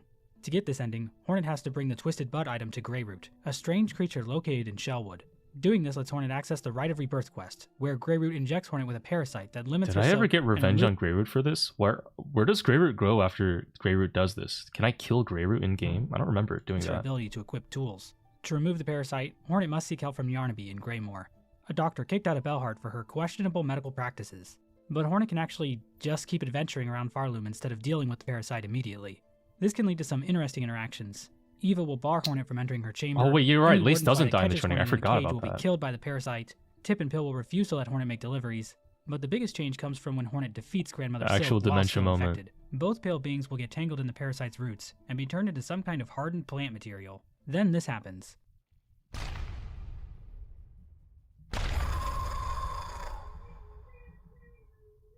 So I don't think that's a particularly good ending either. But the bad endings don't stop there. There's actually another ending that was cut from the game called Strung to Serve. From what information I've seen, this ending was originally going to trigger if Hornet hadn't rung enough of the Bell Shrine bells across Farloom. There's a cut line from Caretaker implying these bells weaken Grandmother Silk. In the final game, these bells just unlock one of the 2 paths to the Citadel, so they aren't quite as important as they might have been earlier in the game's development. In this ending, Grandmother Silk overpowers Hornet at the end of the battle. We get a shot of what appears to be some kind of fusion between the 2 beings. This being then sends threads down to the hapless pilgrims below. So Where in did this ending, Mossbag get this it seems like footage? Grandmother Silk succeeded in taking Hornet's strength and is now free to enslave all of I guess this Farloom must to have been her in the will. game files. So that's a really, really bad ending. But don't worry, I'm sure the next ending will be good, right? Well, no, it's not a good ending. It's honestly not even really an ending. If Hornet helps enough people in Farloom, the Caretaker will eventually suggest to her a method to trap Grandmother Silk. This involves collecting the souls of the Caretaker's remaining relatives left in Farloom. These souls include the Chapel Maid in the Moss Grotto, the Bell Hermit underneath Belhart, and a deceased bug whose soul can be found in Bile Water. Both the Chapel Maid and the Bell Hermit give their souls willingly, but the remaining soul, the Seeker's soul, is a little more difficult to obtain. At some point, this bug traveled into Bile Water to seek the help of the Stillkin. But instead of working with this bug to fight against the Citadel, the Stillkin killed him and took his soul. Hornet has to infiltrate the Stillkin's home, Bilehaven, and defeat them and their leader, Grohl the Great. Now, I have the feeling people are going to try and make the Stillkin out to be the bad guys here. But I'll be honest, if the Seeker was anything like the Caretaker or the Bell Hermit, I don't blame the Stillkin for doing what they Bro did. got killed I will and stand strung with up Grohl and the had Great his here, soul taken. and I What hope the you hell? do too. The Caretaker That's also instructs pretty- Hornet to search Weaveness Atla. Yo, for these the bugs Weaver's are prototype villains, weapon, guys. the Snare Setter. Hornet gives these 3 souls and the Snare Setter to the Caretaker. Bugs who are then sets vicious up the in this trap game. inside the They cradle. can. I'm glad Hornet that. then challenges Grandmother Silk. Like, if After the main defeating her, character of this instead game of was like binding, humans at all, Hornet plays her needle none of to half of the activate shit would not Caretaker's fly, trap. bro. It'd be seen But as too something gruesome. unexpected happens. A large circle of void It's within actually the a very Snare Setter gory game appears if you beneath think about Hornet it. and Grandmother Silk. The art assets for this thing imply that it's actually opening a portal directly to the Abyss. The void starts to pull Grandmother Silk in, who in turn grabs onto Hornet, attempting to drag her down as well. But this scheme is thwarted by Lace, who cuts Hornet free and falls into the void with her Wait, mother. the grandmother The two is so disappear into a based. giant black ball of void that then collapses in on itself, creating a shockwave that shakes the entire citadel. But just as things seem to have finally ended, Lace actually didn't even want to save Hornet. She just couldn't bear the thought of her mom that she wants affection from spending the rest of eternity in the void with a different daughter. this scheme is thwarted She's just by that much of a tsundere or whatever. Lace, who cuts Hornet free and falls into the void with her mother. The two disappear into a giant black ball of void that then collapses in on itself, creating a shockwave that shakes the entire citadel. But just as things seem to have finally ended, void-covered silk threads reach up through the ground from below. This concludes the snared Silk ending. But instead of putting Hornet back to before the fight in the save file, this ending triggers Silksong's third act, called Abyss. Hornet awakens to find that all of Farloom has been altered, with environments wrecked by the appearance of black threads, NPCs killed in the quakes, and enemies possessed by void. Hornet travels back to the ruined chapel where she confronts the caretaker, the chapel maid, and the bell hermit, who we learn at this point are actually snail shamans. It turns out their fascination with the void led them to try and use it in combination with the snare setter to trap Grandmother Silk in the abyss. The only problem is Lace also fell into the trap. This has caused Grandmother Silk to violently resist against the void, continuously creating more silk to keep the abyss from consuming her daughter. And at the same time, void-infused threads connect from the hermit, who we learn at this point are actually snail shamans.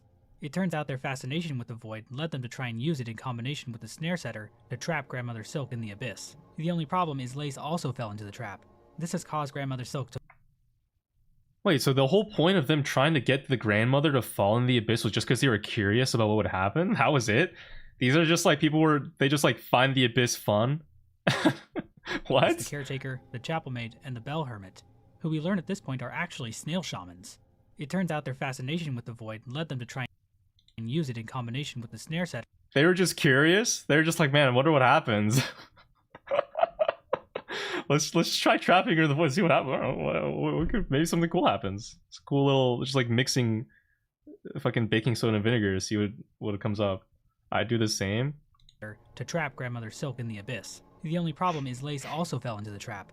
This has caused Grandmother Silk to violently resist against the void, continuously creating more silk to keep the abyss from consuming her daughter. And at the same time, void-infused threads connected to her cocoon have shot up into Farloom, threatening to destroy the entire kingdom.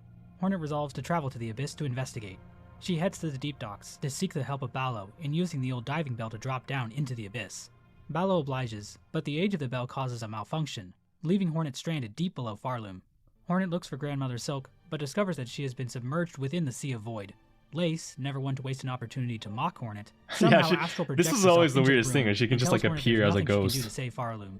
Lace explains that she saved Hornet as an act of rebellion against her mother for creating her so frail, and seems to relish in the idea of dooming her mother and all of Farloom along with A lot her. of the silksong up until this point feels very much like there's a certain, it's like a soft power system, but still it feels like there's rules.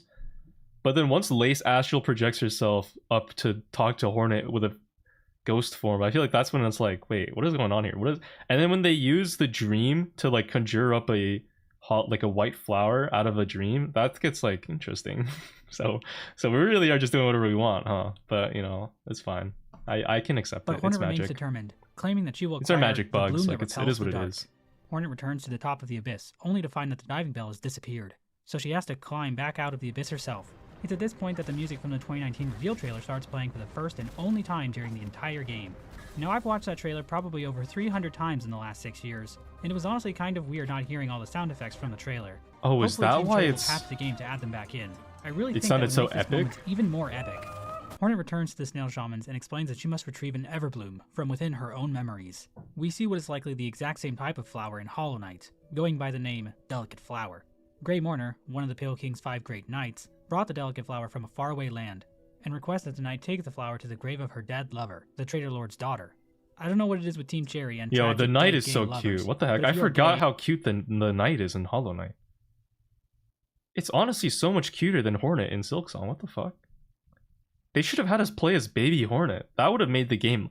Unironically, that would have made the game twice as fun. If in the Silksong we were playing as a Baby Hornet. or have a gay lover, and Team Cherry wants to put you in their game, maybe stop and think about it first. If the knight tries to give the delicate flower to the white lady, she declines, explaining that the flower contains a rare power. She also tells Hornet in the red memory that the Everbloom is the first light. The knight can give the flower to the Godseeker, but while she recognizes it as rare and pure, she can't detect any godliness from it. However, giving the delicate flower to Godseeker actually unlocks an alternate ending for Hollow Knight. The Godseekers in Hollow Knight are attempting to attune to the Radiance, who they detect as the highest god in all the land. When the knight first arrives in Godhome, a dream realm inside the mind of the Godseeker, she is not impressed, calling it a cringer.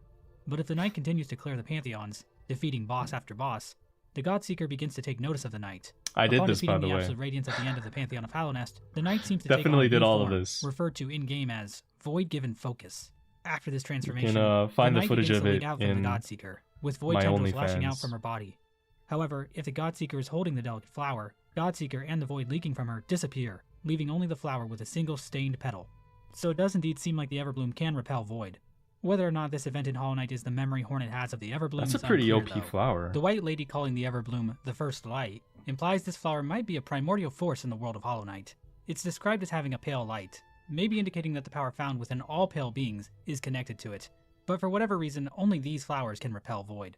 Due to her nature as a weaver, Hornet can access things like the Everbloom from her memories using silk.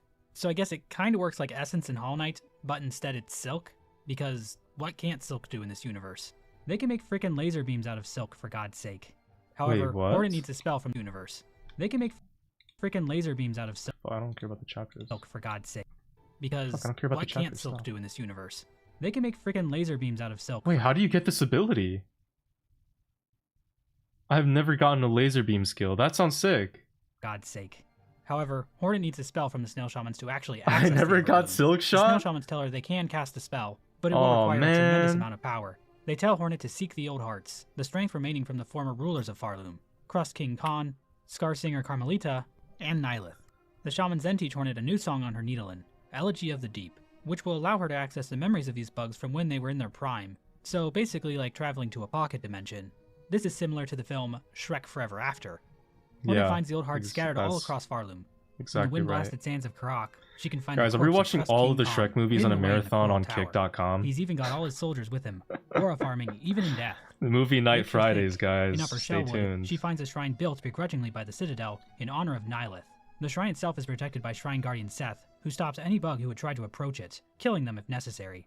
It's not clear where Seth came from, or why he's even in service to Nihilith, but it seems like he's under some kind of spell, considering his personality completely changes after Hornet defeats him, revealing himself to be a total gamer. Finally, a Hollow Knight character I can relate to.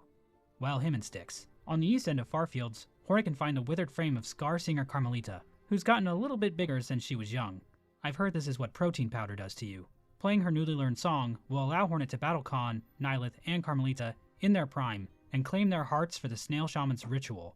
Hornet can also, completely unprompted mind you, track down the Green Prince on the border of Verdania and murder him while he mourns the loss of his lover. Hornet will then call him Vane in her murder journal. What the fuck, Hornet? This means Hornet can actually acquire 4 old hearts. Whichever one she doesn't give to the Snail Shamans will get put on a shelf in her bell home. What is her problem? Wait, Upon really? bringing the old hearts to the Snail Shamans, the trio cast their spell, sending Hornet into the Red Memory, a That's dream kinda space flashing funny. back to moments of her past. We see the Weavers influencing Hornet from a young age, encouraging her to embrace her Weaver heritage. We then see Hera telling Hornet to forge her own path in life, and that she is not bound to follow the desires of her Weaver kin. Good mom. We then see Hornet training with Hive Queen Vespa, the ruler of the Hive, a location hidden away in the far reaches of Hallownest. The idea that Hornet was trained by Vespa was mentioned by Ari Gibson all the way back in 2017, but he implied the relationship might not have applied anymore. But 8 years later, Team Terry has finally confirmed it. Now, you might think that this interaction finally explains why Hornet's name is Hornet, but the game technically doesn't indicate that anywhere in Vespa's dialogue. For all we know, Hera just named her that. Yeah, I At the don't know end of why the Red Hera would Memory, name her Hornet confronts child the White after Lady, a who defends random her actions queen. regarding the creation of the vessels. In case you forgot this minor plot point from Hollow Knight, the Pale King and the White Lady created the vessels by dropping their children into the abyss and allowing the void to hollow them out. One vessel was chosen to contain the Radiance, a vengeful moth god who has infected the kingdom of Hallownest with a sickness that preys on the minds and dreams of its citizens. Not only does this plan fail, as the Hollow Knight wasn't pure enough to contain the Radiance, but countless more vessels, including the player character from the game, were abandoned in the abyss. Hollow Knight's story is about the player character, the Knight, coming to terms with its past and deciding the fate of Hallownest on its own terms. So, all things considered, not the best showing by these two higher beings. And Hornet even calls the White Lady out here, saying she would never resort to such a weak scheme for salvation. The White Lady responds with pity, and finally offers Hornet the Everbloom. I think this sequence serves as Hornet rejecting the excuses of her divine kin. It seems Hornet views their actions as coming from a position of weakness, while Hornet has come to find the strength to craft the world exactly as she dreams it. And through that strength, Hornet will choose to save another from the void, instead of sacrificing an entire generation of offspring to it. Hornet's resolve is reflected in the journal entry for Lost Lace, which reads, "To quell the mother's rage and see this kingdom saved, I will claim her back. This one, the dark shall not take." Hornet awakens in the Snail Shaman's hut, but all three of them are now gone, save for their shells. They seem to have used all their energy when casting the spell, and faded away. Let's have a moment of silence for the Snail Shamans, who bravely gave their lives for Farloom. Anyways, here's my tier list for them. With the Everbloom in hand, Hornet returns to Deep Docks, where Ballo has fixed the diving bell. Hornet descends into the abyss again, where Lace stops her to chat one more time, saying, "Take the final plunge, Spider. Join us in my drowning palace, and let Oblivion swallow us all." Hornet rebuffs Lace, saying, "Oblivion may take you, child. My own life I shall not sacrifice. I have survived the fury of your land. I have borne its barbs and its blades, and I have seen wonders behind its dangers. But always, child, I remain a daughter of Hallownest, and the void below all things, that darkness I will fear no longer." This is the last line of dialogue. No, in the Cam's not game frozen. I was before just the true thinking ending, about something. And it's also the only time in the entire game the word Hallownest is spoken, which, considering Hollow Knight is 8 years old at this W point, reaction. I think legally qualifies as nostalgia bait. You hate to see it. Hornet then begins her descent into the lake of nothing below. Hornet No, this arrives is in a actually silken nostalgia sphere bait. created by Grandmother Silk. The pale monarch can be seen inside, bare of silk. Lace finally appears, but this time corrupted by Void, referred to in-game as Lost Lace. Hornet proceeds to beat the crap out of her, slowly freeing her body from the corrupting Void. Once Lace is finally cleansed by Hornet's blade, Hornet asks Grandmother Silk to give her enough silk so that she can escape the Sea of Void and return. You know Lace to Hornet safety. got a little feel However, too. as Hornet and Lace rocket through the How Void, she was the holding petals of Lace the like Everbloom that. disintegrate. The ever-hungry Void tendrils take this opportunity to strike, but are stopped by none other than the Knight, who has arrived in Farloom with the rest of the Shades. We even briefly see the Knight's focused form, indicating that the Knight has likely been elevated in power by the ritual of Godhome in this timeline. We never really got a sense of the Knight's desires in the events of Hollow Knight, but I feel the Dream No More ending was about the Knight and its siblings destroying the Radiance, not because they wanted to save Hallownest or anything, but because they wanted to free the Hollow Knight from its suffering, trapped in the Black Egg, separated from its siblings. The Knight also choosing to help Hornet, another one of its siblings, implies that the Knight really does care for her. And it's not like Hornet also didn't help the Knight as well, guiding it towards the King's Brand so it could learn the truth of its conception. So the Knight helping Hornet here is another example of how Hornet helping others leads to the world of Hollow Knight being a better place, at least in some ways. The Knight returns Hornet and Lace to the surface, the void threads around them dissipate, the two awaken, and Lace has a bit of a laugh while Hornet hits her with the Weaver Stare. This ending is called Sister of the Void. Farloom and its White Knight have been saved from complete destruction, and the system of endless song and toil has finally been eradicated. But now that we've talked about Silksong's story in detail, When you hear someone say something so What silk-phobic, is you this just game gotta even hit them with about? that Weaver Maybe it's a story stare. about lineage, and how we shouldn't let our ancestors decide our fate. Or it might be a biting criticism of how religion is a tool used by the powers that be to extract labor from the unwitting proletariat. It could be an examination on the nature of truth and how the web of lies we spin will inevitably ensnare us. Perhaps it's a story about the relationship between mothers and daughters, and how mutual love and respect should be shared between them, with no strings attached. Or maybe spiders are just assholes. Alright guys, and that's the entirety of the game that we have just played, explained to us in an hour and 17 minutes, because low-key, I would say about like half of this video I did not quite grasp when playing. Pretty fun game, though. Overall thoughts. Silksong is a great game. I think Hollow Knight is better, though. I think Hollow Knight is actually just better, though.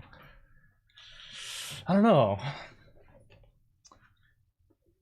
I really feel like Hollow Knight is just better. Like, the music is better in Hollow Knight. The bosses, they aren't harder in Hollow Knight, but they just feel more like purposeful. Like I have like a reason to fight this thing because it'll give me like something cool after. I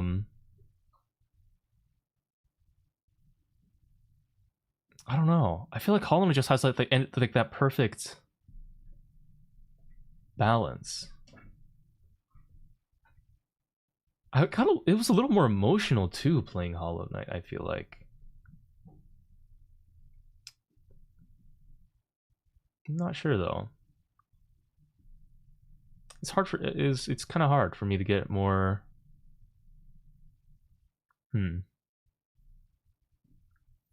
Yeah, I don't know.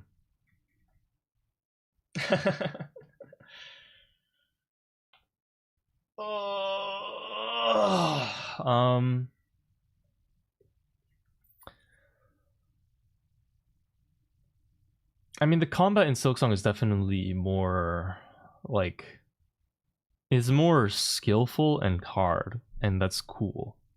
And there's more customization in Silksong, it feels like. But I think there's something elegant about Hollow Knight's simplicity too.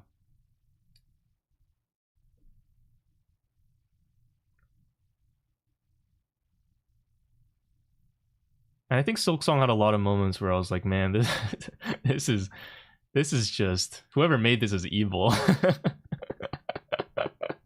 Like they wanted to see someone suffer while playing this moment and playing through this section. And I never really got that vibe from Hollow Knight either. So yeah. Most people glaze the DLC boss in Holland. Let's just wait for the Silksong DLC too. I mean, it's not so much that the bosses are unfun or anything. I think it's just like in Hollow Knight, there's DLC bosses that you can do for a challenge, for like a completionist reward, and that's cool. But it's an extra thing. You don't have to do it if you don't necessarily want to. And you can still like be. I mean, I don't know. Actually, I don't know. Whatever. I'm scratch everything. It's been too long since I played Hollow Knight, and I don't really remember what I'm talking about anymore. Guys, that's gonna be it for me. I think next Sunday we'll do Elden Ring.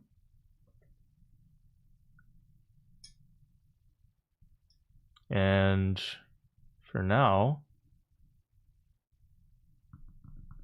that's probably gonna be for me. I have to go. I'm already late to something that I said I would do like at 7, and it's been an hour since the power stat, so I got it out. But yeah, it's been real. Take care of yourselves. I'll see you guys in the next one. Take care. Love you. Peace. Bye.